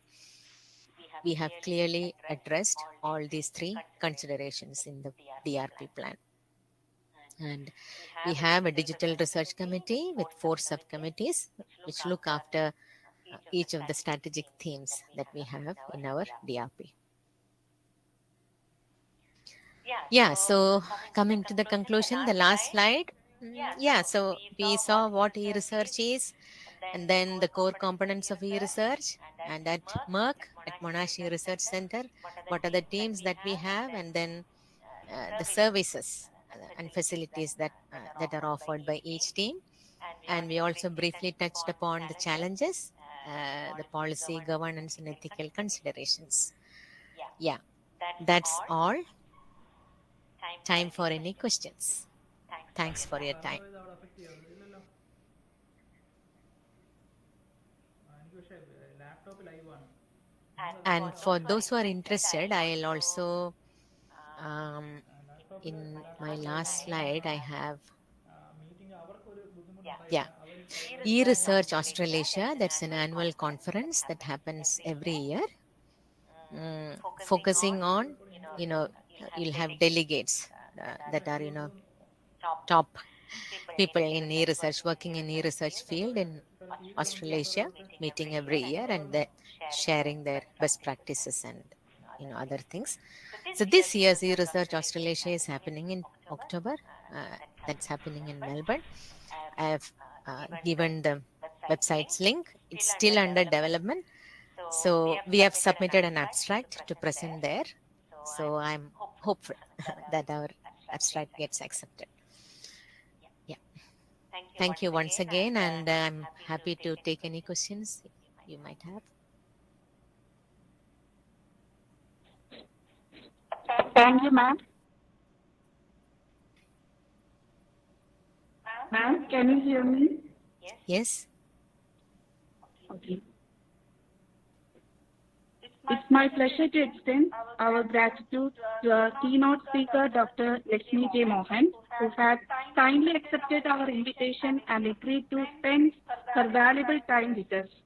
We are grateful to you for sharing your insight, expertise in the field of e-research, taking us various aspects of e-research and methodologies. I can surely say that the session enlightening and involving. On behalf of ICAMEET2024 and Lut Mother College of Science and Technology, I extend our heartfelt gratitude to Dr. Lakshmi J. Mohan. Thank you, ma'am, and good wishes to you. Thank you. Thank you, everybody. Bye. Have a nice day. I would also like to share some few words. Lakshmi J. Mohan. Okay, my friend in the sense, a college mate, my classmate, and my benchmate. And we were friend benchers for 4 years. And Yes.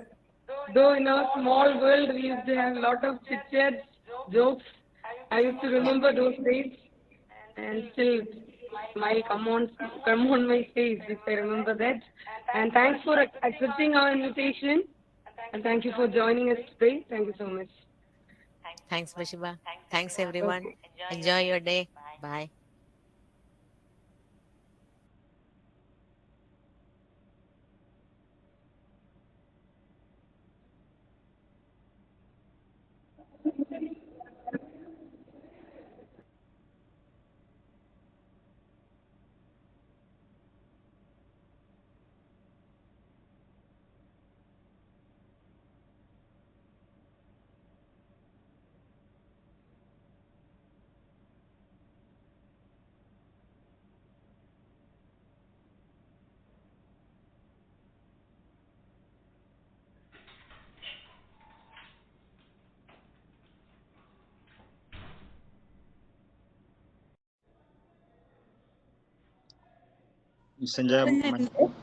Start ചെയ്യാൻ പോവാണ് session.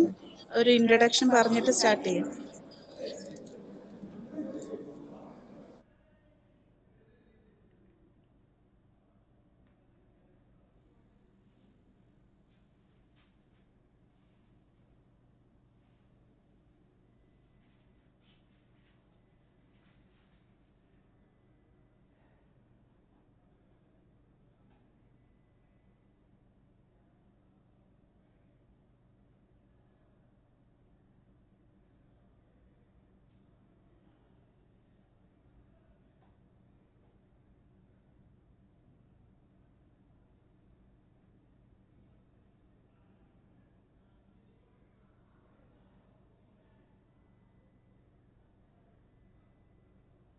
A warm good morning to one and all.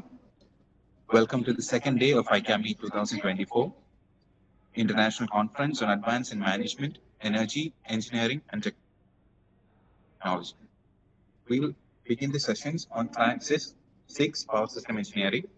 So first of all, let me welcome and invite our chairs. We have Dr. Johnson Y as our first chair.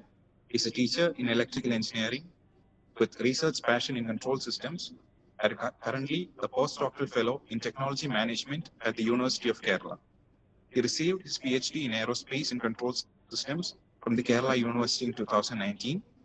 He has more than 18 years of experience in teaching, research, industry, and at administration levels in government and private engineering colleges and in public and private enterprises. He is a recipient of the prestigious Aerospace Engineering Division Prize, International Award in 2014 from the Institution of Engineers. He is a founder of the academic startup MS Future Tech Solutions. With over 20 paper publications and 2 patent application publications, he has been working as a resource person for multiple conferences and seminars. So we are very glad to have Dr. Johnson, sir, as our chair today. Let me also invite our co-chair, Ms. Animal George, Assistant Professor in the Department of Electrical and Electronics, Louth Mata College of Science and Technology, with a master's in industrial drives and control. She has over 7 years of academic experience, and her field of interest include power systems, renewable energy, and control systems. I welcome you, ma'am, to the session. To start the session, we will begin with paper ID ICAMEET 309. I repeat, paper ID ICAMEET 309.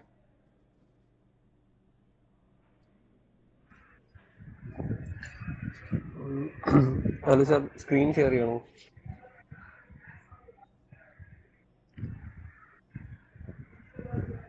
Is am I audible? Hello. Hello, you are audible. And to all participants, there is a condition that you have maximum 5 minutes time of presentation. And at that time, the organizers will give you a warning. And the remaining 5 minutes we will tell you, or we will discuss on that particular matter. Okay. Sir, screen sharing.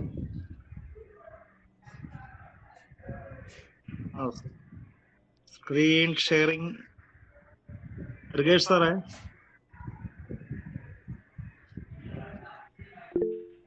Sir, okay.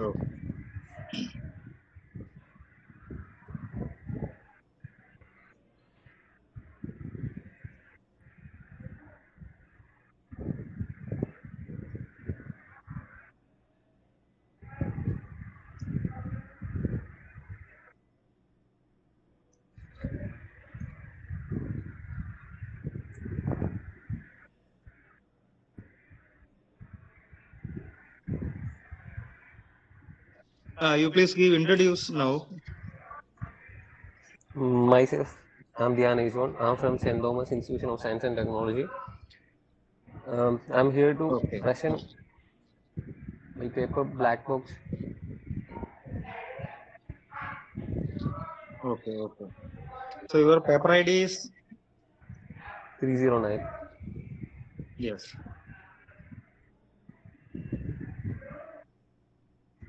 So during your presentation, you try to limit your presentation within 5 minutes. Okay. Okay, sir. And no need to explain literature review unless we ask for it. Okay, that will not give much value. Yeah, okay. So try to say important points, relevant points. Okay. Okay, sir. Okay. Can you please try sharing the screen again? Hello, sir.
You can see the screen. Yes, yes. Is the PPT is visible?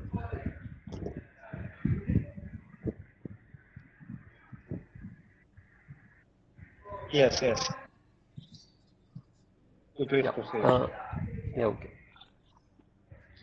I'm here to present my paper. My paper is Black Box Vehicle Event Data Recorder. This is the same concept which we can see in aeroplanes. The concept we are in is implemented to our vehicle to record the data and monitoring the properties of the vehicle. The main objectives of the project was uh, to avoid accidents, and it also helped to claiming the insurance. We can see this is the block diagram. In here, microcontroller we use as a main part of the project, and some sensors which is used for measuring the physical quantities like temperature, heat, level, etc.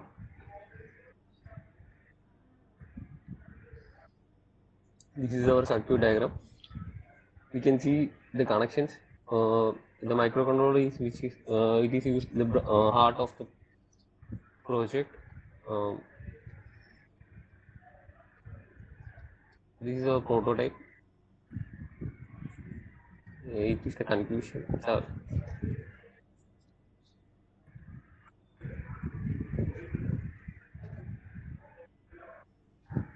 Hello, Dhyan Anil. Your okay, name sir. Dhyan Anil, right? Yeah. Actually, what is actually your work behind this? When I go through your slides, it is seen that it it is it is a recording or it's a detailed analysis or a Yes, sir. description of recordings, the black box recording. But Yes, sir. what was or what is your work behind this? What is your exact work? Uh, Actually, when an accident occurs, we can see the data like speed, the health of the vehicle, actual location, like etc.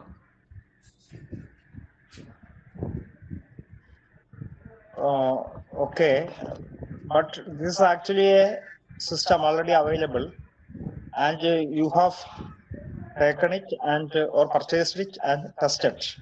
What type of test Yeah. you have done with this recorder? Actually, it's not in available now. We can see the data on our hand-on devices.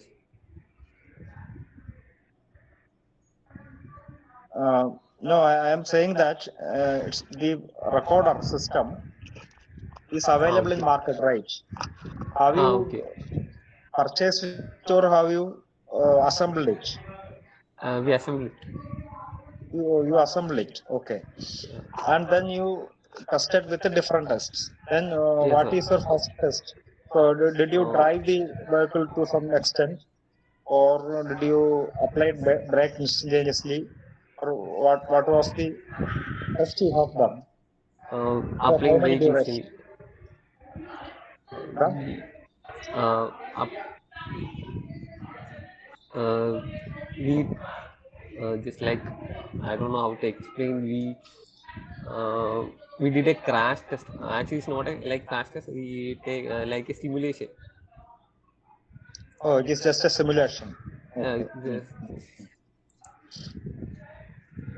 Okay. Then, if it is a simulation, then what is the purpose of assembling the system? actually, it's a prototype. Because Yeah, if it was a simulation, then the the system is also available in the simulation or in the software. yeah, Yeah, it's but also available. you say that it is assembled. That means you have to do some test on it physically. Yeah, yes, sir. with an assembled system in your hand, then why do you go for a simulation?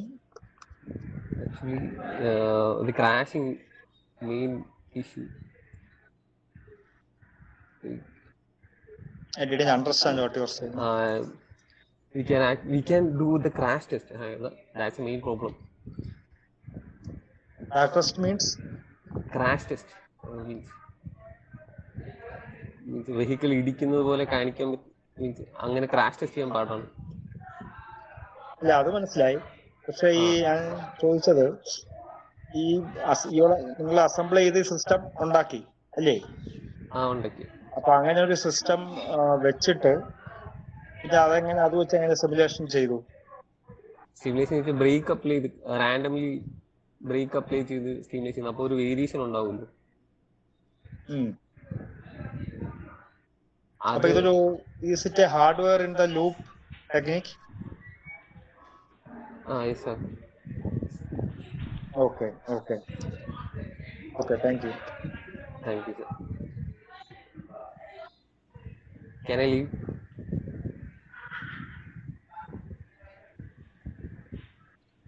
If no other question, then you can leave, no problem. Okay sir.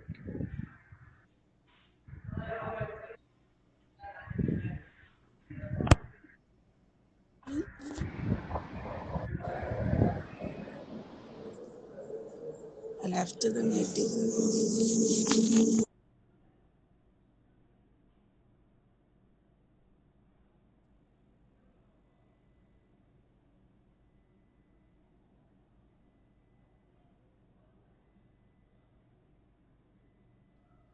അയാള് left ആയല്ലോ അല്ലേ?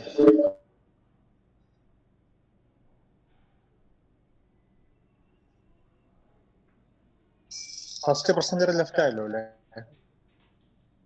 Left ആയി sir. Okay, എങ്കിൽ നമുക്ക് second participant നമ്മൾ inform ചെയ്തോ അതോ ഗ്രൂപ്പിനകത്തുണ്ടോ? ഗ്രൂപ്പിലുണ്ട്. അപ്പം സ്വന്തമായിട്ട് ഷെയർ ചെയ്യാൻ പറ്റത്തില്ലേ അയാൾക്ക്? ഷെയർ ചെയ്യാൻ പറ്റും. റീബാൻസ് ആണ്. ഒരു minute. Start the session. Yes. The next paper ID is ICAMEET2024.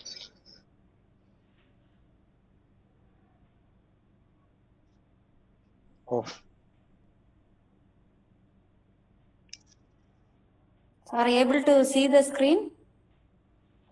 Yes. Good morning to all.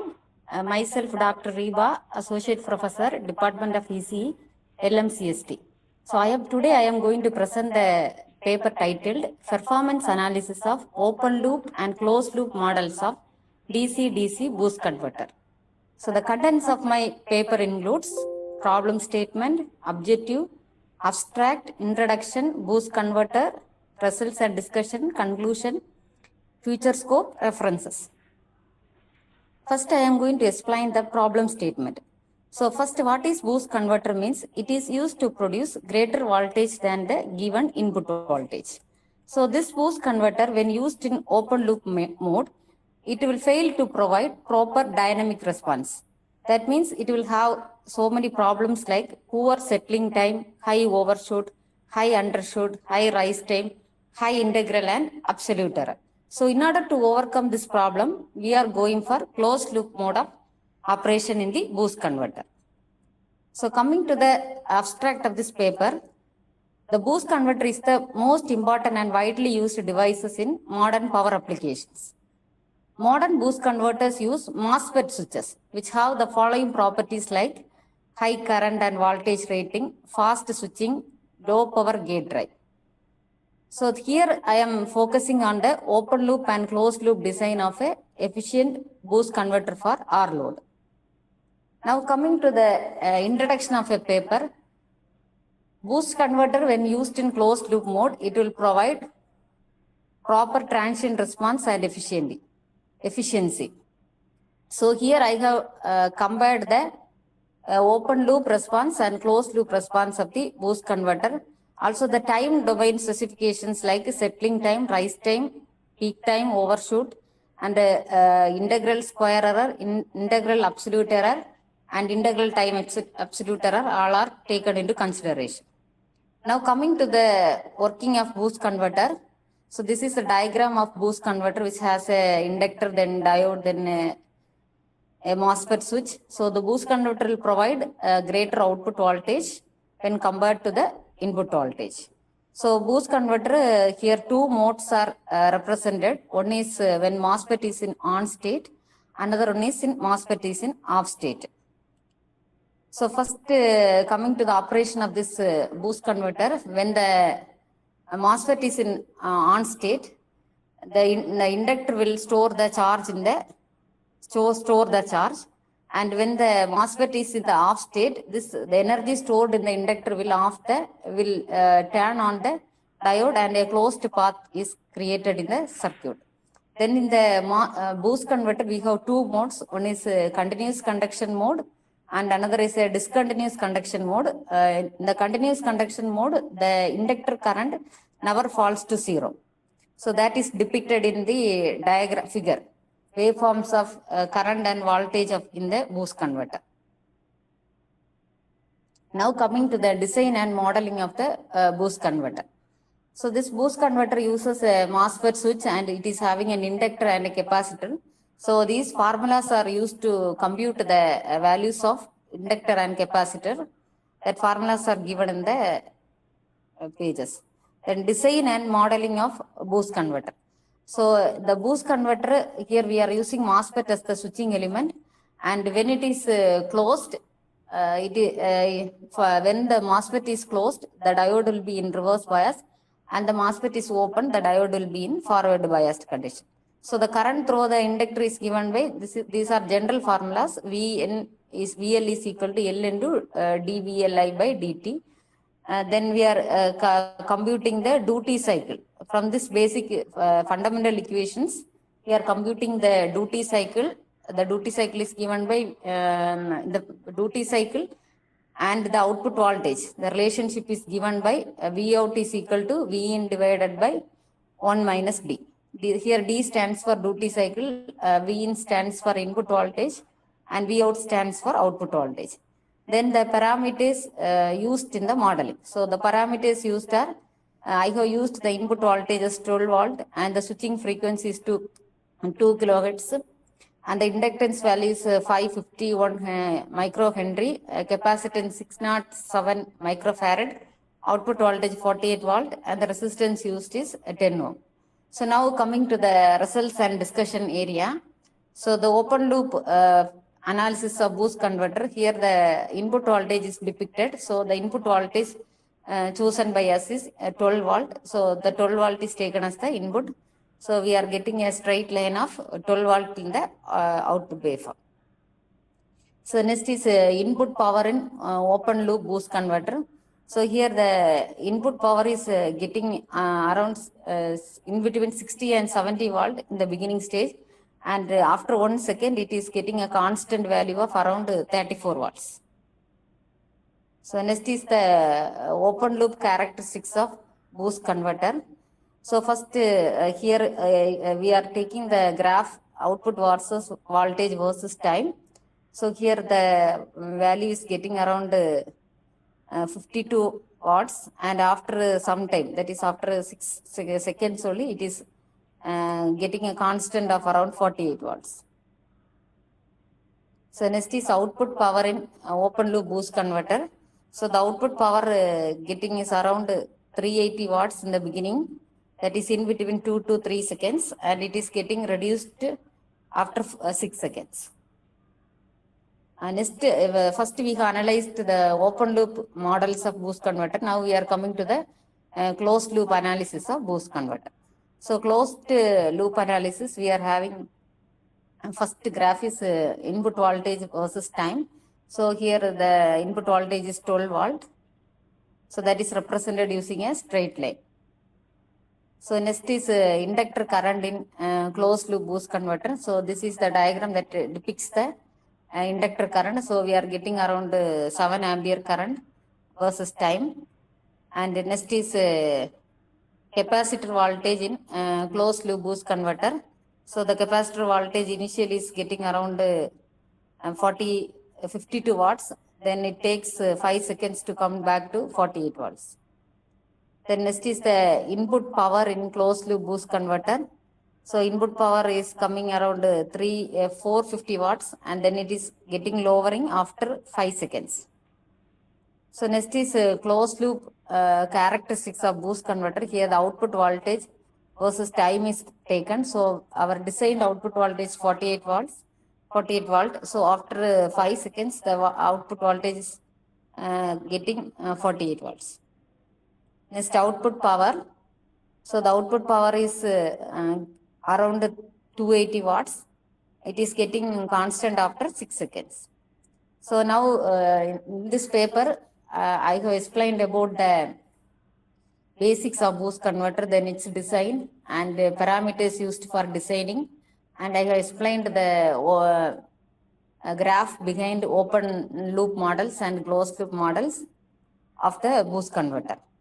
Now, coming to the future scope of this paper is this work can be further extended to various other types of DC-DC converters, and we can further tune the parameters using basic efficient optimization algorithms like Queen Bee genetic, cuckoo search, frog leaping. So various optimization algorithms are available for tuning the parameters of this PID controllers. So in the feedback for controlling the output from input, we are using PID controller. So PID controller uses 3 parameters, KP, Ki, and KD. So that values can be modified using optimization algorithms. So we'll get an efficient output at the output side.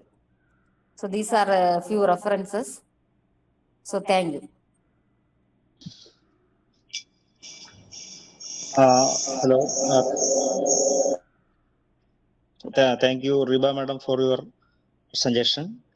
So in the beginning, I have some comments that your work is actually the design and control, closed loop control of a boost converter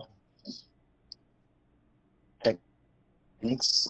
It's a very is presented in a very simple manner, and it was awesome. It was wonderful.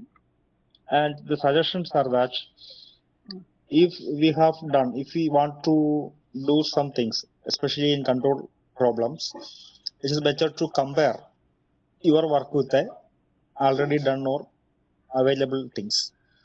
So you have got some PID values, and if there are already, so I think so many people have done this earlier, and there, yeah, and these results are maybe already available in the literature, and if you can compare those works with your work, then it will be more useful.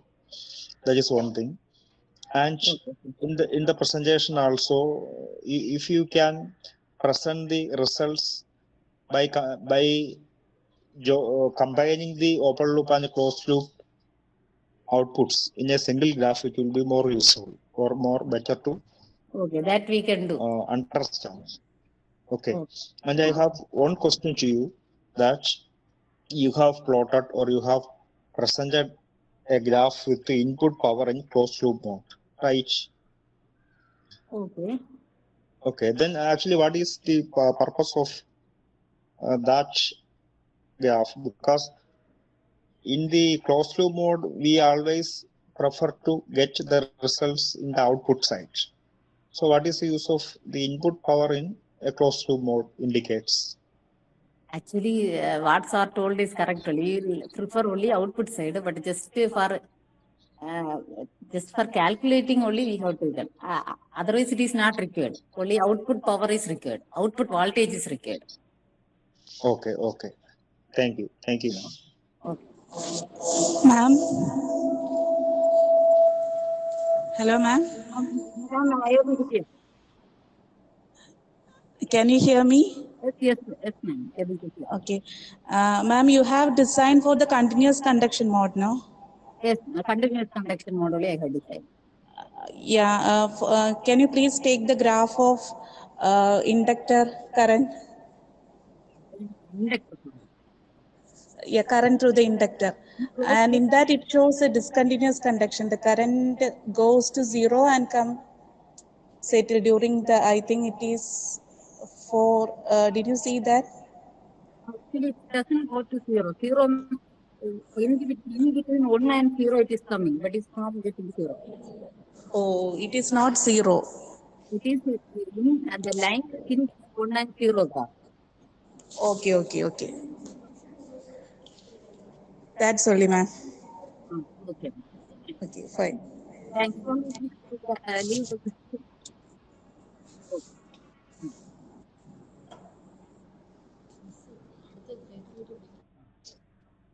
Okay, I'm Thank ready. you. Okay. Next paper ID, ICAMEET324. ICAMEET324. Thank you. Good morning, one and all. My name is Asharani GS. I am a research scholar at CET and my guide is Dr. Lalpriya PS. Let me present my screen.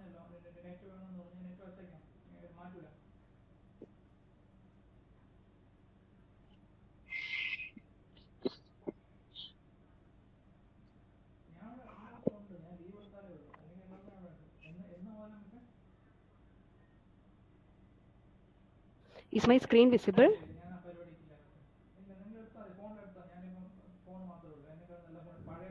Yes, I hope yes. it's visible. Okay. So my topic is reinforcement learning based energy management system for electric vehicle charging stations. These are the overview.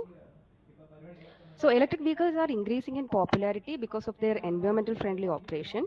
The surge in popularity of EVs is leading to an increasing demand for smart and effective charging infrastructure. So a large number of uncontrolled EV charging can result in negative impact on the main grid. So it is feasible and environment friendly to charge EVs with some renewable energy sources also. So an implementation of an energy management system is necessary to streamline and regulate the charging operation at EV charging stations. So an EMS could efficiently control and monitor the diverse energy sources available at the EVCS. The primary objective would be to schedule the charging of EVs in a manner that minimizes the operating cost of the EV charging station operator. At the same time, all the connected EVs receive enough charge without overloading the system. So this is my system overview. Here, this is the DC bus. I have a connection from the main grid, and there is a solar panel I have done, and this is the battery. Because the energy storage system I am using is the battery, and this is the energy management system. These are the different charging ports. So along with the grid power, PV source and energy storage system are used for serving EV charging load. The most commonly used energy storage is batteries. A bank of lead acid battery cells will be using, and the EMS controls the charging process of each connected EV. So excess PV power, if there, then this is either stored in the ESS or sent back to the main grid. Moving on to problem formulation, the primary goal is to lower the charging station operator's cost while still satisfying the every connected EV's charging demands. So the total cost of charging station operator is given by equation 1. Here P is the amount of power purchased from the main grid, and PS is the amount of PV power, the excess PV power sold to the grid, and CP is the price of electricity purchased from the grid, and CSS is the fixed price of electricity sold to the grid. Moving on to reinforcement learning. As you all know, reinforcement learning is a type of machine learning technique where an agent learns through trial and error in an interactive environment. Here the agent is the decision maker. In our case, it's a EMS. It's a part of the system that learns and takes the actions. The agent interacts with the environment by taking actions and observing the outcomes. The goal of the agent is to maximize its long-term reward by learning the best course of action. This is an overview of an RL. The proposed RL-based EMS continuously learns and adapts charging schedules based on this real-time data. And the foundation of RL is a Markov decision process. So a Markov decision process model is first of all created. And MDP, it's basically a mathematical model used in reinforcement learning. It includes states. States means all possible situations in which the system can be. And actions are all possible actions that the agent can take. Then there is a transition function P. It's the probability of moving from one state to another given an action. And there is a reward function. That's the immediate reward received after transitioning from one state to another. There is a discount factor that controls the importance of future rewards. So in our particular case, the states are the total electricity demand of charging ports, available PV power, energy available in the battery, time of use of electricity price. And the action space includes the grid power purchased at every time instant and the charging rate of each of the charging ports. The reward of the EMS is configured to assess the energy cost of EV charging station operator.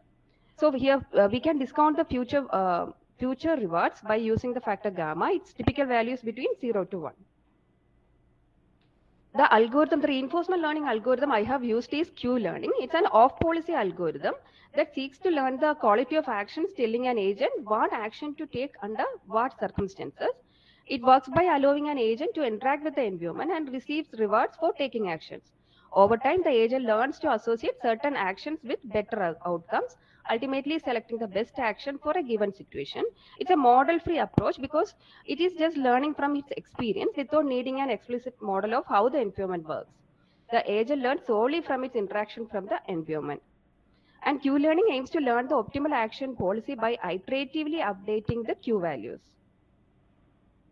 The Q value of one state action pair SA is updated according to the following equation. It's based on Bellman's equation. So here QSA is the Q value for state S and action A. Here alpha is the learning rate controlling the extent to which newly occurred information overrides the old information. And R is the immediate reward received after taking an action in S. And gamma is the discount factor. Here S dash and A dash are the next state and next action. By ensuring that all permissible actions are explored sufficiently in every state, the Q-learning algorithm can accurately learn the Q values. The action with the highest Q value in a given state is the optimal action, leading to an optimal policy for the agent. The iterative process continues over multiple episodes, gradually refining the agent's understanding of the environment and optimal policy to pursue. This is the algorithm. I am not explaining this. Moving on to simulation results. In the system that I considered, I have assumed that the maximum power that can be received from the grid is 60 kilowatt and the capacity of battery storage is taken as 90 ampere hour and the PV installed is 50 kilowatt. These are the learning rate parameters, hyperparameters for the Q-learning I have used. And this figure shows the average reward evaluation, that is number of episodes versus mean rewards. An updated, there is an updated trend that shows the agent is effectively learning and maximizing its rewards. So fluctuations in the data may indicate challenges in converging to an optimal solution. Now my proposed EMS is compared with another well-known EMS, that is first come first serve charging approach that we are using now. This strategy prioritizes simplicity over optimization. Here the EVs are charged in order of their arrival at the charging station without consideration of factors such as TOU price, renewable energy availability or grid demand. So EVs may end up charging during periods of peak electricity prices or when renewable energy sources are underutilized. This is the comparison graph. Here RL is my proposed EMS and FCFS is the system that is implemented now. So this is the time of use price I have used. And we can see that the peak price is during 4 p.m. to 9 p.m. So from 16 to 20, we can see that the RL-based EMS is using only less power compared to FCFS. Moving on to conclusions, an RL-based EMS using Q-learning for EVCS is studied. By formulating the energy management problem as a MDP, the RL-based EMS continuously learns and adapts charging of EVs based on real-time data, maximizing long-time rewards. Here rewards means minimization of the cost. So compare the performance with RL-based EMS with a traditional FCFS strategy, highlighting the superior cost efficiency and adaptability of the RL approach. These are the references. Thank you. Hello, thank you, Asha, for your presentation. Thank you, sir. And you have, in this presentation, you have given the Q-learning process using reinforcement learning in the energy management system EMS. So can you go to the equation number 1? Yes. Here, what is C meant for? This is the total cost, total electricity bill of the EV charging station operator. Total cost means net cost, right? No, not net cost, total electricity cost. Electricity cost. That means Yes. the total in the first term. Our ultimate aim is to reduce the power taken from the main grid. So this will ensure that. Yeah, here actually CPU meant the price of electricity purchased. Can you specify it in more detail? Price means price of what, how much electricity? This is the taken because I have used a time of use price. So from 9 p.m. to 8 a.m. I am consider $0.12 per kilowatt hour, and from 8 a.m. to 4 p.m. if I am extracting power from the main grid, this will be the price, and 4 to 9 p.m. this will be the price, because we are scheduling this for 24 hours one day. Okay. Then you have given the equation for the Q-learning process, the exact equation for Q-learning process in your presentation. Yes. Yeah. Actually, can you explain this equation with a practical situation? For example, suppose two EVs are coming for charge, and one is having low voltage and the other one is medium voltage, right? Yes. So the first priority is given to the low voltage EV, right? Yes. And we have to take the departure time also, when they will be departing. That we have actually, to consider the departure time also. Departure time can we say in advance? Is it possible? No, we can't say in advance. No, we can't say in advance. We are expecting that once the EV comes, we will get the idea when it is leaving. Okay. Then you have mentioned here the reward functions also. So based on a practical viewpoint, can you explain the reward, etc.? For example, two non-uniform types of EVs are coming. Then what type of reward is given to what, or in some way you can explain in a practical way. This is actually a theoretical explanation, right? See, the concept is different because we are expecting that different types of EVs are coming. So at each time slot, here I am updating this every 30 minutes. Okay. So at each time slot, I'll be looking at how much EVs are there and how what is the departure time. So I have to estimate the total EV charging load at that instant. EV charging load we must given, and then I have to look at the PV power, the available PV power. So I have to maximally utilize that PV power. But if the grid power price is very less, then I can of course use grid power. But if PV power is available, I must be using PV power. If it is not, and I'll be looking at the grid power. If the cost of grid power is very high, then I won't be using grid power. I'll be only using the battery storage, the power from battery. Okay, so in that condition, yes. Please. In every 30 minutes, this will in every 30 minutes this will be iterating. So I'll be preparing this energy management system. It's like an optimization model only. So I am optimizing. Here the trend is every EV is coming. We are not looking at the grid price or not looking at the PV power, how much power is there. We'll be just charging immediately. That is immediate charging. So this will be scheduling. This is actually what is told as charging scheduling. So I'll be scheduling the EV charging to time periods where the price of electricity is very less, or to the time periods where PV power is available. Okay, then I'm asking the question is that how the reward points are given in this particular situation. You explain a situation actually, right situation, and in that way, how the reward points are given, or in particular condition, more reward points are given, like that. Can you explain? So, what is the significance of these reward points? This reward function is very necessary for a machine learning algorithm. Basically, for all the reinforcement learning, we need a reward function because here the agent, my agent is the EMS.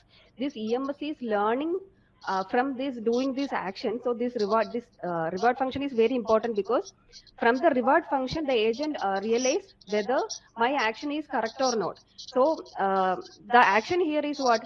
we are charging EV, we are taking power from grid. So if the reward function is what the cost of, it's a negative of cost of the charging station operator. So while doing an action, it will be looking at the reward means it will be looking at the cost. Okay, it will be looking at the optimization function. That is what we need to minimize or maximize, right? So the agent will be looking at the optimization function. So reward is what? This optimization function. So once the agent do one thing, that is taken power from grid or charge the EV, it will be looking at the reward function and see that is it will be looking at the cost and see whether the cost is reduced or not. That is what actually happens inside this RL. Okay, thank you. Thank you. Asha, Yes, ma'am. can you please take the comparison of graph at the end?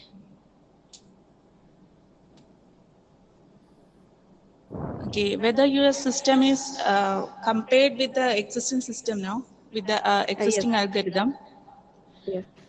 whether this is efficient only during the peak period or all the other time? See, the ultimate is it must be overall 24 hours, the cost must be reduced. So I haven't included the cost graph, but ultimately I got the cost reduced because here we can see that there is a peak. Okay, my RL based EMS has a peak. That's during the time periods when the PV power is there. So there is maximum availability of PV power. So alternate, I haven't included the cost, but altogether the cost is reduced for a day. Okay, fine. Thank you. Okay, thank you. Thank you. So next paper ID is ICAMEET 343. I repeat, ICAMEET 343.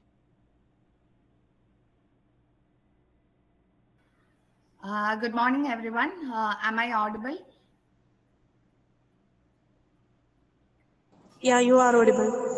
Okay, I'll share the screen right now.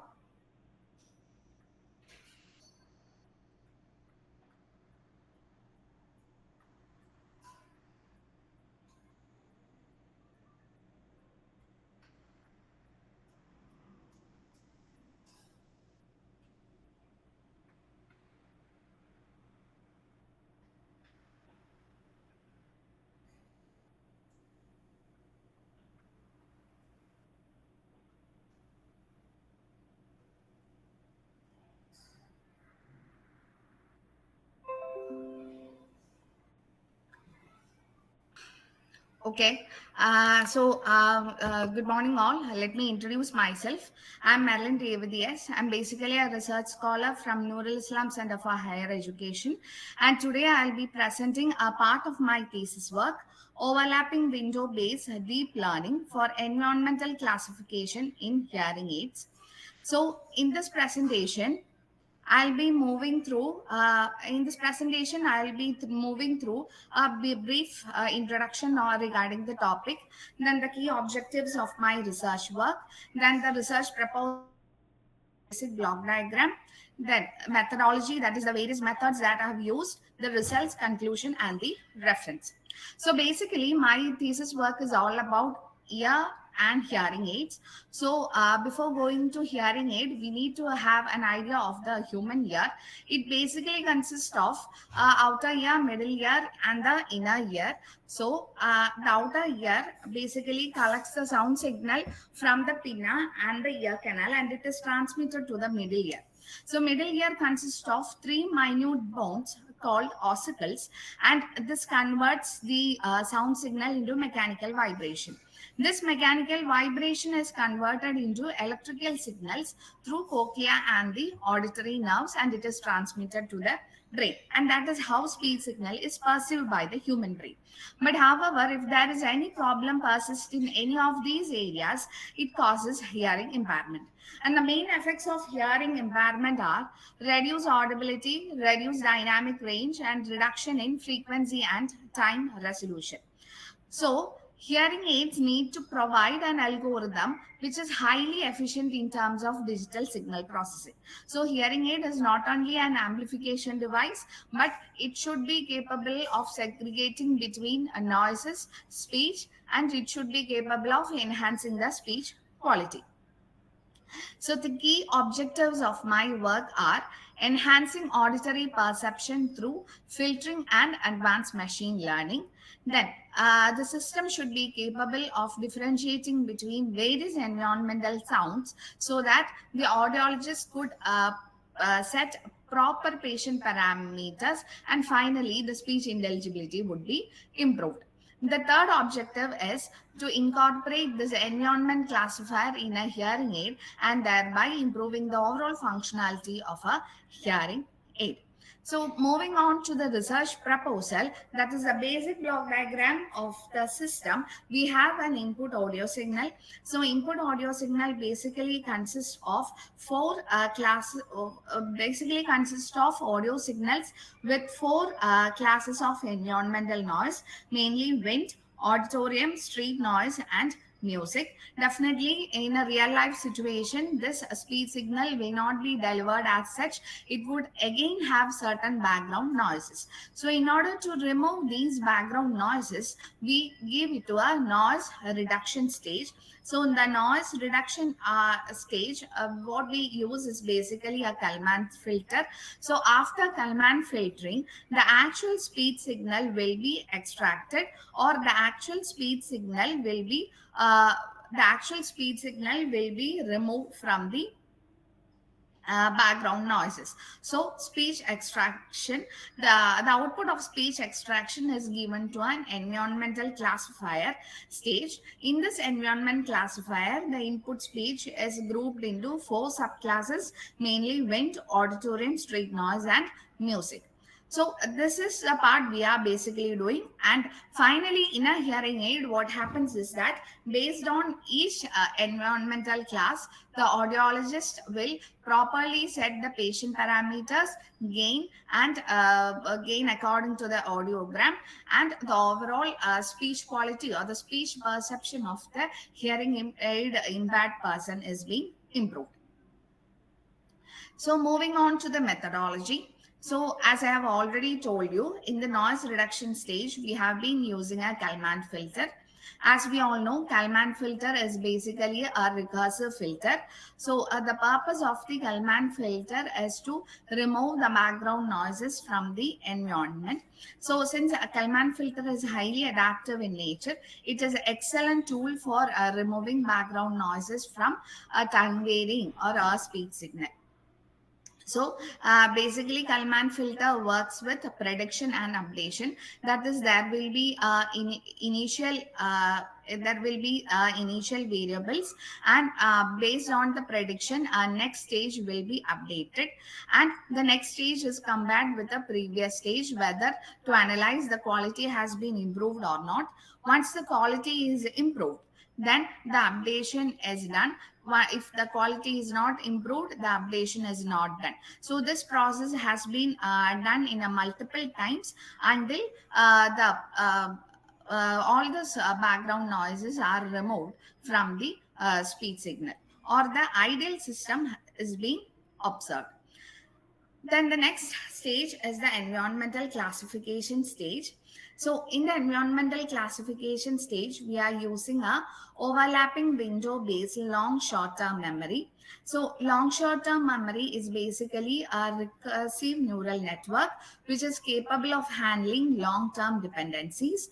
It is highly useful in implementing dealing with audio signals. So basically, in the LSTM, we have added a overlapping window. Why overlapping window is added? Because more information can be provided to the system within a limited time. So in this case, I have used a window of 128 frames with overlapping of 64 samples in it. So the main advantage of overlapping window-based LSTM architecture is that the main constraint of a hearing aid is real-life processing, or the time delay should be minimized. So that particular feature can be implemented by using overlapping window-based LSTM. So for this processing, I have taken speech signals from Noises and Timid database. So Noises data set is basically a IEEE data set, which consists of 30 IEEE sentences. It consists of 3 male and 3 female speakers. Here the input is provided in 4 SNRs, mainly 0 dB, 5 dB, 10 dB, and 15 dB. Then the second one is the timid data set. It consists of 630 speakers reading phonetically rich sentences. So these are the two databases I have used for this analysis. Then moving on to the result section. So in order to analyze the quality of the output signal, I have gone through 3 objective measures: short time objective intelligibility, perceptual evaluation of speech quality, and log likelihood ratio. So short time objective intelligibility is basically denotes the intelligibility of degraded speech after processing. So it is highly correlated with the speech intelligibility. Short time objective intelligibility is measured in a scale from 0 to 1. If the value is close to 1, then it is that particular signal is of superior quality. Then the second parameter is perceptual evaluation of speech quality. It basically determines the quality of a coded speech after final processing. So it basically simulates the perceptual of human ear. The PESC scale is from 1 to 5. If the value is close to 5, then it means of high quality. Then the third parameter is log likelihood ratio. So log likelihood ratio is basically how much is the processed speech is better than the noisy speech. It is measured in a scale from 0 to 2, and if the value is close to 0, then it is of superior quality. So this is the basic result, in which there are 4 noise classes I have already told you: wind, auditorium noise, street noise, and music. So while considering the short time objective intelligibility, the values are better after processing when compared to the values before processing. The case is similar with PESC score and log likelihood ratio. The results have a close correlation to the signal to noise ratio of the input signal. That is, if the SNR of the input signal is high, then definitely the STOI, PESC score, and log likelihood ratio are of superior values. But however, in all the 4 classes, the Kalman filter with OLSTM classifier has a superior performance. Then in this table, I have compared the classification accuracy of all these 4 classes with existing algorithms like conventional neural network and recursive neural network. So in this case also, it is clear that the classification accuracy is high for OLSTM method when compared to other methods. So all these methods definitely have some correlation with the SNR of the input speech. Then moving on to the conclusion part. So in this method, I have used a Kalman filter with overlapping window based LSTM, and it performs significantly well. The classification accuracy of LSTM is better when compared to the existing technologies, and by using overlapping window, real-time processing is also possible, which is highly inevitable for a hearing aid. So these are the references that I have been used in my presentation. So thank you for listening to my presentation. Thank you. Okay, Marilyn madam, thank you. Thank you for the presentation. Actually, you have used the Kalman filter along with the oil STM, and Yes, then you have come to a conclusion with a classifier which is best suited for the analysis. And is there similar works have been done earlier, and okay. in that the same classifier is suited, or some other classifier is suited in the similar cases Sir, when you go through the while doing the literature review, there are a lot of algorithms used, and in some algorithms, optimizers are also used. So, certain optimizers, by adding some more optimizers, the quality seems to be improving. But I have tried only with CNN and RNN for my work. Okay, thank you. Marlene? Yes, ma'am. Hello, Marlene. Yes, ma'am. Okay, while going through your paper, in the experimental procedure, I found that it is the sampling frequency is fixed for 16 kilohertz. Why don't you take that frequency? Because, ma'am, the audio speed signals or the audio signals are basically from 200 hertz to 200 hertz to approximately 4,000 to 5,000 hertz. But certain background noises, for example, if a person wearing with hearing aid, okay, he should not be able to hear only the human speech. He should be able to hear the sound of vehicles. He should be able to hear the cry of animals. So the frequency should be given at least up to 8 kilohertz. So the sampling frequency is taken twice that of 8 kilohertz, that is 16 kilohertz. Okay, Marlene.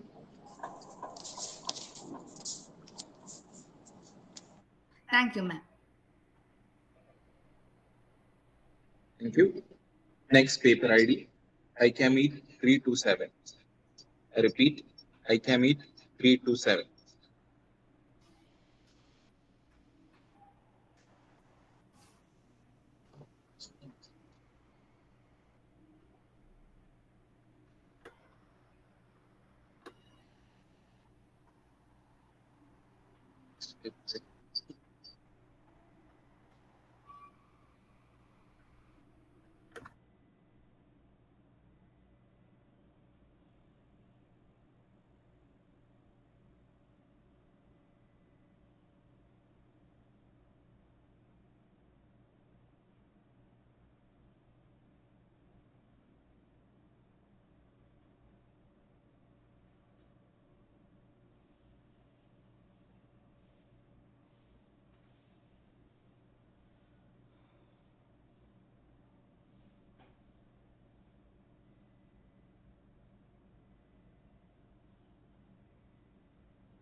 Hello,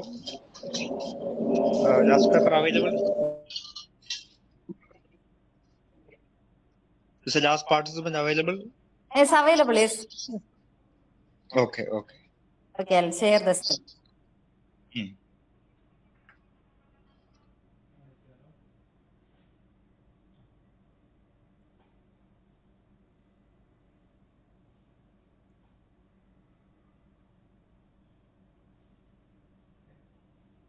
Are you able to see the screen? Everyone able to see? Yes, miss. Okay. Good morning to all. Myself, Dr. Reba, Associate Professor, Department of ECE, Lourdes Mada College of Science and Technology. I am going to present the paper titled Optimized Boost Converter Controller Design using QBGA for R load. So coming to the contents of this paper, problem statement, objective, abstract, introduction, boost converter, QBGA steps, conclusion, future scope, references. Coming to the problem statement, so this boost converter is the one which is used to get greater output voltage when compared to the input voltage. So this boost converter, when used in open loop mode, we have so many problems like poor rise time, high integral and absolute error, then high overshoot. And to overcome this problem, we are going to design a PID controller whose parameters are tuned using this QBGA optimization algorithm. Coming to the objective of our work, so to design a DC-DC boost converter for providing stabilized output to the variations in R load, then to design a suitable controller which can be realized for DC-DC boost converter, then we are going to design a converter with better convergence quality, and enhanced computational ability. Then to tune the PID parameters using efficient optimization algorithms. Then to show the effectiveness in terms of time domain like integral time domain, integral absolute error, integral time absolute value error. Then coming to the abstract, the boost converter can be used for most of the modern power applications. And here we are using MOSFET switches in the boost converter. Then here we are using PID controller in the feedback of the boost converter. Then coming to the introduction, so this boost converter in the closed loop will provide good transient response, but still to improve the efficiency of the system, we are tuning the PID parameters using optimization techniques. Then coming to the boost converter, it uses a MOSFET switch, then inductor, then one diode is used. So it has two modes. One is when MOSFET is on and the diode is reverse biased, and when the MOSFET is in off state, the diode will be in forward biased due to the current that is stored in the inductor. Then it will have two modes. One is continuous conduction mode, another one is discontinuous conduction mode. In continuous conduction mode, the inductor current will never falls to 0. Now design and modeling. So we will have the inductor and the capacitor values are calculating using the mentioned formulas in the slides. Then modeling, we are using the inductor formula, and then we are comparing that with the whenever the MOSFET is on and off. Based on that, we are taking the generalized equation and we are deriving the output equation in terms of input voltage, output voltage, and the duty cycle. So our final equation in terms of duty cycle is V out is equal to Vin divided by 1 minus B. Then this is the parameters I have used in the modeling. The input voltage is 12 volt and the output voltage is 48 volt. So here I am using a QBGA algorithm. So we need to use a controller that is called PID controller. So this PID controller parameters are tuned using the algorithm. So first we will see what is PID. PID stands for proportional integral derivative controller. So it will have the advantage of both PID and PI controller. And here the main advantage behind using this PID controller is it will remove the steady state error. So we are most probably we are choosing PID control. So many advanced controllers have come after this PID controller. So then the block diagram. So this is the block diagram of PID controller. It has three parameters KP, Ki and Kd. So here the output is taken and given to the input side, and the input value and the output value is compared, and the error is given, and the error is given to the three parameters, and based on the error the three parameters will be modified, and then it is given to the system. So this is the fine output of the PID controller that is given by U of t, which is equal to Kp into E of t plus Ki into integral 0 to Tex dx plus Kd into dE of t by dt. This is generalized equation of the PID controller. And now coming to the, so first before going with the QBGA algorithm, we are just coming to the open loop and the closed loop analysis. So the open loop analysis, we are having the input voltage of 12 volt that is depicted in the graph. Then this is the input power in open loop boost converter. So we are having a input power of 62 volts and it is getting constant after 3 seconds. And this is open loop characteristics of boost converter. So here the output voltage actually described is 48 volts, but it is taking some time to settle around 48 volts. Then the output power in open loop boost converter, it's coming around 380 volts and it's coming down after 6 seconds. Then closed loop analysis, boost converter. So here we are taking the input voltage versus time. And then the inductor current. So inductor current is getting 7 volts and it is coming down after 2.3 seconds. Then capacitor voltage. So we are getting a voltage of around 48 volts after 5 seconds. And input power in closed loop boost converter, we are getting around 450 watts. Then closed loop characteristics of boost converter. So we are getting output voltage versus time. It is coming around 48 watts after 4 seconds. Then output power, it is coming around 360 watts, and it is coming down after 5 seconds. So this we have seen about open loop and closed loop analysis. So here the settling time is getting very, very high. So in order to reduce the settling time and high overshoot and undershoot, we are going for the optimization algorithm. So I have used QBGA optimization. So QBGA stands for Queen Bee genetic algorithm.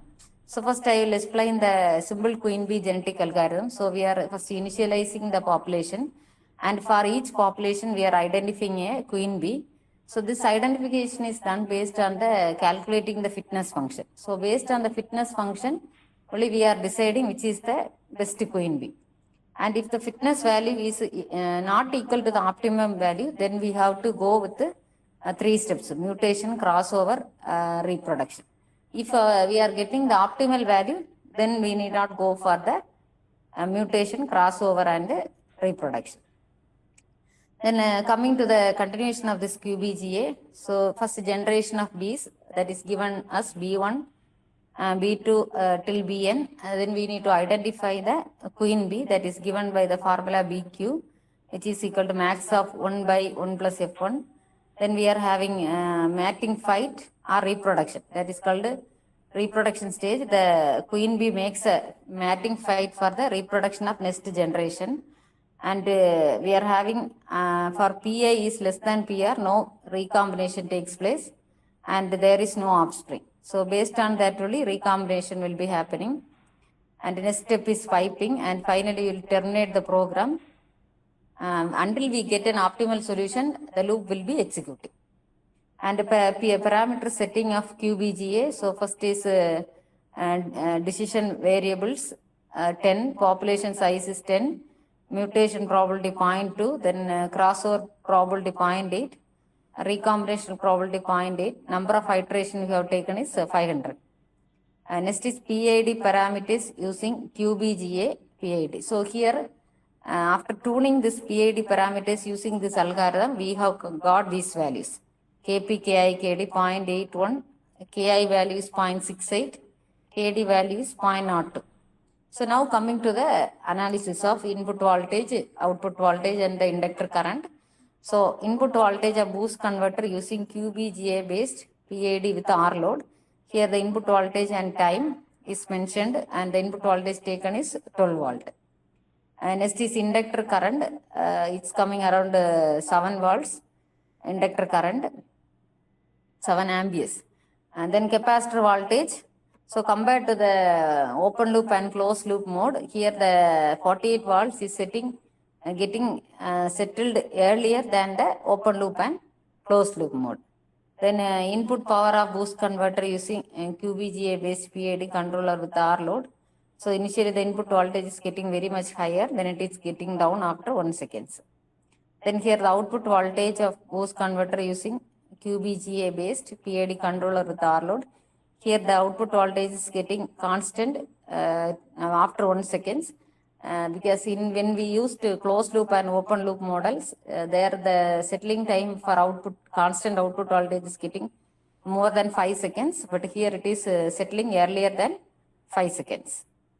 Then output power of boost converter using QBGA PID controller. This is the output power that is getting around 280 watts. Then efficiency. So efficiency here we are getting is around near to 80% the R load.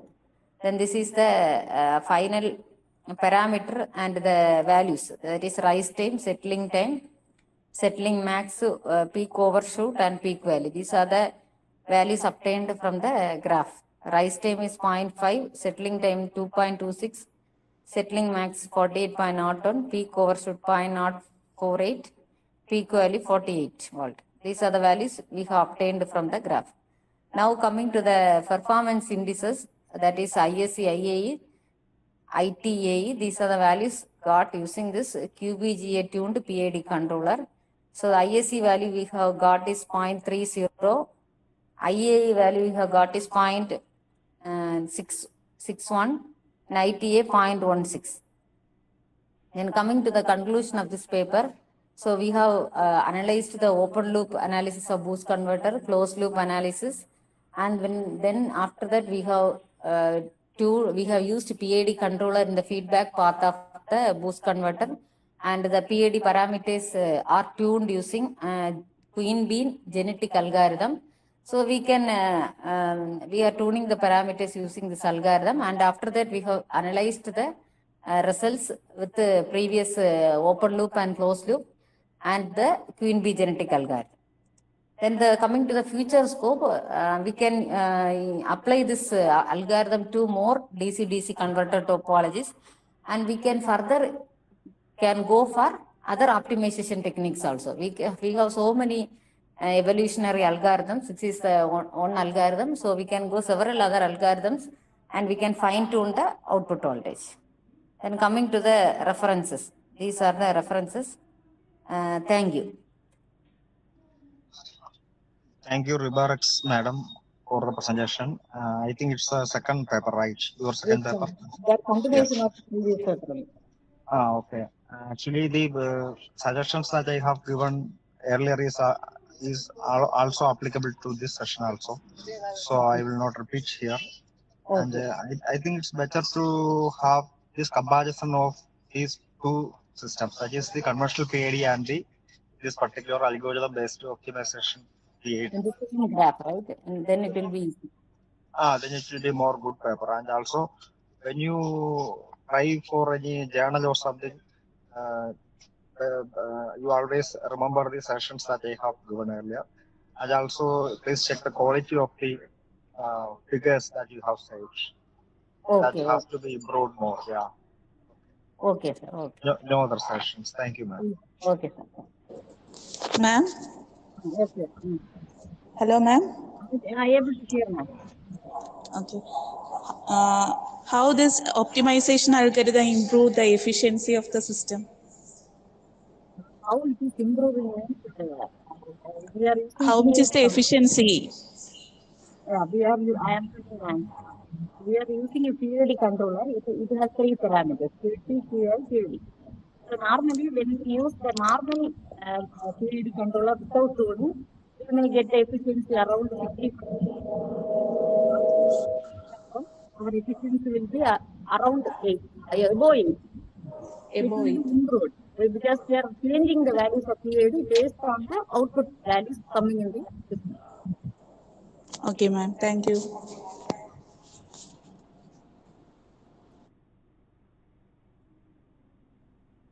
Presentations for track 6 Power System Engineering has come to an end. So I would like to thank all the participants, especially the chairs, Dr. Johnson Y and Animal George, for chairing the sessions. Thank you all. Thank you. Thank you. Thank you all.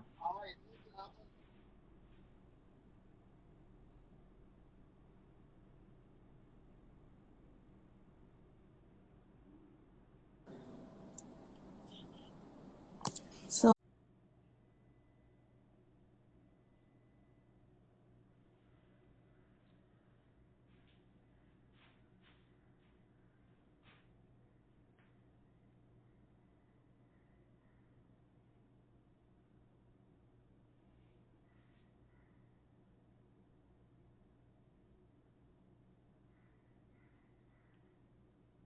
കേട്ടൂടാ mic unmute ചെയ്ത് സംസാരിക്കാൻ പറഞ്ഞു കേട്ടൂടാ നിങ്ങൾ സംസാരിക്കും mic unmute ചെയ്തിട്ടില്ല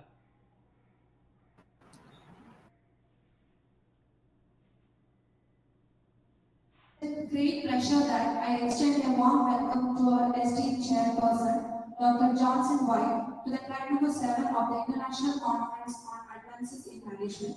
Dr. Johnson White, teacher in electrical engineering with research passion in control system studies, presently postdoctoral fellow in technology management at the University of Kerala in India. Received PhD from the University of Kerala in 2019 in aerospace and control system and having more than 18 years of experience in teaching, research, industry, and administration levels. Recipient of the prestigious Aerospace Engineering Division Prize International Award in 2014 from the Institution of Engineers India. 2 patent application publications and more than 20 research articles were published in various international journals and conference proceedings. Worked as resource person and speaker in many conferences and webinars. I invite Dr. Johnson White as the chair of track number 7. Welcome, sir. Now, I would like to extend a warm welcome to our esteemed co-chair, Dr. Bindu MV, to the track number 7 of the International Conference on Advances in Management. Dr. Bindu MV, she is working as an associate professor in Mechanical Engineering Department of Gurumata College of Science and Technology. She is a well-known academician with more than 20 years of experience. Her area of interest includes dynamics of machinery, renewable energy engineering, finite element analysis, and also the least continuous. She has published more than 10 research papers in international journals and conference proceedings, 3 SCI publications including elsewhere, and hence her research with vibrant insights. I invite Dr. Bindu MB as the co-chair of track number 7. Welcome. Now we can move to the paper presentation. First, paper ID ICAMEET2024. Lakshmi Shah. Hello, madam. Hello. Hello, are you audible? Yes, you are audible. Okay.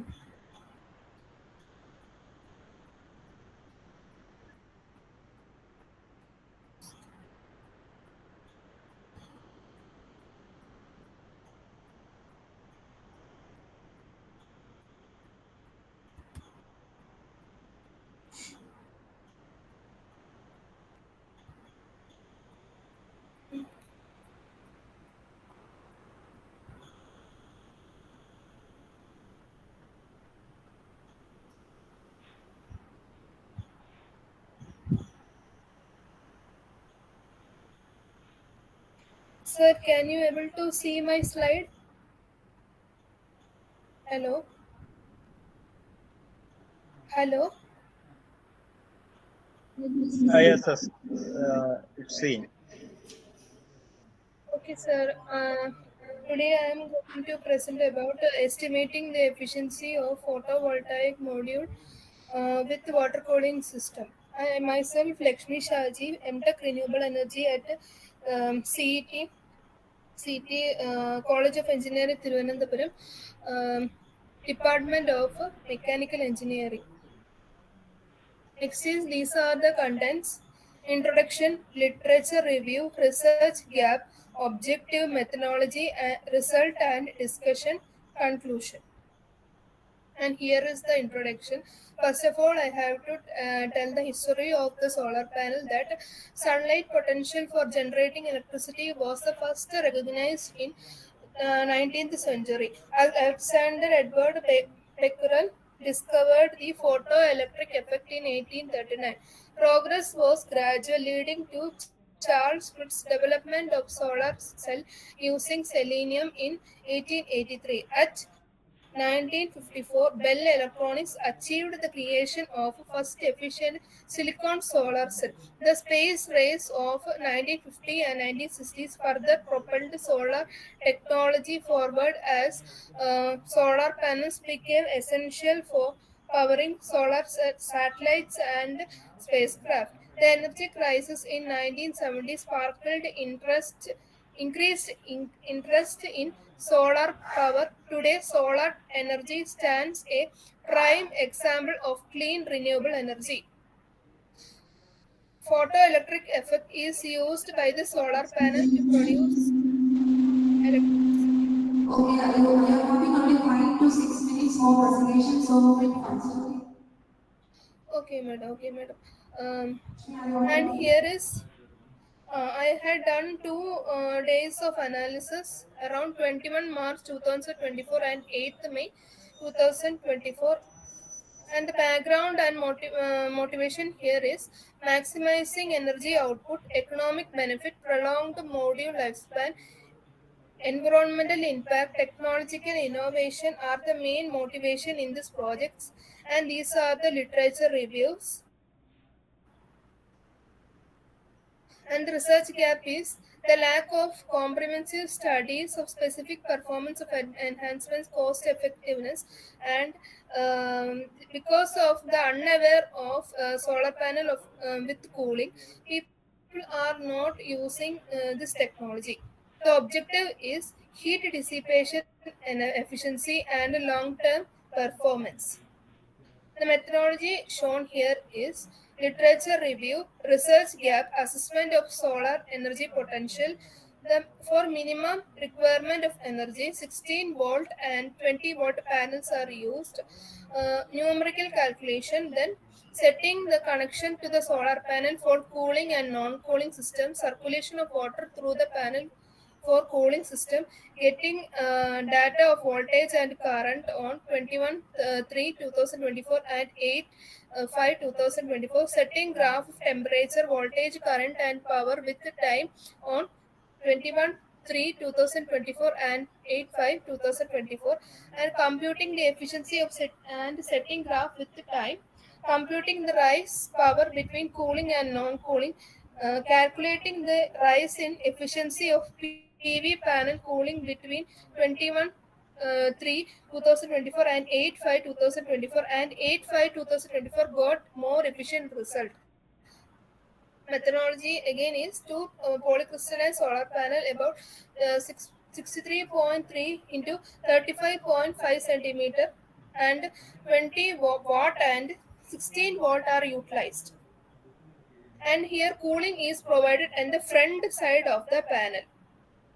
Instruments used for the projects are solar panel, pump, thermocouple, multimeter and lux meter.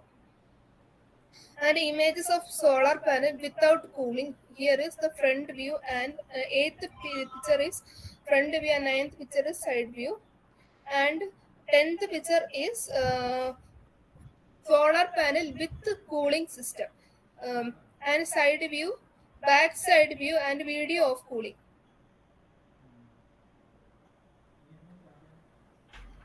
Next one is the electrical power. Electrical power equal to V into I. V is the voltage and I is the current. Efficiency of solar panel is electrical power output divided by solar radiation into area of the solar panel into 100%. Okay.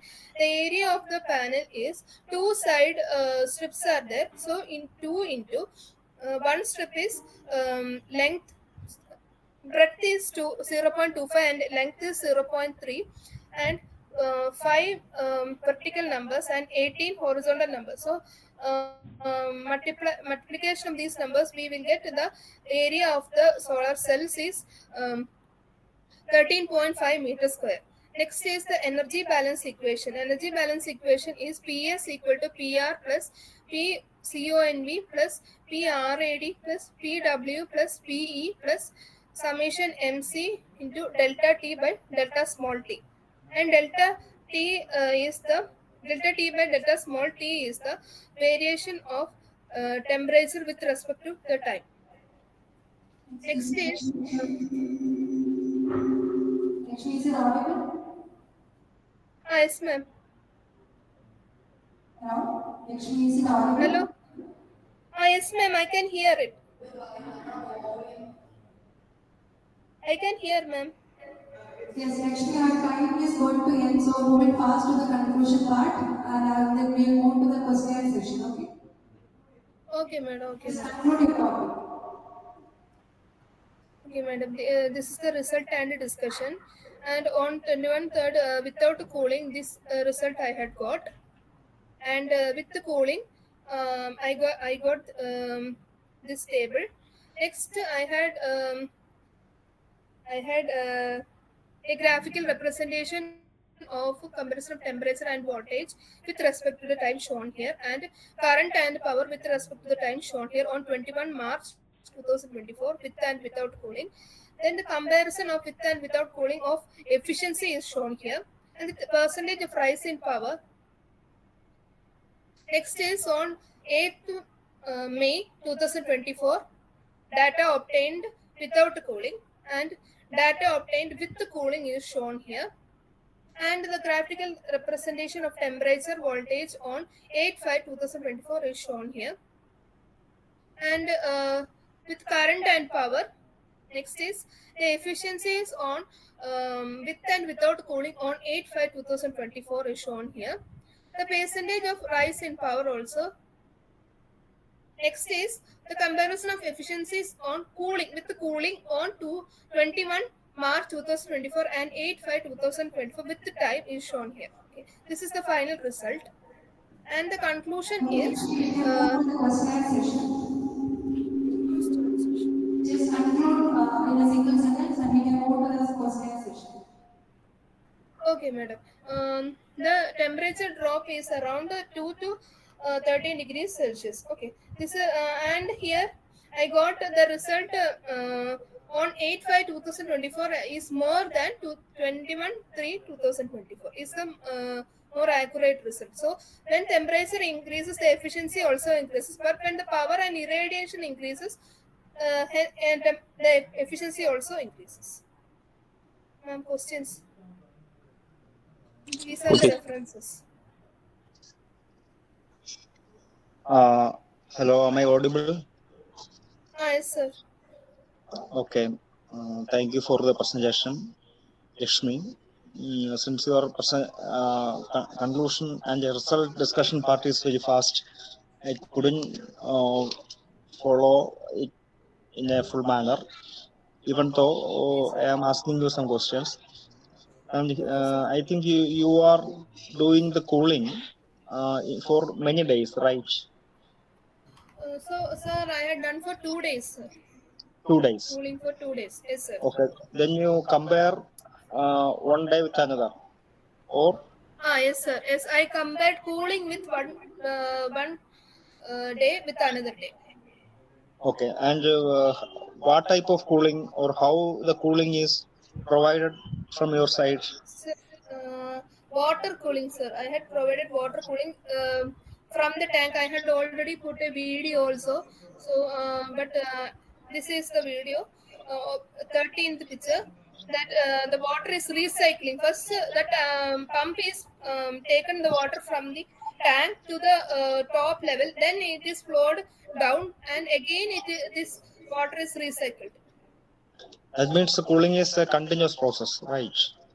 Yes, sir. Yes, sir. Okay. Then, how much percentage of efficiency is increased with cooling and without cooling? Around 50%, sir.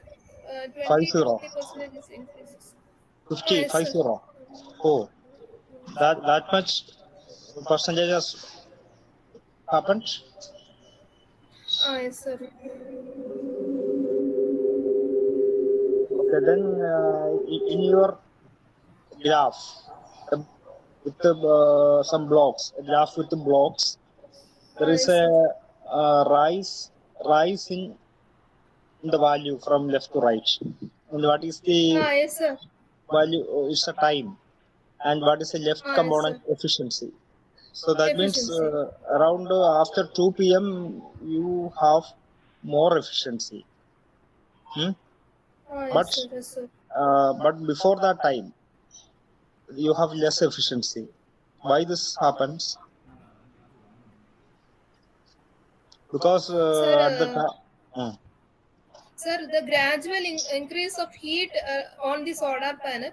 So when cooling is provided, the efficiency also will increase, but the efficiency decreases for non-cooling. Efficiency decreases for non-cooling. Yes, sir. That is applicable to all the time, but only in the last time, that is 215, you got the maximum efficiency. What is the reason behind it? Since the cooling is same, equal for all the time zones, but in the last time zone you have got high efficiency, and the efficiency, if I am not wrong, it is the maximum efficiency is shown as 0.3. 0.3 means 30% or 3%. 30%, sir. 30%. 30%. Yes, sir. Okay. Okay. Then at that time zone, it is in without cooling, it is 23%. 23%. Yes, sir. Yes, sir. With cooling, it is 30%. That means with cooling, the net efficiency is only 7% increase. Yes, sir. Yes, sir. Shall we stop and continue the next presentation? We are running out of time. Please.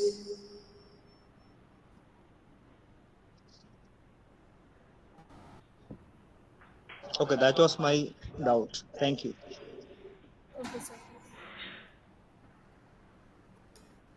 Thank you, Lakshmi. Next meeting ID 303. Paper ID 303. Hello, ma'am. Can you audible? Yes, it is audible. So, Abhinav, your time for presentation is only 5 minutes. After that, the question will be asked by the panel. Okay, miss.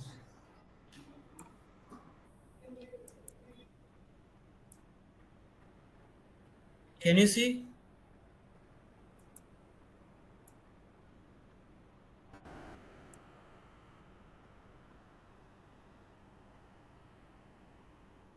Welcome to my presentation. My paper, my topic is assessment of wind potential sites in Kerala using reanalysis data, presented by Afina Villa, Department of Mechanical Engineering, College of Engineering, Trivandrum.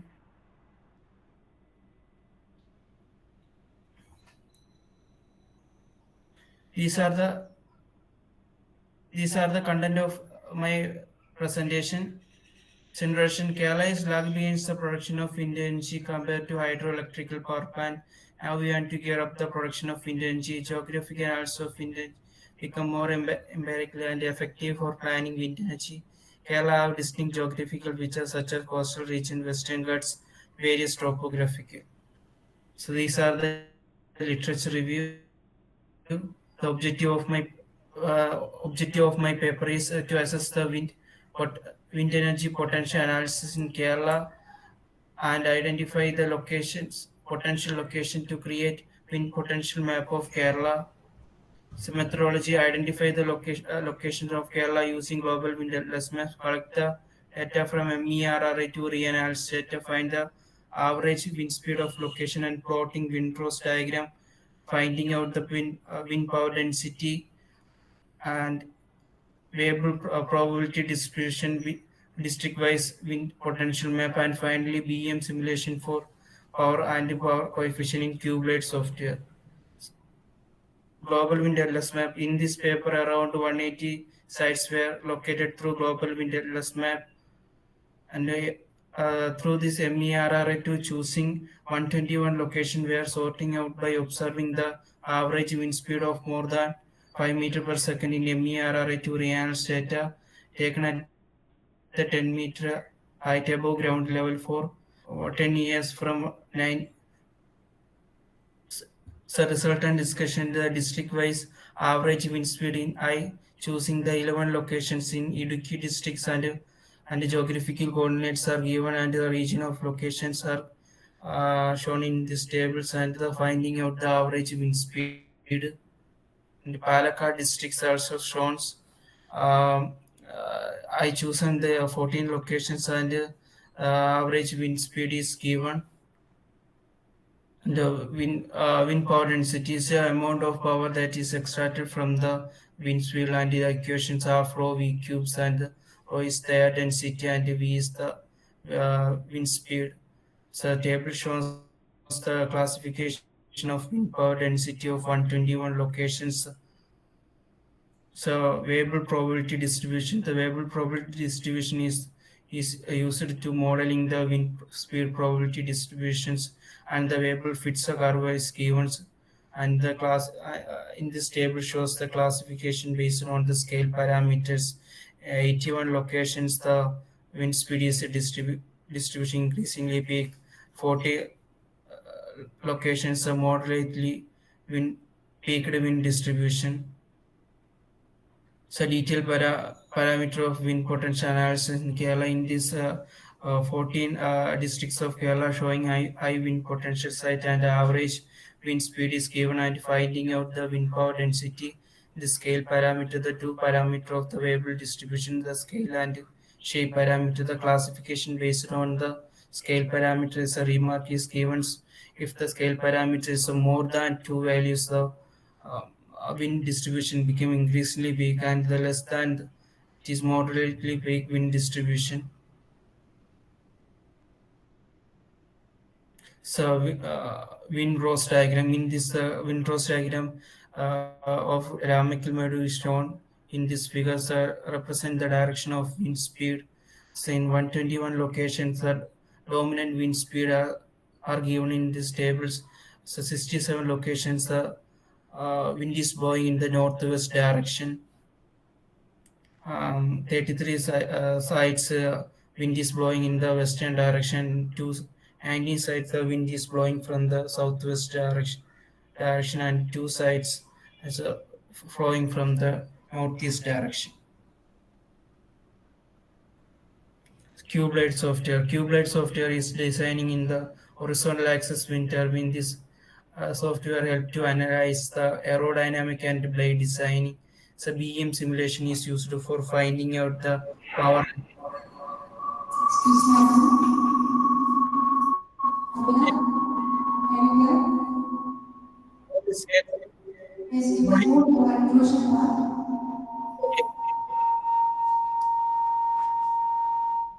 Gets the Idukki and Palakkad district have high wind potential sites.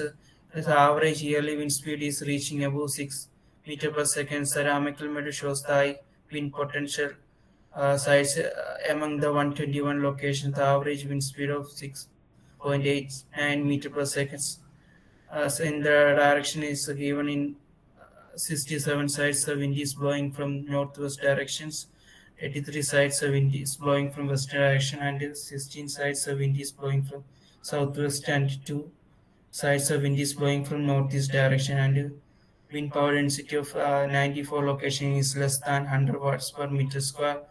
And the 15th location, the wind power density is between 100 to 150 watts per meter square, and 11 location wind power density is between 152 to 200, and wind power density is higher in Ramagumad, which is about 200 watts per meter square. Scale parameter classification for 67 sites wind distribution is increasingly big, and 33% of the site it is moderately big.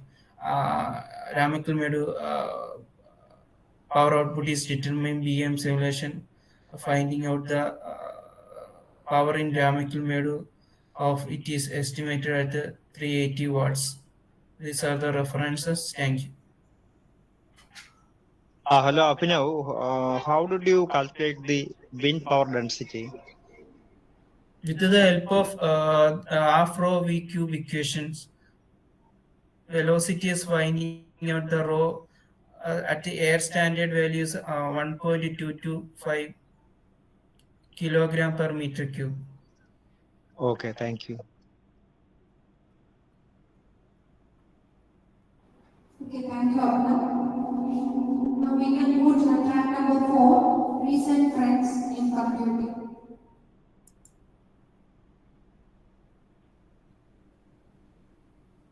I extend a warm welcome to our esteemed chair, Dr. Smita JC, to the track number 4 of ICAMEET 2024. Dr. Smita JC, currently working as professor and head of the Department of Computer Science.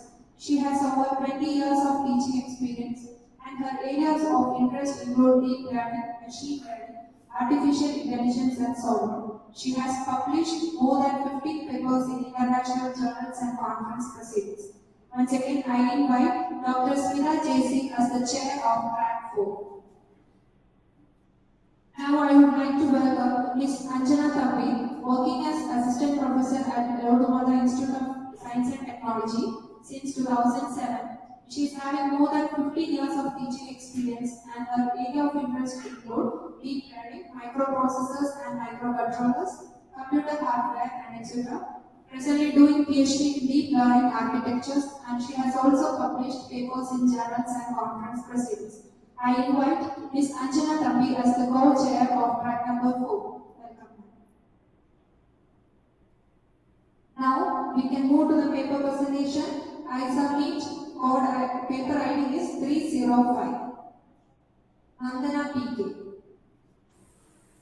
Hello, Yes.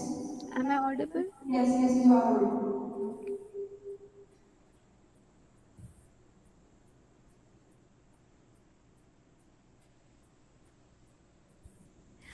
Good afternoon. My name is Nandana PK. I'm an MCA student from TKM College of Engineering, Kollam.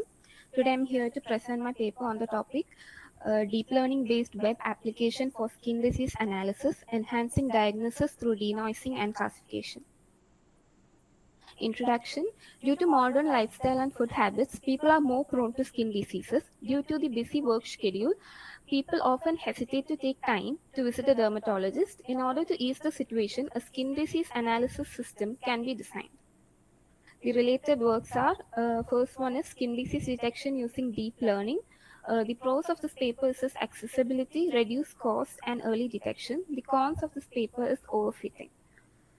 The second paper is a machine learning approach for skin disease detection and classification using image segmentation.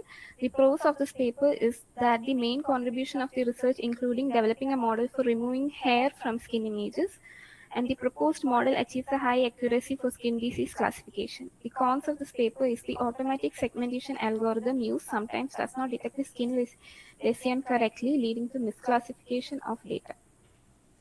The third paper is an in-depth analysis of convolution neural network architecture with transfer learning for skin disease diagnosis.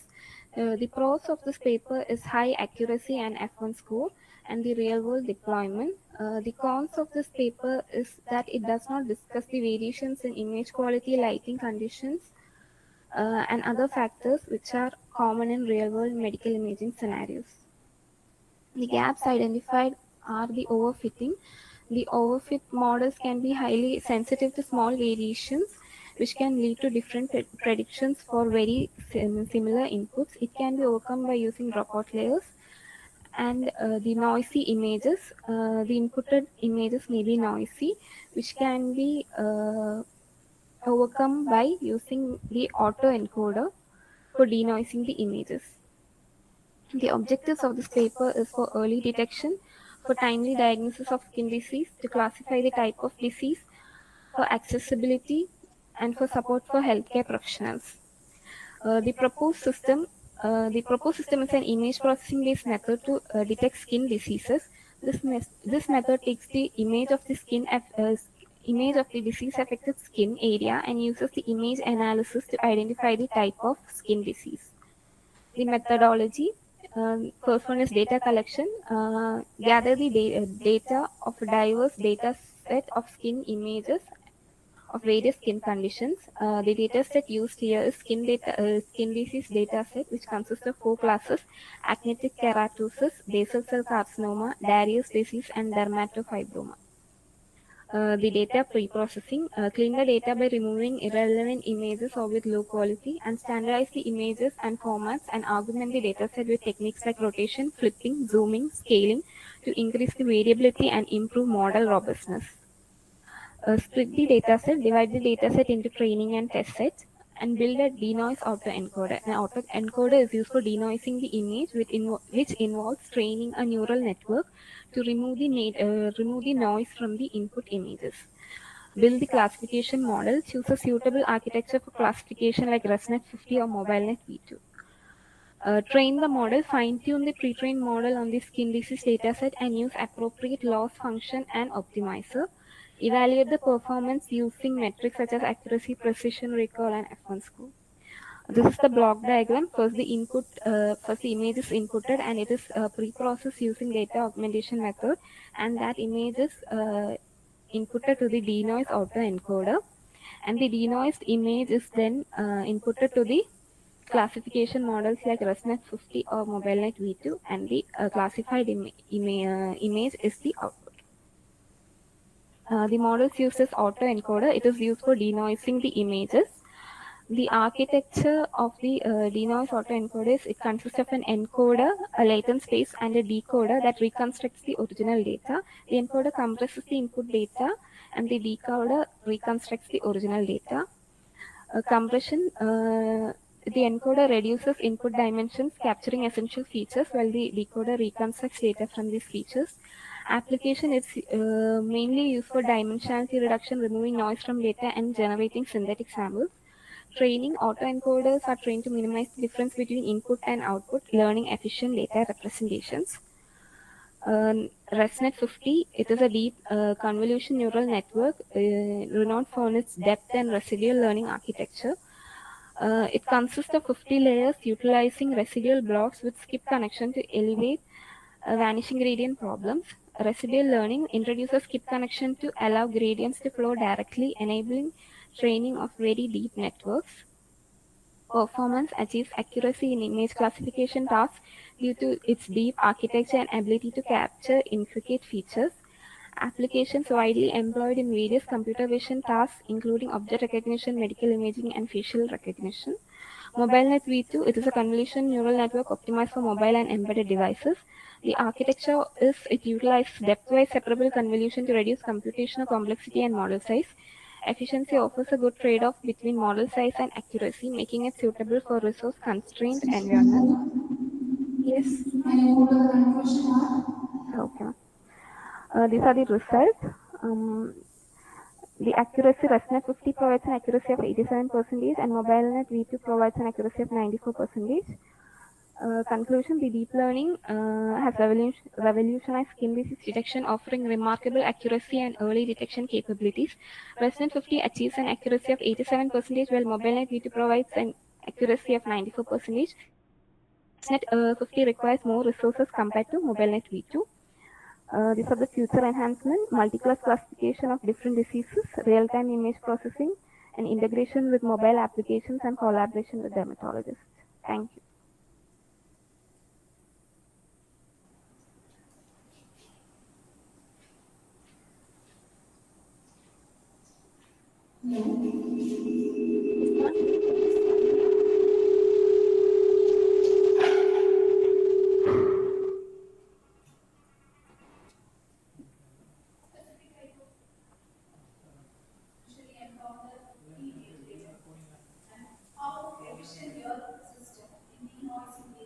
Ma'am, I can't hear you.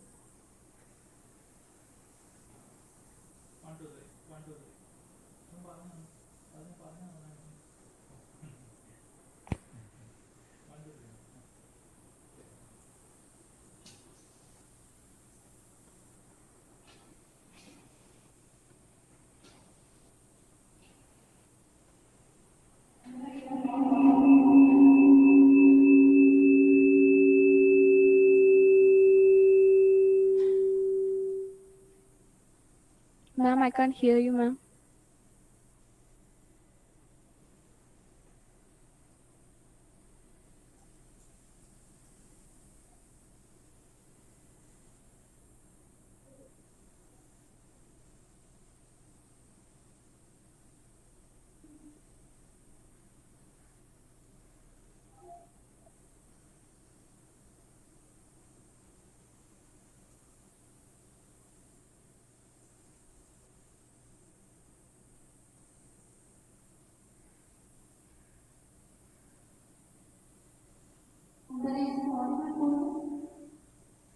Sorry, ma'am. The question is audible to you? Yes, ma'am. Please give the answer. Can you repeat the question, ma'am? What specific type of noises are found in skin images? And how your denoising technique reduce these noises? The blurred images which we input, the first the image is compressed and it is downsampled and the patterns of the images taken and then the images upsampled. So the blurred images the noise will be removed. Okay, thank you. Okay. Thank you. Thank you.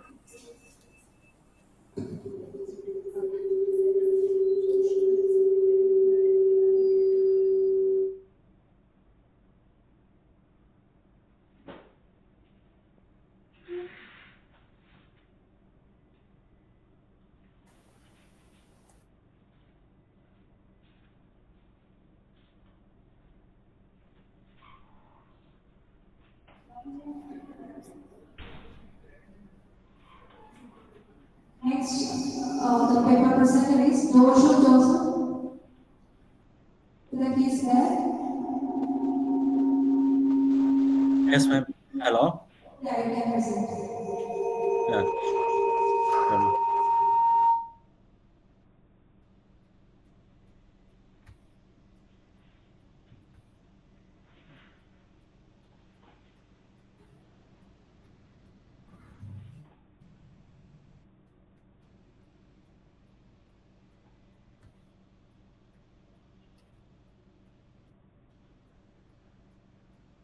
Ma'am, is my screen visible?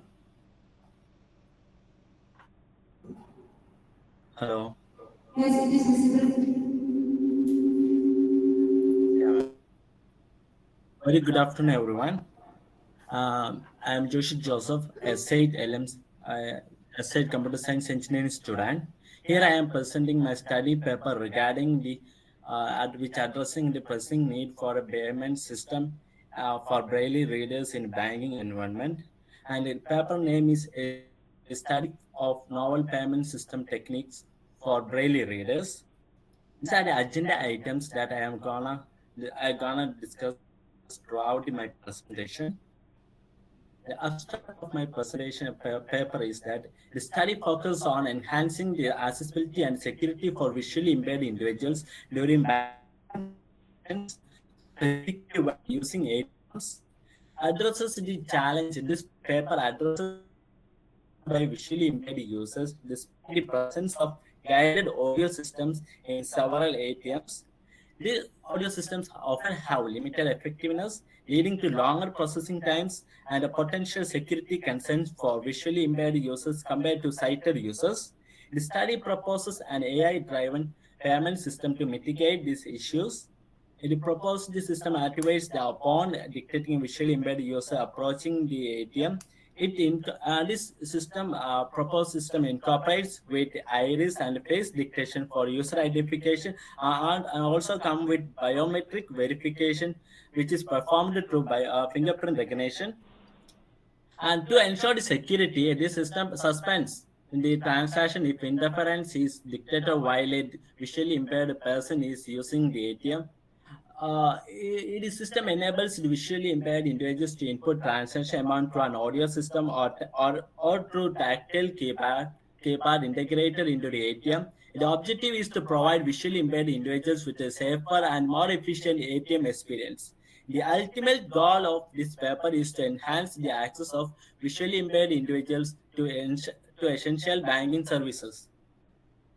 And in introduction, as I said earlier, visually impaired individuals face significant challenges in their everyday banking experience, particularly when using automated teller machines that are ATMs. This paper suggests a novel and inclusive solution called the payment system for Braille readers. The payment system for Braille readers leverages the cutting-edge technology, including artificial intelligence and biometric recognition, to enhance the accessibility and security of ATM transactions for visually impaired individuals. The primary aim of this paper is to elucidate the pressing need for such a payments machine and banking industry and outline its core features and functionalities, present the research and development efforts that culminated in its creation. And a literature survey is that extensive research has explored the challenges visually impaired individuals face when conducting ATM transactions, reflecting the need for enhanced accessibility and security in financial services. The guided audio systems have been introduced as an accessibility feature, but their effectiveness often falls short in terms of transaction efficiency and security. Adapting biometrics to suit the unique needs and challenges of visually impaired users remains relatively unexplored, presenting an opportunity for innovative solutions. Common hurdles highlighted by this include difficulty in locating and operating buttons of ATMs, interpreting on screen information, and ensuring transactions privacy. Facial recognition technology has been investigated for its utility in accessibility and user identification, but its integration into ATM transactions for visually impaired is a nascent area of exploration. AI-driven solutions have recently emerged as a viable avenues for mitigating accessibility and security challenges encountered by visually impaired ATM users, marking an evolving frontier in research. Despite the significant progress in addressing accessibility and security concerns, there is a pressing need for innovative and comprehensive and user-centric solutions for visually impaired individuals at ATMs. This study focuses on developing such solutions to improve the ATM experience for visually impaired users. This is a comparative analysis with the project paper, with this project paper and with the assisting systems. First one is challenges in ATM. The assisting systems are very difficult in locating buttons and interpreting on screen information. The guided audio systems in assistance ATMs are which are very inefficient, and it's not providing the efficient way to mentor or guide visually impaired individuals to use the ATMs. And the biometric authentication explores the use of fingerprint recognition for security in financial transactions. And first, second, fourth aspect is facial recognition technology, and it investigates the facial recognition technology for accessibility and user identification. And tactile keyboards represents the innovations in tactile keyboards and designed to simplify the transaction input for visually impaired users. And sorry, ma'am, I didn't get you. Can you move to the conclusion part? Yeah, I'm right.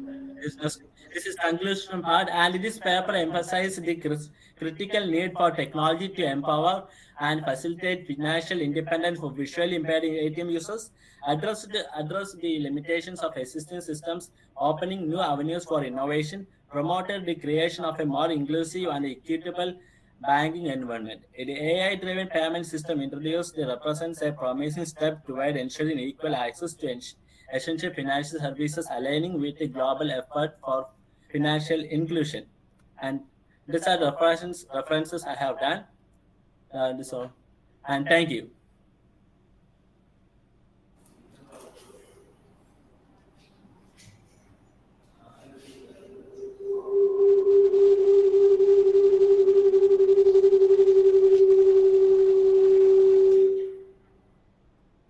Hello. What are the primary challenges faced by a visually impaired individual?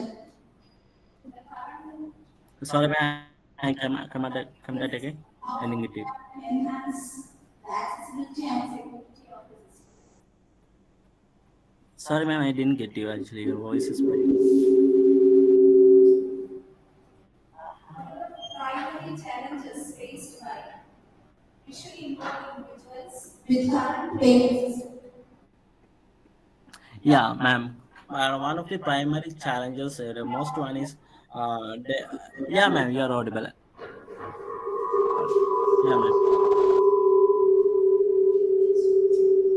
Should I repeat the question? Yeah, ma'am, I got your question. You are asking about primary challenges, right? Yeah. And how Yeah, ma'am.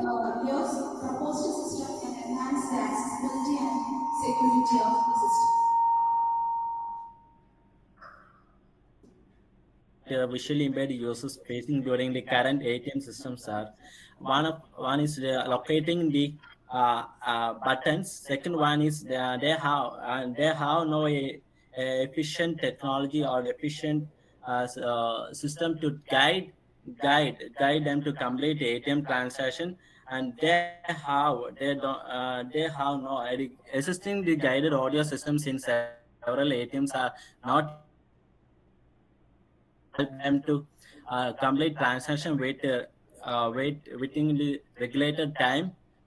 And the proposed ATM system, where the payment system for braille readers would help is leveraged with artificial intelligence technology, and which promotes the cardless ATM transaction. So it could help the visually impaired users uh, to use complete the transaction by following the five-step verification, that is face and iris recognition, speaker recognition, and voice speaker recognize voice input, and pin transaction, such like etc.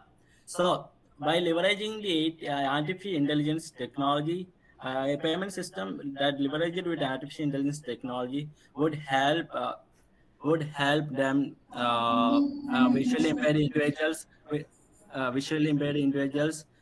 to complete transaction without using the buttons. That's all. Okay, thank you, Joshi. Okay, ma'am. Thank you, ma'am. Thank you so much.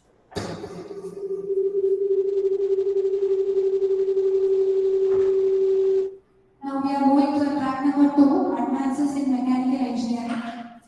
Now I invite Dr. Sanjit J. He is currently working as Associate Professor and Head of the Department in Mechanical Engineering, John Cox Memorial CSI Institute of Technology, Kannamula. And his academic qualifications include Diploma in Mechanical Engineering, BE in Mechanical Engineering, and MTech in Industrial Engineering and Management. And he has done PhD in Manufacturing Engineering from Annamala University. And his areas of interest are supply chain analytics, simulation, modeling and computing, total quality management, and manufacturing management. Now I invite Dr. Sanjit J as the chair of the track number 2. Welcome, sir. Now it's my pleasure to invite Dr. Srikumar V as the co-chair of track number 2. He is currently working as professor and head of the department in Department of Mechanical Engineering, Lord Mother College of Science and Technology. He had his BTech from College of Engineering, Trivandrum, and MTech from MA College of Engineering, Kodavallur. He was the first rank holder in MTech program from MG University, and he did his PhD from Anna University, Chennai, in the area of industrial engineering. And he has 5 years of industry experience and 20 years of teaching experience, and has many publications in international and national journals. And one research scholar is also currently doing PhD under his guidance. He is a member of ISME and IA. Now I welcome Dr. Srikumar V as the co-chair of track number 2. Welcome, sir. Moving on to the paper presentation, paper ID 312, Ashwini T. Please present your paper. Ashwini T is there? Yeah, I am here. Am I audible? Yes, you are audible.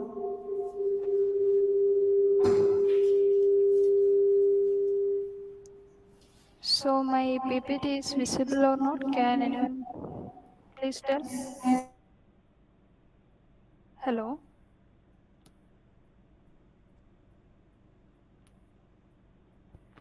Hello?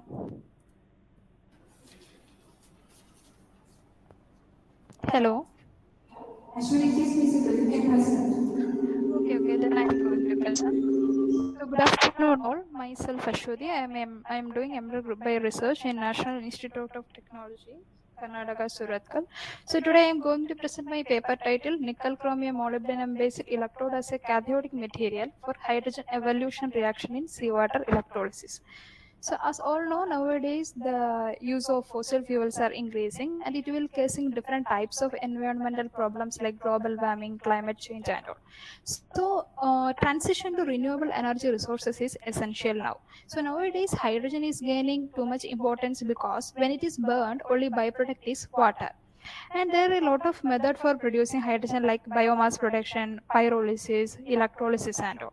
And nowadays seawater electrolysis is gaining more importance because and comparing with this freshwater electrolysis, if you are using seawater, because 96.5% of the world water resources consist of seawater, and if you are using the seawater instead of fresh water, we can reduce the scarcity of fresh water. But comparing with fresh water, the seawater contain different type of ions like cations and anions, and this will cause different types of problems to the technology, electrolysis technology. Mainly it is causing different type of corrosion, fouling, and it will increase the cost of catalyst and scaling up of the technology, high energy requirement are. Because mainly the contents that is present in the seawater, it will deposit on the surface of the electrode, and that will reduce the reaction that is happening in the electrolysis process. So to overcome this issue, there are a lot of researches are going on to develop new electrode, new catalyst and all. And mainly most of the research now is going on for anodic part, oxygen evolution reaction, and there is less research is going on for cathodic material to improve the hydrogen evolution reaction. So in this work, I worked on developing a new alloy electrode, nickel alloy electrode, composite of nickel, chromium, molybdenum using elemental powder reactor synthesis method. Mainly I used the pure metal pellets and I did I dry mixed it is in a planetary ball mill for 5 hours. After that, it is cold pressed and sintered. So after that, I studied the characterizations of the developed electrode. First, I used the SEM scanning electron microscopy to analysis how is the surface morphology and all. So from this, we can get to know the surfaces it is showing rough surfaces, and after this electrode showing some irregular shape and some lingered pores in that. These pores, it will helps to it will helps to give more active centers for the seawater to access, so that it will improve the hydrogen evolution reaction.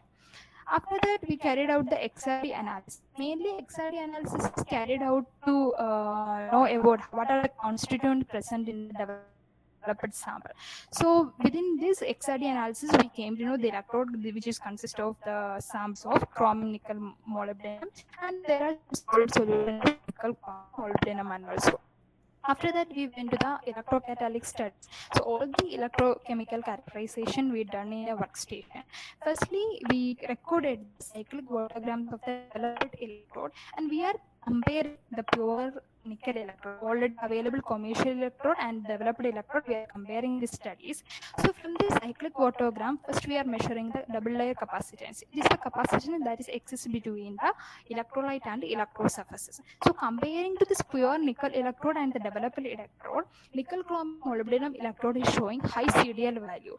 This high CDL value, it will indicate the enriched active site, and thereby it will improve the catalytic activity. This would have the best performance in hydrogen evolution reaction. After that, we are carried out the LSV studies to get to know the over potential required for to give a particular current density. So we measured the value in 50 milliampere per centimeter square, and here also nickel chromium alloy electrode is showing the best result comparing to pure nickel electrode, because in the case of nickel chromium, it is only needed 1.42 volt to give this 50 milliampere, but in the case of pure nickel, it is 2.303. After that, we carried out the Tafel slope studies. Mainly, the Tafel slope studies helps to determine what type of HER mechanism is carrying on the surface of the electrode. So, if the Tafel slope is small, it is indicating that much efficient is the hydrogen evolution reaction. So, here comparing to the Tafel slope, nickel chromium molybdenum electrode showed the best small Tafel slope. So, it is indicating the best performance of the nickel chromium electrode, and it is required less over potential to deliver a particular current density. And next, we studied the electrocatalytic stability, and we carried out the cycle voltammetry from first cycle to 500 cycle, and we recorded the current density and current decay of each cycle.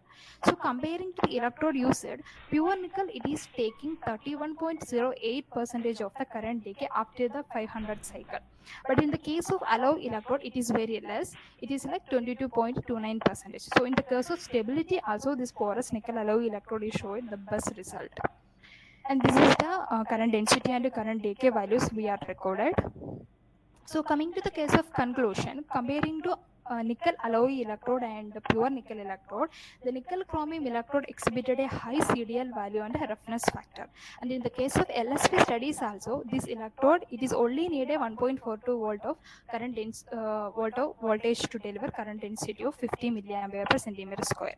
So according to the studies, the solubility of chromium molybdenum atom in the metal nickel matrix and their synergic effect is the main reason for the high electrocatalytic activity. So to the conclusion, we can say comparing to pure nickel electrode, this nickel chromium molybdenum electrode show the best result in seawater electrolysis. And these are the references. Thank you.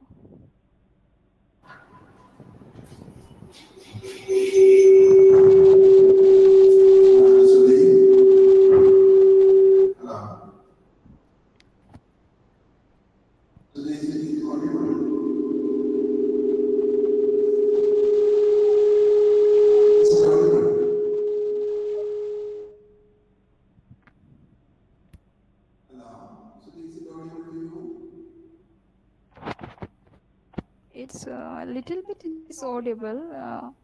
Hello.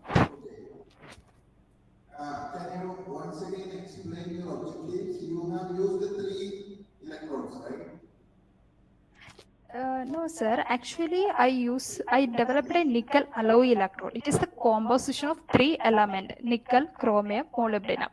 So this composite is one electrode, and I combined this electrode characteristics with pure nickel electrode that is already available.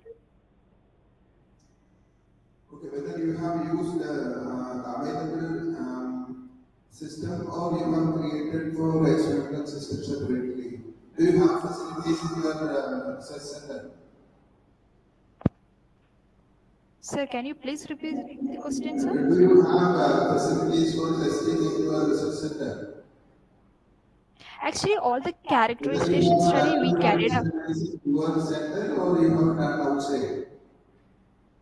No, sir. Every work we are did in our lab only. There is no outside we worked. Everything we did in our lab only. Even the characterization studies also we carried out in our lab, and the preparation, analysis, everything we are carried out in our lab only, sir. Can you repeat?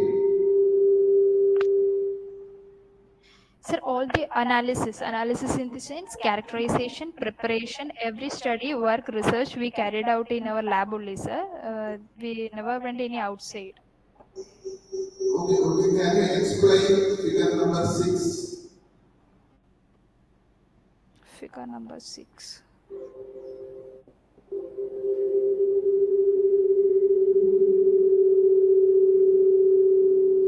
You have shown a graph, right? Figure number 6. Can you explain that? 1 minute, sir.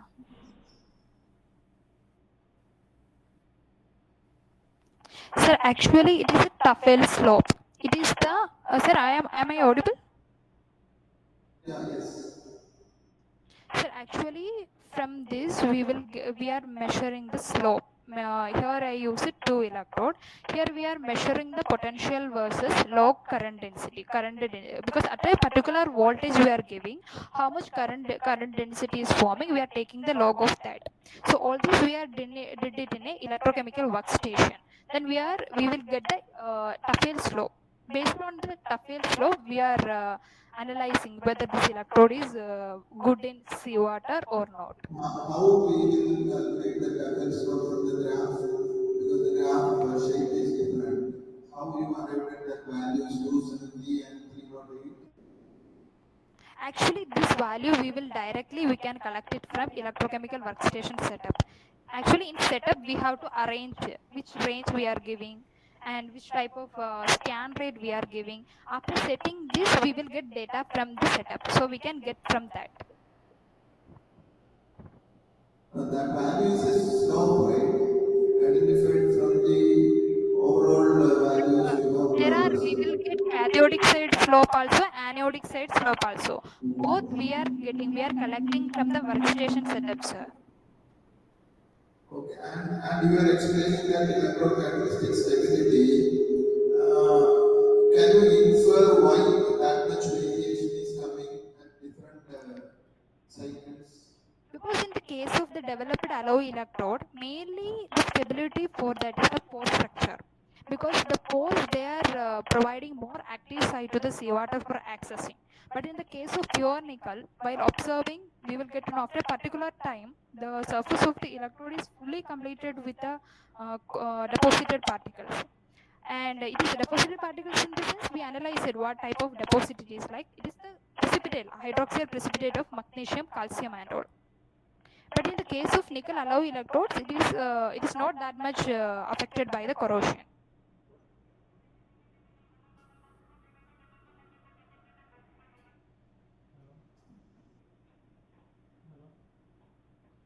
Hello. Good afternoon. How scaling and folding are remote since you are 6C water? Hello. Can you hear me? Yes.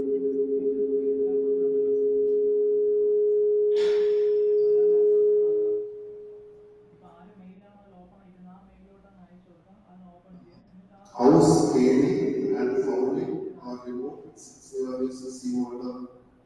method? Can you please repeat the question? As you are using seawater, how scaling and foulings are removed? Is there any methodology that you are adopting? For reporting this fouling and scaling, you are asking, sir. Yeah, with respect to scaling and fouling. That is only we can do the experiment, sir. Actually, we made a lab scale setup for this work. So we will first do trials. We will measure the hydrogen produced due that. We will compare. We compare different type of electrolyte. Like first we use it fresh water. After that we use it sea water. How this electrode characteristics is changing. What are the limitations that you have faced during your research work? The main limitation is if you are using seawater, the main limitation is the corrosion, that is deposition happening on the surface of the electrode. Because after a particular voltage, the amount of hydrogen produced is reducing. So to overcome that, we are coming up with a new electrode.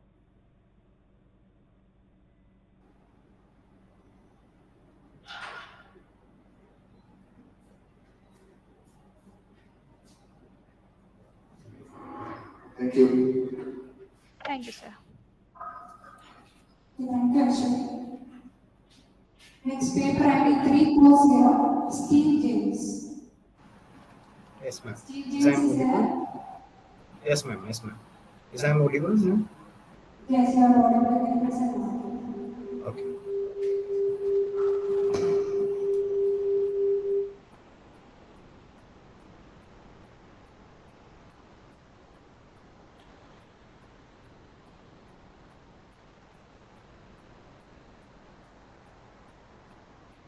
Is my screen visible? Hello? Hello?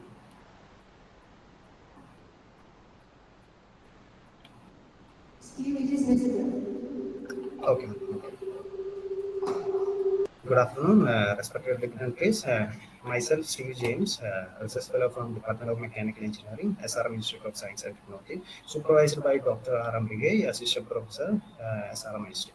So here my topic is design and development of a modular semi-autonomous pipeline inspection robot for detecting external surface defects. Moving on to the introduction, pipeline infrastructures plays a crucial role in modern society, facilitating the transportation of essential resources such as oil, gas, water, chemical, over a vast distance. However, ensuring the integrate and realize protect public safety and maintain operational efficiency. However, the manually checking each spot is prone to human error and a very time-consuming task. So when we look into the figure number one, where the sources of pipeline failures, there are 35% that caused by the external factors, and 22% is caused by the corrosion. So to date, researchers and engineers have tried developing inspection robot that goes through the inside the pipeline, which are called as inline inspection robots. However, there are unpickable pipelines in oil refineries process where inline inspection is not possible. So moving on to technologies that are currently available for the inspection, there are basically two types of technology, that is non-destructive testing as well as destructive testing. Most of the companies is following non-destructive testing, which involves visual inspection, ultrasonic testing, acoustic emission, radiographic testing, and like that. And among these, the most common method of inspection technologies currently used in industries are visual inspection, ultrasonic inspection, acoustic inspection, and magnetic and eddy current inspection. So when we look into the development of inspection robot, once we select the inspection method, there are different types of locomotion that are categorized. There are mainly categorized, as I explained, there are external pipeline inspection robot and inline inspection robot. Where external pipeline inspection robot travel over the pipeline surface, utilizing a mechanism to secure itself onto the pipe. On the other hand, inline inspection navigates through interior of the pipeline, carrying crucial inspection tasks and all. So based on different locomotion, there are different types of locomotion available for the inspection. That are leg type, wheel type, caterpillar type, inchworm type, wall press type, pipeline inspection gauges, and screws. And if based on the different literature survey, these are the some of the images of different robots that are currently developed and recently published. So A is showing the pipeline inspection gauges, B is the wheel type inspection and tracked type inspection, D is the legged type robot that is developed, E is an inchworm type robot developed for external inspection, and we have a snake type robot for external inspection as well as a screw type robot for an inline inspection. So the reason behind an external inspection is mainly because there are unpickable pipeline in oil refineries, process industry and power plant, where inline inspection is not possible. When looking onto this chart, we can see that in oil industries, the oil inside the pipeline is hot at the stage. So whenever when an inspection is required, it needs to be shut down, and the oil inside the pipe need to be cooled down. After that inspection procedure will start. Then after inspection is done, they have to reheat the oil again for transportation of the oil. So to address this challenge, there is a requirement of a novel robot that is to be designed and tested that needs to be moved over the pipelines. So based on I have here included one of the literature where I have adapted one of the mechanism that is a three-wheel robot design for an external pipe climbing and inspection in oil wells in order to navigate along the surface of the pipeline. The most challenging task is to move the robot in a vertical pipeline. So a drive system mechanism at the wheel can press over the tubing during the movement along the pipeline to prevent the slippage of the drive wheel. So these three-wheel mechanism have much better stability and was able to eliminate the wheel slippage in a vertical climb. So moving on to the research gap and motivation, this literature shows the reasonable gap between inline and external inspection methods. There are unpickable, as I mentioned, there are unpickable pipelines where inline inspection is possible. So there is a need for an external inspection. And due to the lack of standardization tool, full-length inspection with the full peripheral coverage are not possible till now. The absence of pipeline crawler robot with a standard inspection is mainly because of the difficulty of maneuvering the robot over the surface of the pipeline, because of varying of the diameter of the pipeline. So as a result, a external inspection robot must be capable of navigating around the obstacle in its route. Thus, this research was largely driven by the positivity of the development in the field of external pipeline inspection. So here I have proposed a modular inspection robot for crack detection with easier handling and attachment on the pipeline surface with a new scanning mechanism for full peripheral coverage. So my aim was to estimate crack detection using novel circumferential scanning mechanism, modular design for the ease of placement of the robot on the pipeline surface, and as well as data retrieval and crack or anomaly identification. So here is the robot design. Here the robot design is created with the concept of modularity in mind. It consists of three parts: a main body portion, connecting rods and secondary rods as indicated here. Here in this figure 6 shows the single module of the robot, and the figure 7 shows these single modules are attached using clamps. So this is the full design of the robot, and here I've shown a side view of the robot. This entire design has been patented, and these are the parts involved. It have a clamp, a scanner module, secondary body portion, connecting rod, and a circular scanner is inbuilt, where the scanning process is happening. So since it's a modular design, the power transmission between the modules has been done with the help of a connecting plates that place at the each corners of each module. Here all the modules are DC powered with the help of a contact plate mechanism for transferring current across the module. A contact plate is put at each end of the module clamp location to avoid the direct wiring between the modules. So moving on to the mechanism, we have used a scanner to and fro mechanism where it contains a circular arc, scanner holder, and a driver gear, where this circular arc will rotate to and fro along the scanner holder using a driver gear mechanism. So based on some calculations, it is found that this arc is able to move within 11 meters per second in the circular arc. So moving on to the method I have selected for the inspection is an ultrasonic inspection method, where it uses the time of flight method and all. Moving on to the process flow chart of this robot. The robot control flow is managed by an Arduino Uno microcontroller. On startup, it enters a semi-autonomous mode as shown in this figure 13, where advancing while scanning. When a crack is detected by an ultrasonic sensor, a real-time 3D area chart provides visual representation using MATLAB I have used. If no damage is found, the procedure continues and generating a 3D area chart until reaching the pipe's opposite end. Upon reaching the end, a wireframe surface is generated, confirming no damage. The operator can manually shut down the robot at any point, and the operator can halt the robot, and the result will be displayed on the computer screen until the task is completed.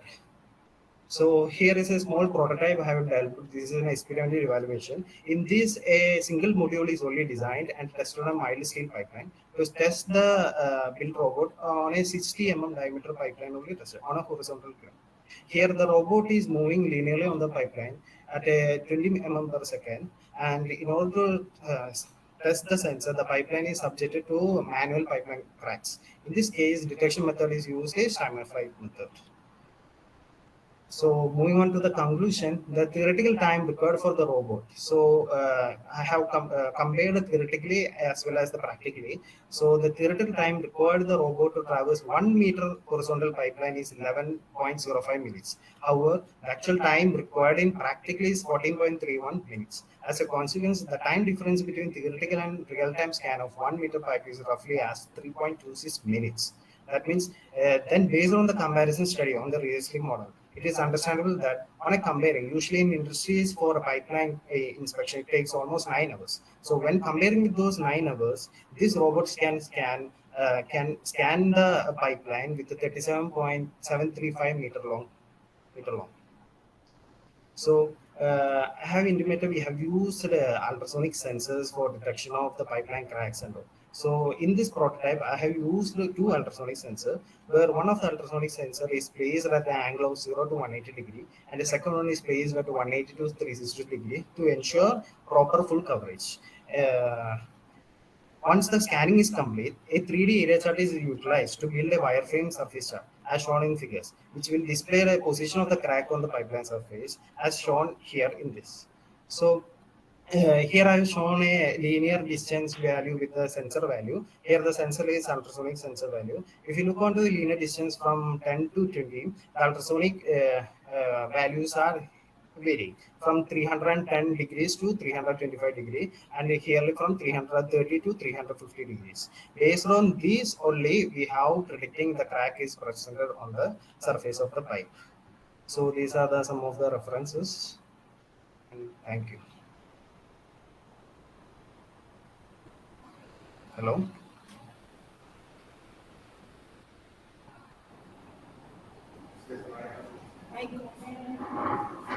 Hello. Steve, whether your prototype is able to Yes, sir. It's this is an initial prototype. Currently, my research is fully based on that. Yes, I have tested this.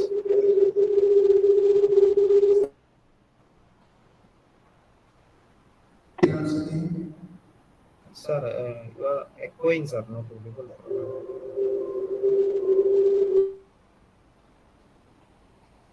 there, how your model will be managing those obstacles? Sir, can you repeat again? If obstacles are there, how the model will manage the obstacles? Yes, sir. That is one of the limitations I have done. Currently, since I focused on transportation pipelines, mostly transportation pipelines having couplings at the end of the pipeline. It's for example, there is a 10-meter long pipeline. So my research is basically focused on a horizontal pipe on a transportation long about up to the 10 meter, and as well as my design of the robot is also modular structure. So easy taking off from the pipeline even if the pipe is live. That means usually in industries, if the pipe is live, they have to switch it off, then only inline inspection is possible. But in this case, the user can place the robot on the pipeline with the ease even when the pipe is working, and it will do the inspection. So these are the one of the limitation currently I do have is the coupling. So I have incorporated one of the advantage of modularity to the robot design. Whether you have validated your findings or results with results of some other technique, established techniques? Yeah, actually, sir, this is my research is fully funded by Sony. So just now what I shown is just a prototype. I have currently developed the entire new mechanism with the suspension system, and the robot will be moving along different variable diameter pipeline, and it uses a vision system. I have upgraded with the vision system with ML technique, so it does perform perfectly on the pipeline surface.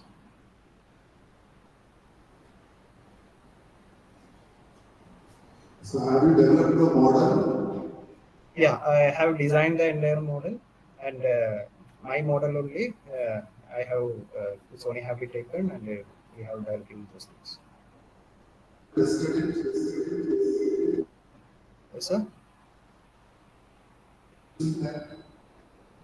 Sir, not audible, sir.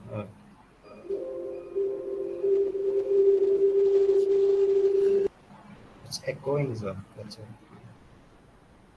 Any expression during that take values? Uh, for ultrasonic inspection, I used a normal sensor that is currently available in the market. It is the last question. JSN. Yeah. As you know, non-destructive technique finds application in a wide field of areas. Sir, technique? Things that you have faced. Techniques that I faced. Limitations that you have faced. Limitations, yeah, lot of limitations are. One of the limitation is, as sir already intimated, is the coupling.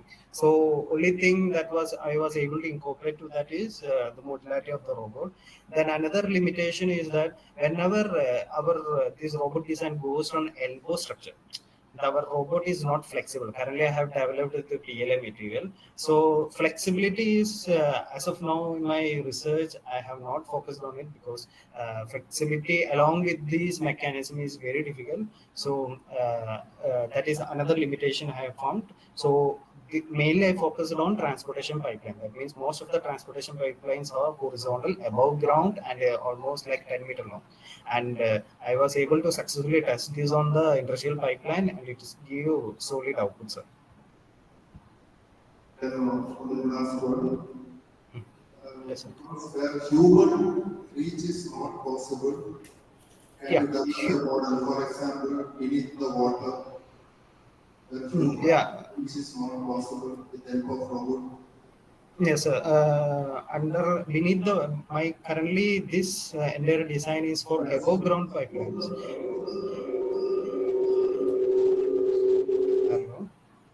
Above ground pipeline, and the thing is like this entire robot data. Currently this entire robot data that are taken by this robot is wirelessly sent to the server, and the user will be controlling this entire bot, and user can get the data sets instantly whenever the robot is taking the inspection. That is the current phase that I am working on. And in underground, main thing is the enclosure of the whole the electronics. Like as I mentioned, if I have to use this on the sea level pipelines, I have to fully ensure that there is no leakage into the electronics part. And the wireless communication inside the ocean or whatever is very much difficult. It should be required a wired communication within that. So as of now, my limitation is to only want to focus on transportation pipeline above ground. Good topic, so try to focus on where human limitations are. Okay. Okay, sir. Thank you, sir. Yeah, sure, sir. Okay, thank you.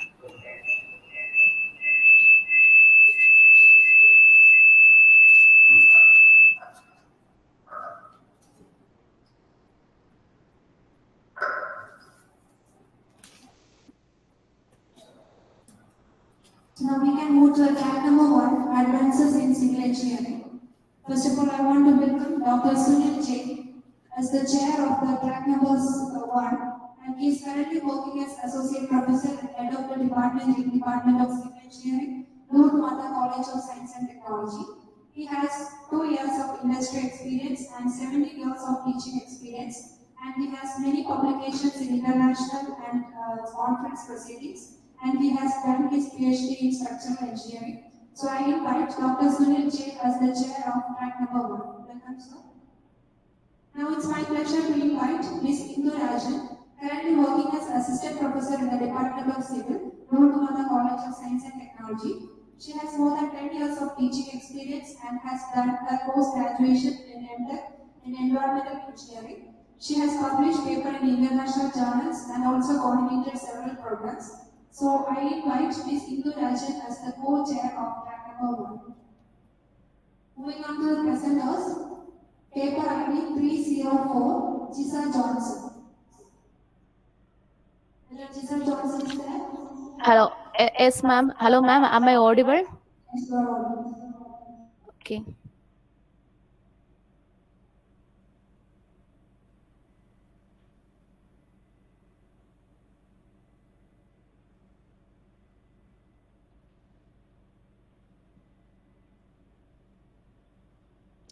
Is the slide visible, ma'am?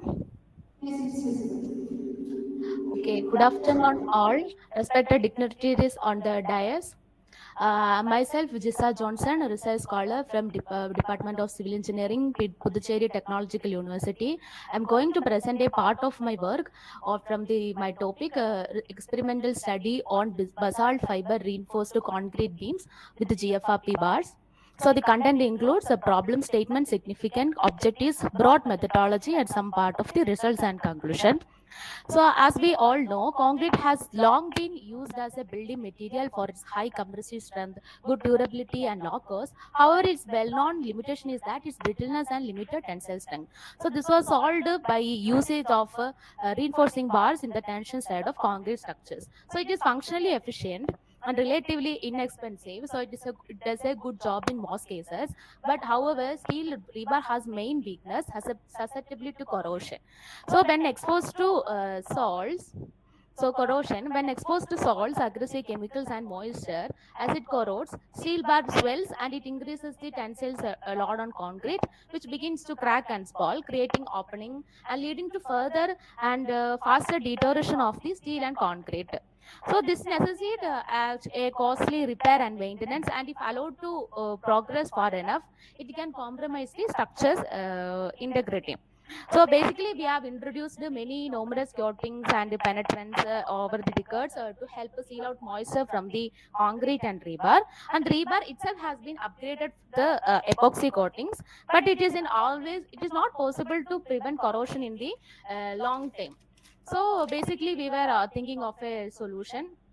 These are some of the pictures of a corrosion problem, and so what is a solution where whether we can replace steel bar? So one of the solution we have done in early 1940s was fiber reinforced polymer materials. So basically these are some of the fiber reinforced rebar reinforcement, glass fiber reinforced polymer, carbon fiber, aramid and basalt fiber. So what are they are basically they are rebars made with the fibers surrounded by a plastic matrix.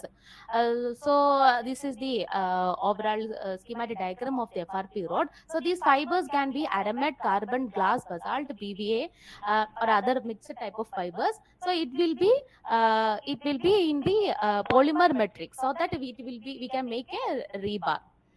This is the FRP rebar. So there are varieties of the FRP available. For my project, I have used GFRP because it was the lowest cost and it was most utilized and it was easily available from the market. And moving on to the pictures.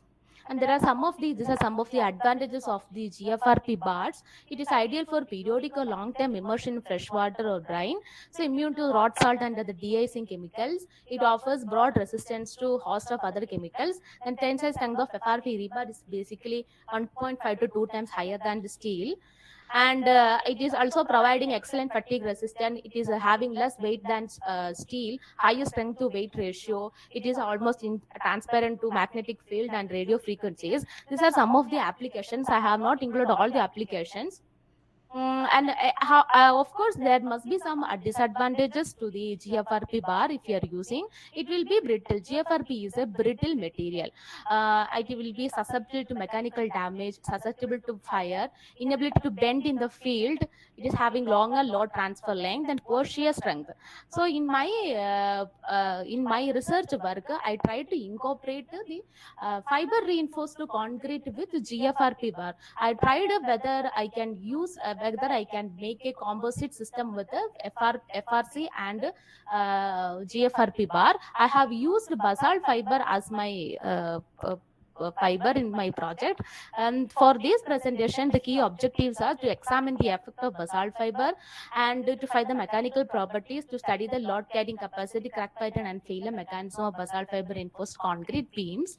So this is the broad methodology. I have used normal strength and high strength grade concrete M30 and M60. Then I have done the preliminary studies, then beams I have cast, and fluxural test I have done and taken the results. So these are the material properties I have used in my work. This is the glass fiber reinforced polymer bar. I have used a 10 mm bar. These are the properties I have obtained from the manufacturer. This is the mixed proportion of the M30 concrete, then M60 concrete. These are the preliminary test and the main test I have done. So this is the beam specification. I have used a 1 meter beam with a 150 by 100 cross section. 100 by 150. And for the normal conventional beam, the bottom reinforcement are two diameter 10 mm dia and top reinforcement 8 mm dia steel bars. For the GFRP bars, I have used the bottom as a 2 GFRP 10 mm diameter sand coated bar and the bottom top reinforcement as a ribbed GFRP 8 mm diameter bar. So these are the casting process and test preliminary. So I can show you the preliminary test result for the mixed proportions, M30 and M60. So I have included with the 12 mm basalt fiber and the 30 mm fiber. You can see that. Hello, ma'am. Okay, ma'am. So fluxural test also I have done. These are the tests I have done, and these are the test results. This is a lot differential behavior of the beams.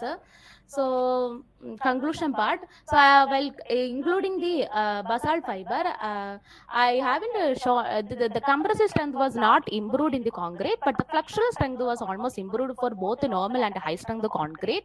And sorry. And for M30 grade beams also, the ultimate load of the GFRP beams was also increased. You can see that after incorporating basalt fiber into the concrete with using GFRP bar, we can see a variation in the load carrying capacity. I have to show the picture for the explanation. We can see that this blue one is a GFRP bar with concrete beam with a GFRP bar only. You can see that after attaining the ultimate load carrying capacity, it suddenly broken because the GFRP bar is brittle. It is though the specimen suddenly failed. But for the basalt fiber reinforced beams, you can see that load carrying capacity increased, but instead of failing suddenly, it showed a pseudo ductility.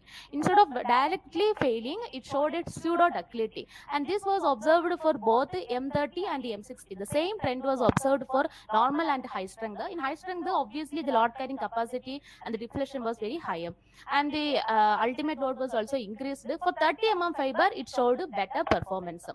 That was the conclusion I have. I think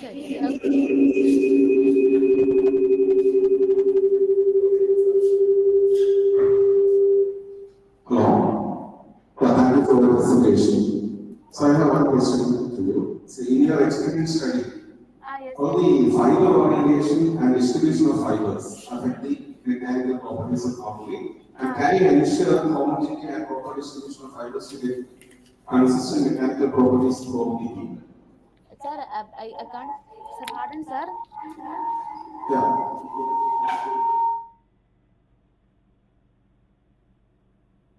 Hello, sir. It's echoing, sir. Okay. Is it audible? Is it audible now? Yes, sir. Yes, sir. Okay. See how the fiber orientation and distribution of fibers affect the mechanical properties of concrete. Also, can you ensure homogeneity and proper distribution of fibers to get consistent mechanical properties throughout the beam? That was my question. Okay, sir, are you asking about the distribution of fibers in the concrete? Distribute the fibers. Yes, sir. Consistent. Yes, sir. Consistent mechanical properties. Sir, fiber at a percentage of 1.5 percentage, it was randomly distributed into the dry mix, sir. Even before adding water, it was mixed properly in the dry mix, sir. It is randomly distributed, The sir. question was, can you uniformly distribute the fibers throughout the length of the beam so that you will get consistent mechanical properties throughout the length? Okay, sir. Actually, it was very hard to get an uniform mixer. I had to run the machine for at least a long time, sir. It is hard to mix get an homogeneous mixer, sir.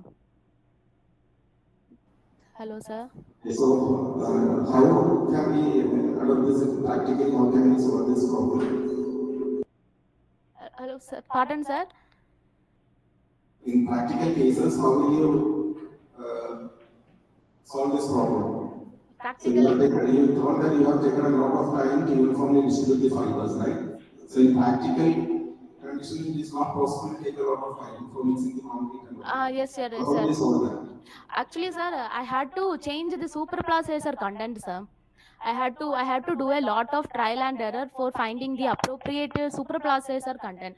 By we have to do a lot of trial and errors for finding the after fixing the superplacer, we can solve that problem, sir. However, the workability will be reduced, sir. One more question. Okay, sir. It is an interesting topic.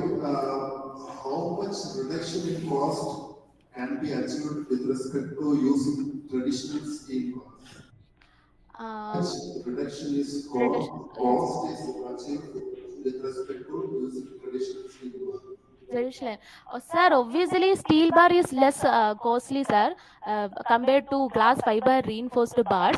But based on I haven't done it till now, but based on the literature reviews, based on the life cycle cost assessment, they are the authors are, I mean, the researchers are telling that the GFRP bars can be effective. But initial cost and all will be higher for the GFRP bars. Obviously, steel reinforced sections, they are going to be less costly. But based on life cycle cost assessment and it's, considering the durability and all, GFRP bar is going to be effective and economic. Considering the repair and Using high-rise apartments, can we use GRPF because high-rise apartment multi-story buildings? Pardon, sir. Hello. Can we use this fiber in high-rise apartments? High-rise. Nowadays, multi-story buildings. Can we use that? That has to be. We have to search it more, sir. Actually, sorry, sir. I am still in this research. Hello. Conventional use you can use, but make it okay. Yes, sir. Yes, sir. We can use a. Since it is a brittle material, sir, we have to give appropriate design steps and precautions we have to take, and we can use it, sir. Hello. Okay, thank you, Jisa. Okay. Now we can move to track number 3, emerging trends in management. Now it's my pleasure to welcome Dr. Shyamnath Aris as the chair of track number 3. Dr. Shyamnath Aris is currently working as associate professor and head of the department in the Department of Management Studies, Noormala College of Science and Technology.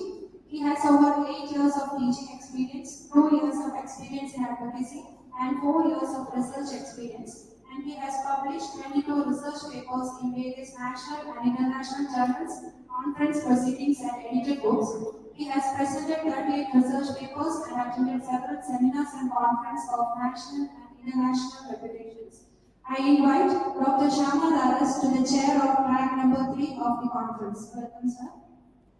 Now it's my pleasure to welcome Ms. Jenny RJ as the co-chair of track number 3 of the conference. Ms. Jenny RJ currently working as assistant professor in Department of Management Studies, Gurumata College of Science and Technology. Now she is pursuing her PhD in HR, and she has over 3 years of industry experience and more than 5 years of teaching experience. And her area of interest include finance and human resource management. She has attended and presented papers in both national and international conferences. She has published 4 papers in international journals and conference proceedings. So I invite Ms. Jenny Archie as the co-chair of track number 3 of the conference. Moving on to the paper presenters, paper ID 326, Remya Pankaj. Remya is there. Good afternoon, one and all. Good afternoon. I'll start presenting.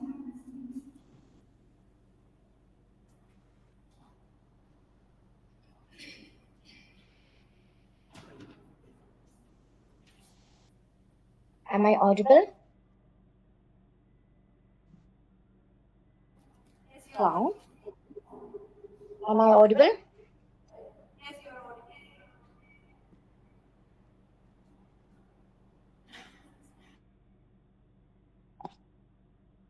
Hello? Am I audible? Yes, you are audible. Okay. The screen visible? No, your screen is not visible.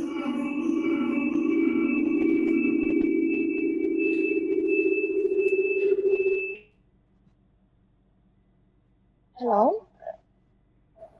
The screen is not visible. The screen is not visible. Okay.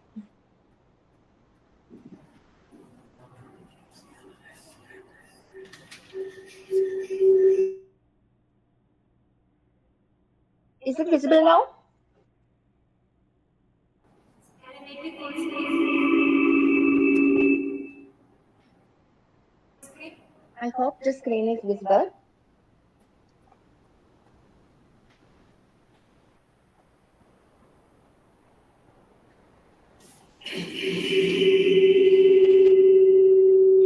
Okay, a very good afternoon to one and all. I'm Remya Pankaj, Research Scholar, Department of Management Studies, Lala College of Social Sciences, Thiruvananthapuram, supervised by Dr. Rishmi Prasad.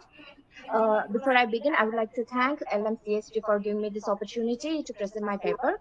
I'm going to present a theoretical paper on SDG washing, scaling down sustainable development goals.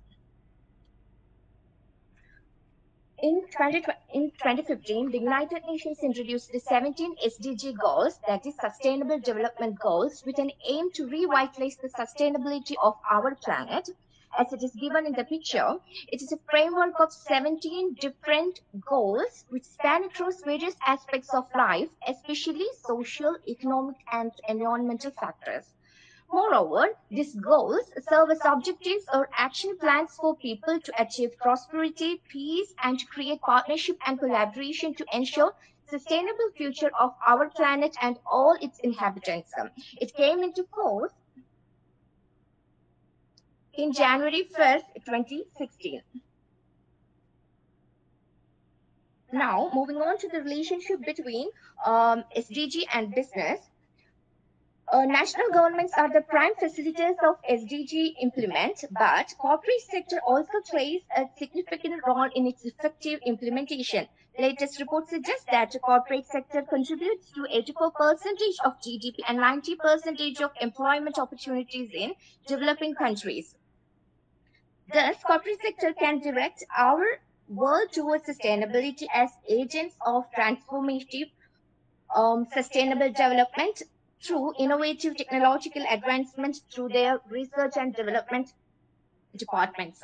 Recent reports suggest that more people, especially customers, stakeholders, clients, and employees, are more aware of the sustainable aspect of business. Hence, corporates have started incorporating SDG in their business strategies as well as in their CSR, that is corporate social responsibility. It shows a paradigm shift from philanthropic orientation to sustainability orientation.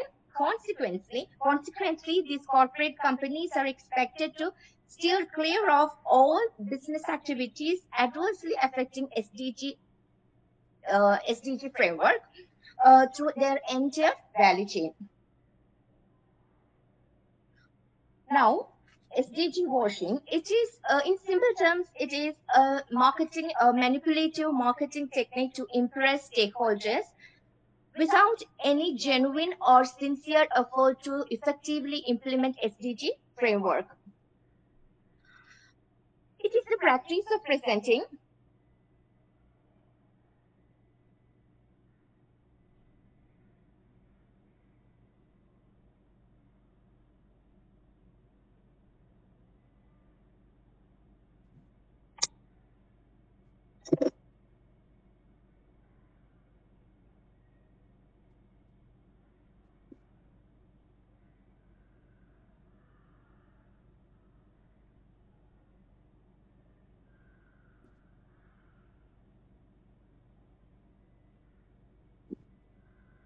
Hello, am I audible? Yes, you are audible.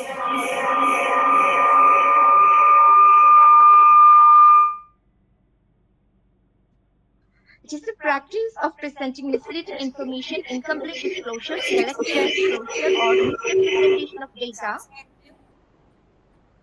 by any corporate, projecting positive SDG performance or ignoring their negative impacts on SDG. Is it audible? Hello? Is it audible? Yeah, now it's audible.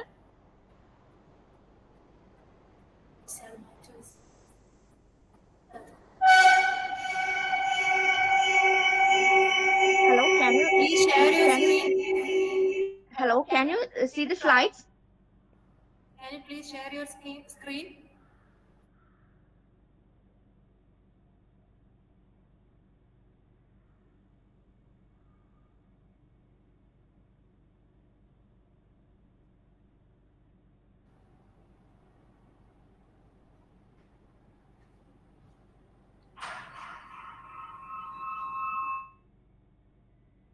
Is it visible now?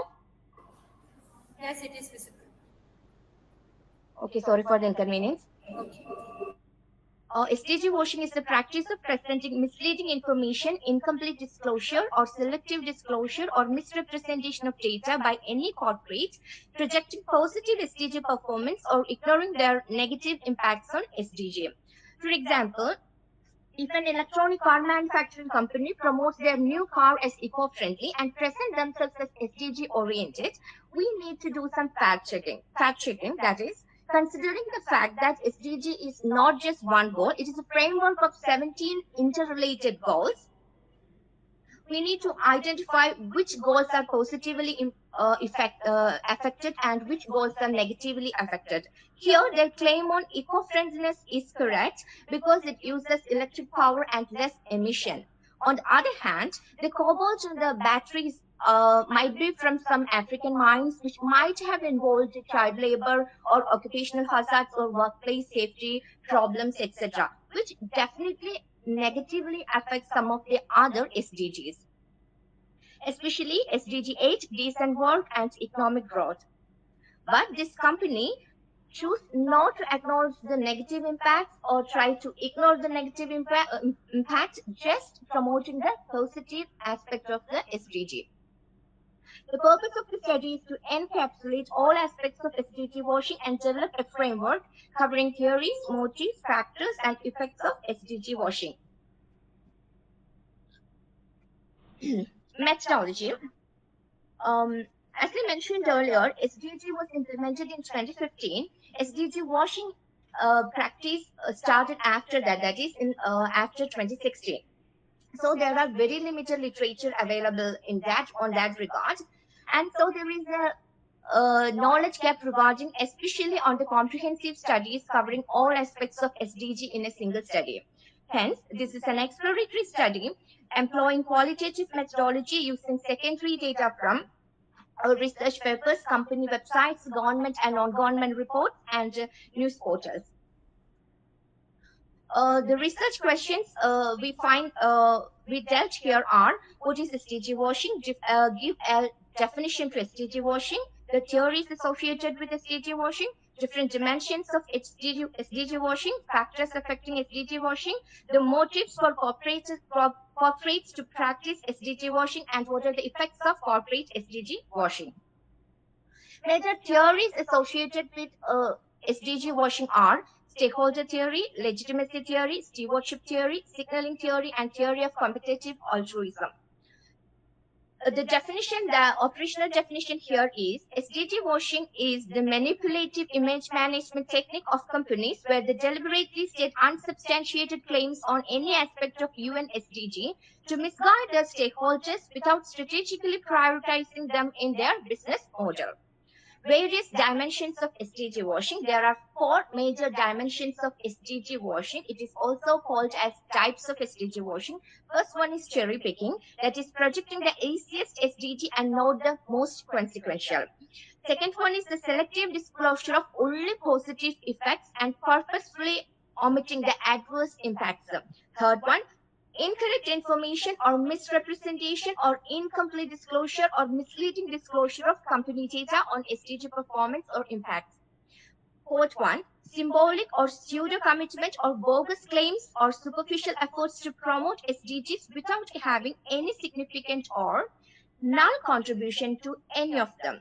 This is the framework, the final framework. Here, major theories are given. The motives behind SDG washing, like they need to manage their reputation, they want to enhance their firm value, attract investors following industrial trends, comply to regulatory norms, sustainable brand image, and to create new business opportunities for growth and innovation, to have a competitive differentiation, to get financial and non-financial incentives from governments and other financial organizations, and they're contributing to SDG. And major factors affecting SDG washing are firm's characteristics such as the size of the firm, the board of directors composition, stakeholder pressure, stakeholder engagement, disclosure practices, SDG prioritization, how the company map their SDG priority and how they realign their strategy, mission, vision to the SDG. What are their innovative techniques and their level of marketing or PR strategy. Other factors are cost of SDG implementation, which is usually very high at the initial stage, value chain, holistic nature of SDG, heterogeneity of SDG and targets, sustainable literacy, investor scrutiny, regulatory reforms, industry benchmark, competition, and location. The geographical location, the vulnerability, the environmental vulnerability of the nation are very important factors. What are the effects of a company when it is accused of SDG washing are damaging the credibility of the company, diminishing firm's value and damaged brand value, disgruntled stakeholders, reputational risk, loss of growth and investment opportunities, regulatory repercussions, and hinder sustainability development. Now, the social implication of the study is to alert the public and various stakeholders to this devious act of SDG washing and urge them to make informed decisions. Managerial implication of the study is to make policymakers hyper-aware of their accountability of their SDG claims. Practical implication of the study is to make corporates to adopt standardized SDG evaluation techniques to ensure transparent reporting. The major limitation of the study is the exploratory nature of the study itself. The study uses only published data without any supplementary studies or primary data. The scope of further research is unlimited, as we can use this theory to do some empirical studies in different contexts and industries. To conclude, UN SDG present us with greatest need of our time, that is sustainability of our planet, life on Earth, along with the greatest challenges of achieving them. The significant findings are the importance of incorporation of these SDG, sustainable practices, in their corporate strategies, their vision, mission, and business strategy, and the importance of transparent reporting, the adoption of standardized SDG evaluation mechanism, the availability of reliable information on sustainable practices for all stakeholders, the relevance of sustainable literacy, the awareness of the importance of sustainable development to contribute to the better future of humanity. These are the references, a few references.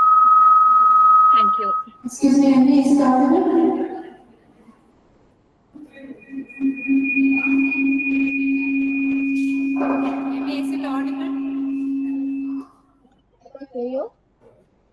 Too much echo. No, no.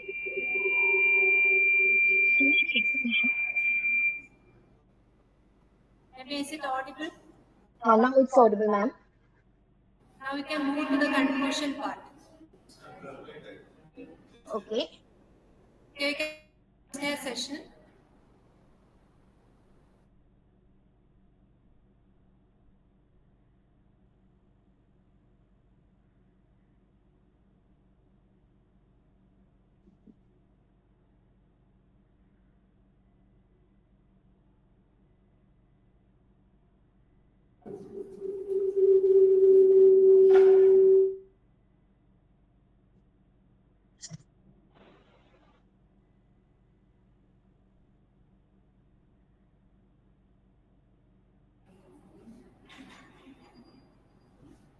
Maybe is it audible?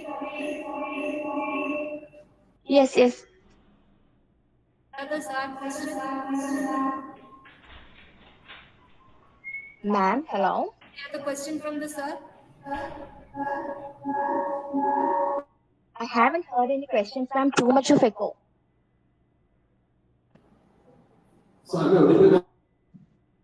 Sir, hello.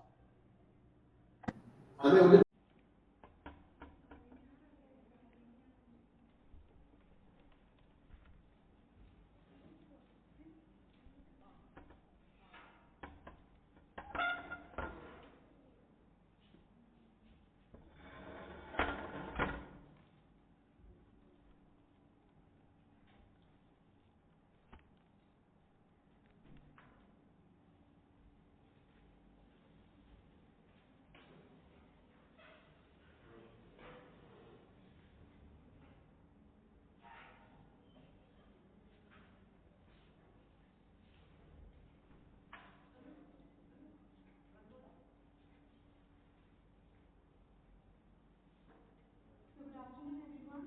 A very warm welcome to all the distinguished guests, esteemed faculty members.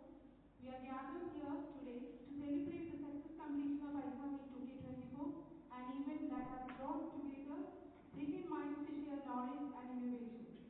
We are here to honor the outstanding contributions made during this prestigious event. To commence our ceremony, let us invite Ms. Christina V. Penny, student of BTech CSE, for the trial call. Please join us in seeking blessings for today's proceedings.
Shiva Personal, Principal LMCST, Dr. Smita JC, Head of the Department, Computer Science and Publication Chair, ICAMEET 2024, Dr. Reba Rex, Head of the Department, Electronics and Communication, and also Publication Chair, ICAMEET 2024.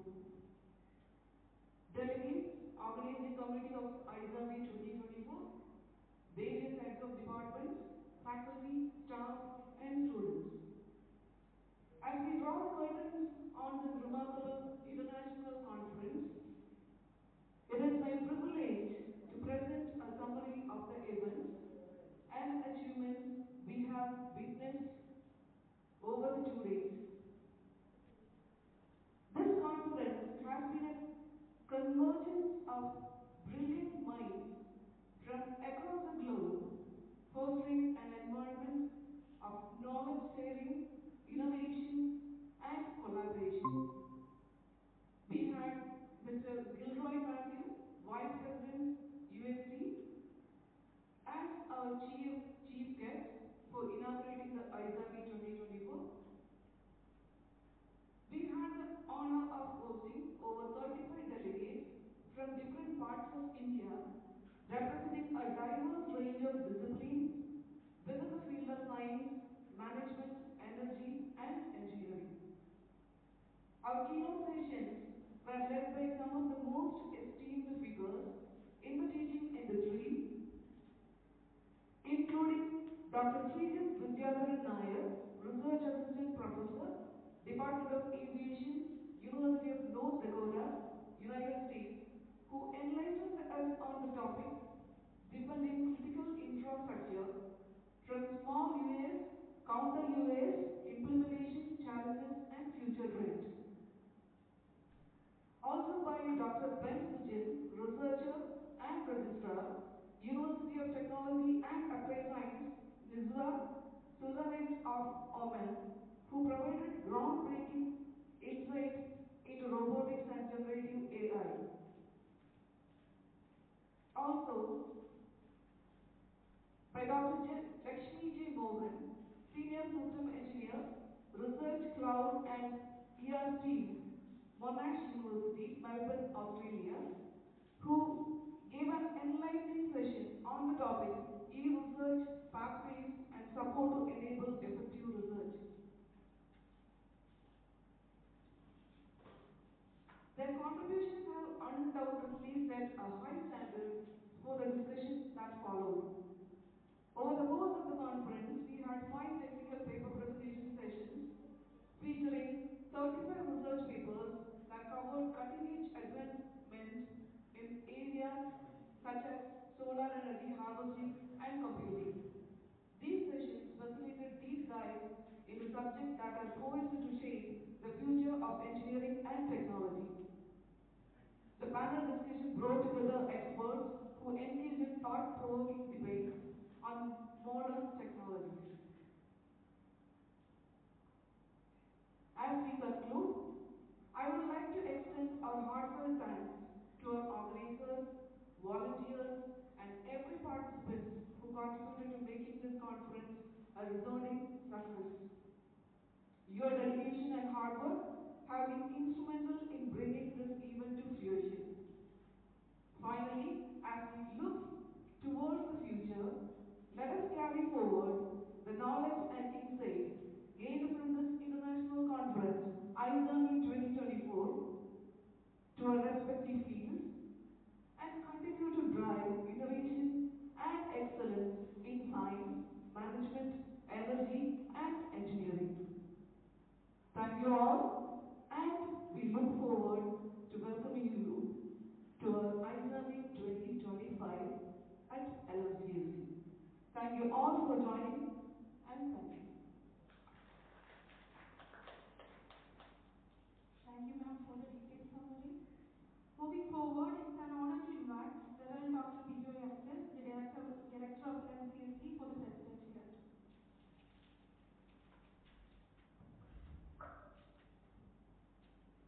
President Principal Dr. Shiva Wilson, the convener of the conference, Dr. Bindu Umesh, Dr. Smita JC, Dr. Reba Rex, dear faculty members.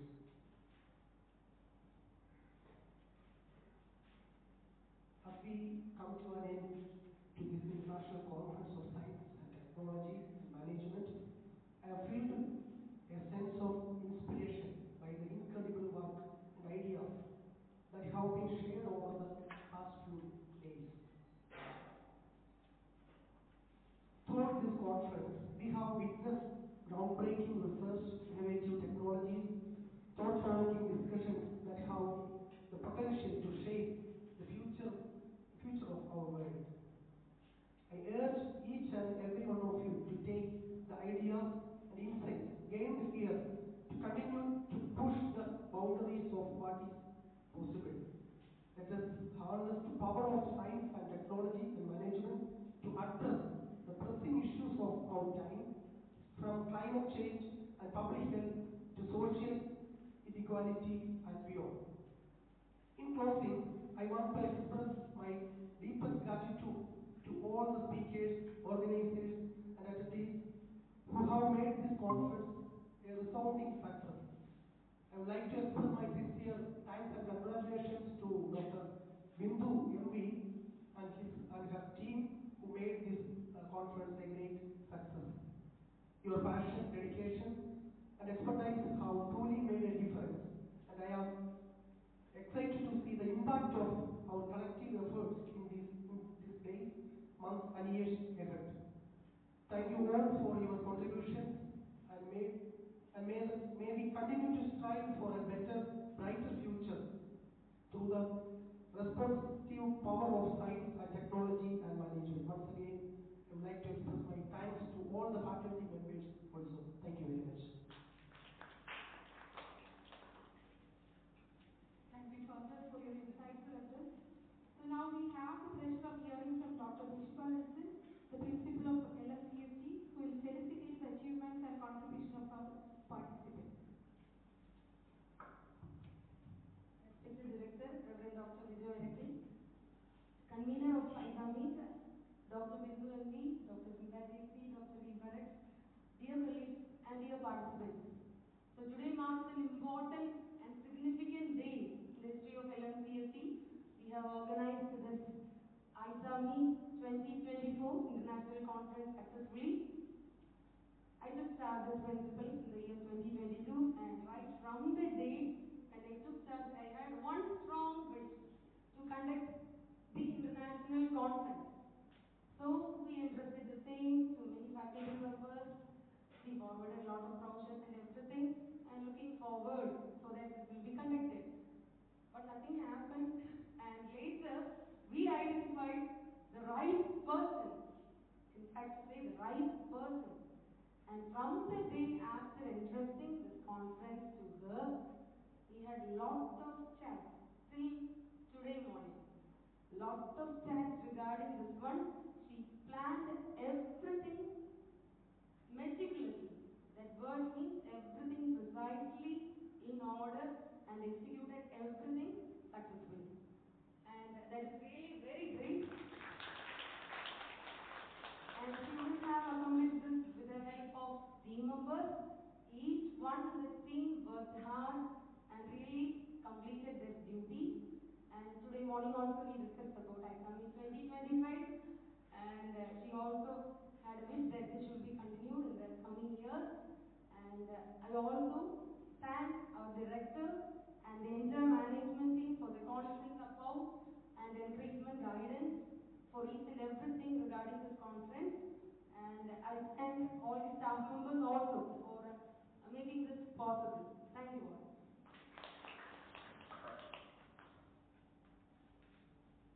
Thank you, ma'am, for the heartfelt felicitation. To conclude our ceremony, I invite Dr. Reba Rai, the Publication Chair of ICAMEET 2024, to deliver the vote of thanks.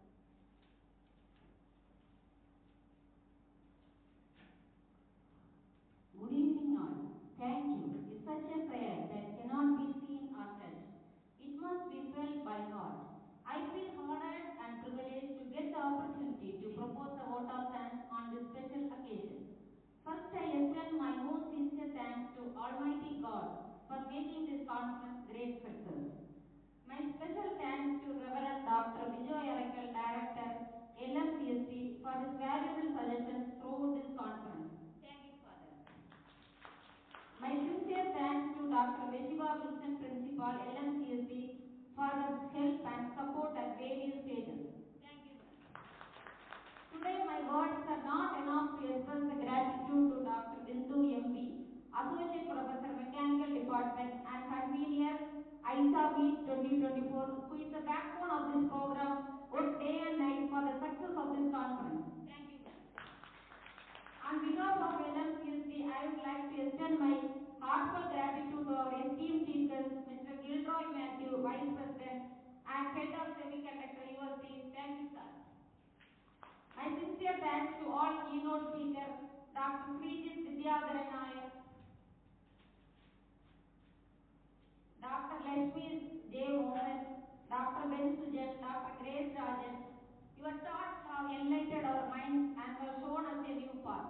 My gratitude to all the speakers for gracing the occasion and sharing their opinions for the conference. My special thanks to all the delegates came from various colleges. Thank you all. My sincere thanks to organizing committee, convener, co-convener. Special thanks to technical programs head Dr. Sunil J. and team. Thank you all. My sincere thanks to System Head Mr. Anup for his support throughout this conference. Thank you, sir. I would like to thank all heads of departments, all teaching and non-teaching staff, all internal participants and students. Thank you all. If time is money, then today you have spent millions for us.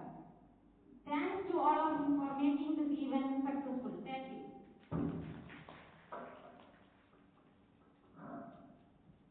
Thank you, ma'am. As we come to the end of the ceremony, let us stand together for the national anthem.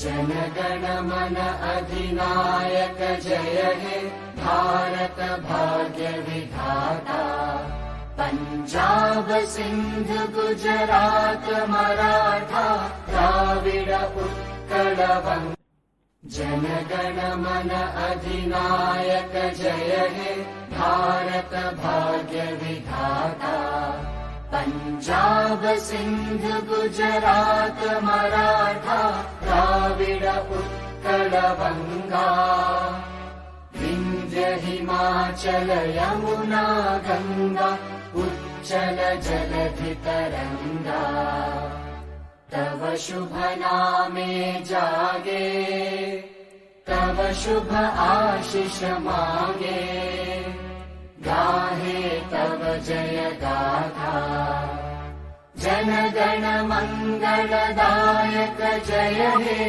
Bharat भाग्य विधाता जय हे जय हे जय हे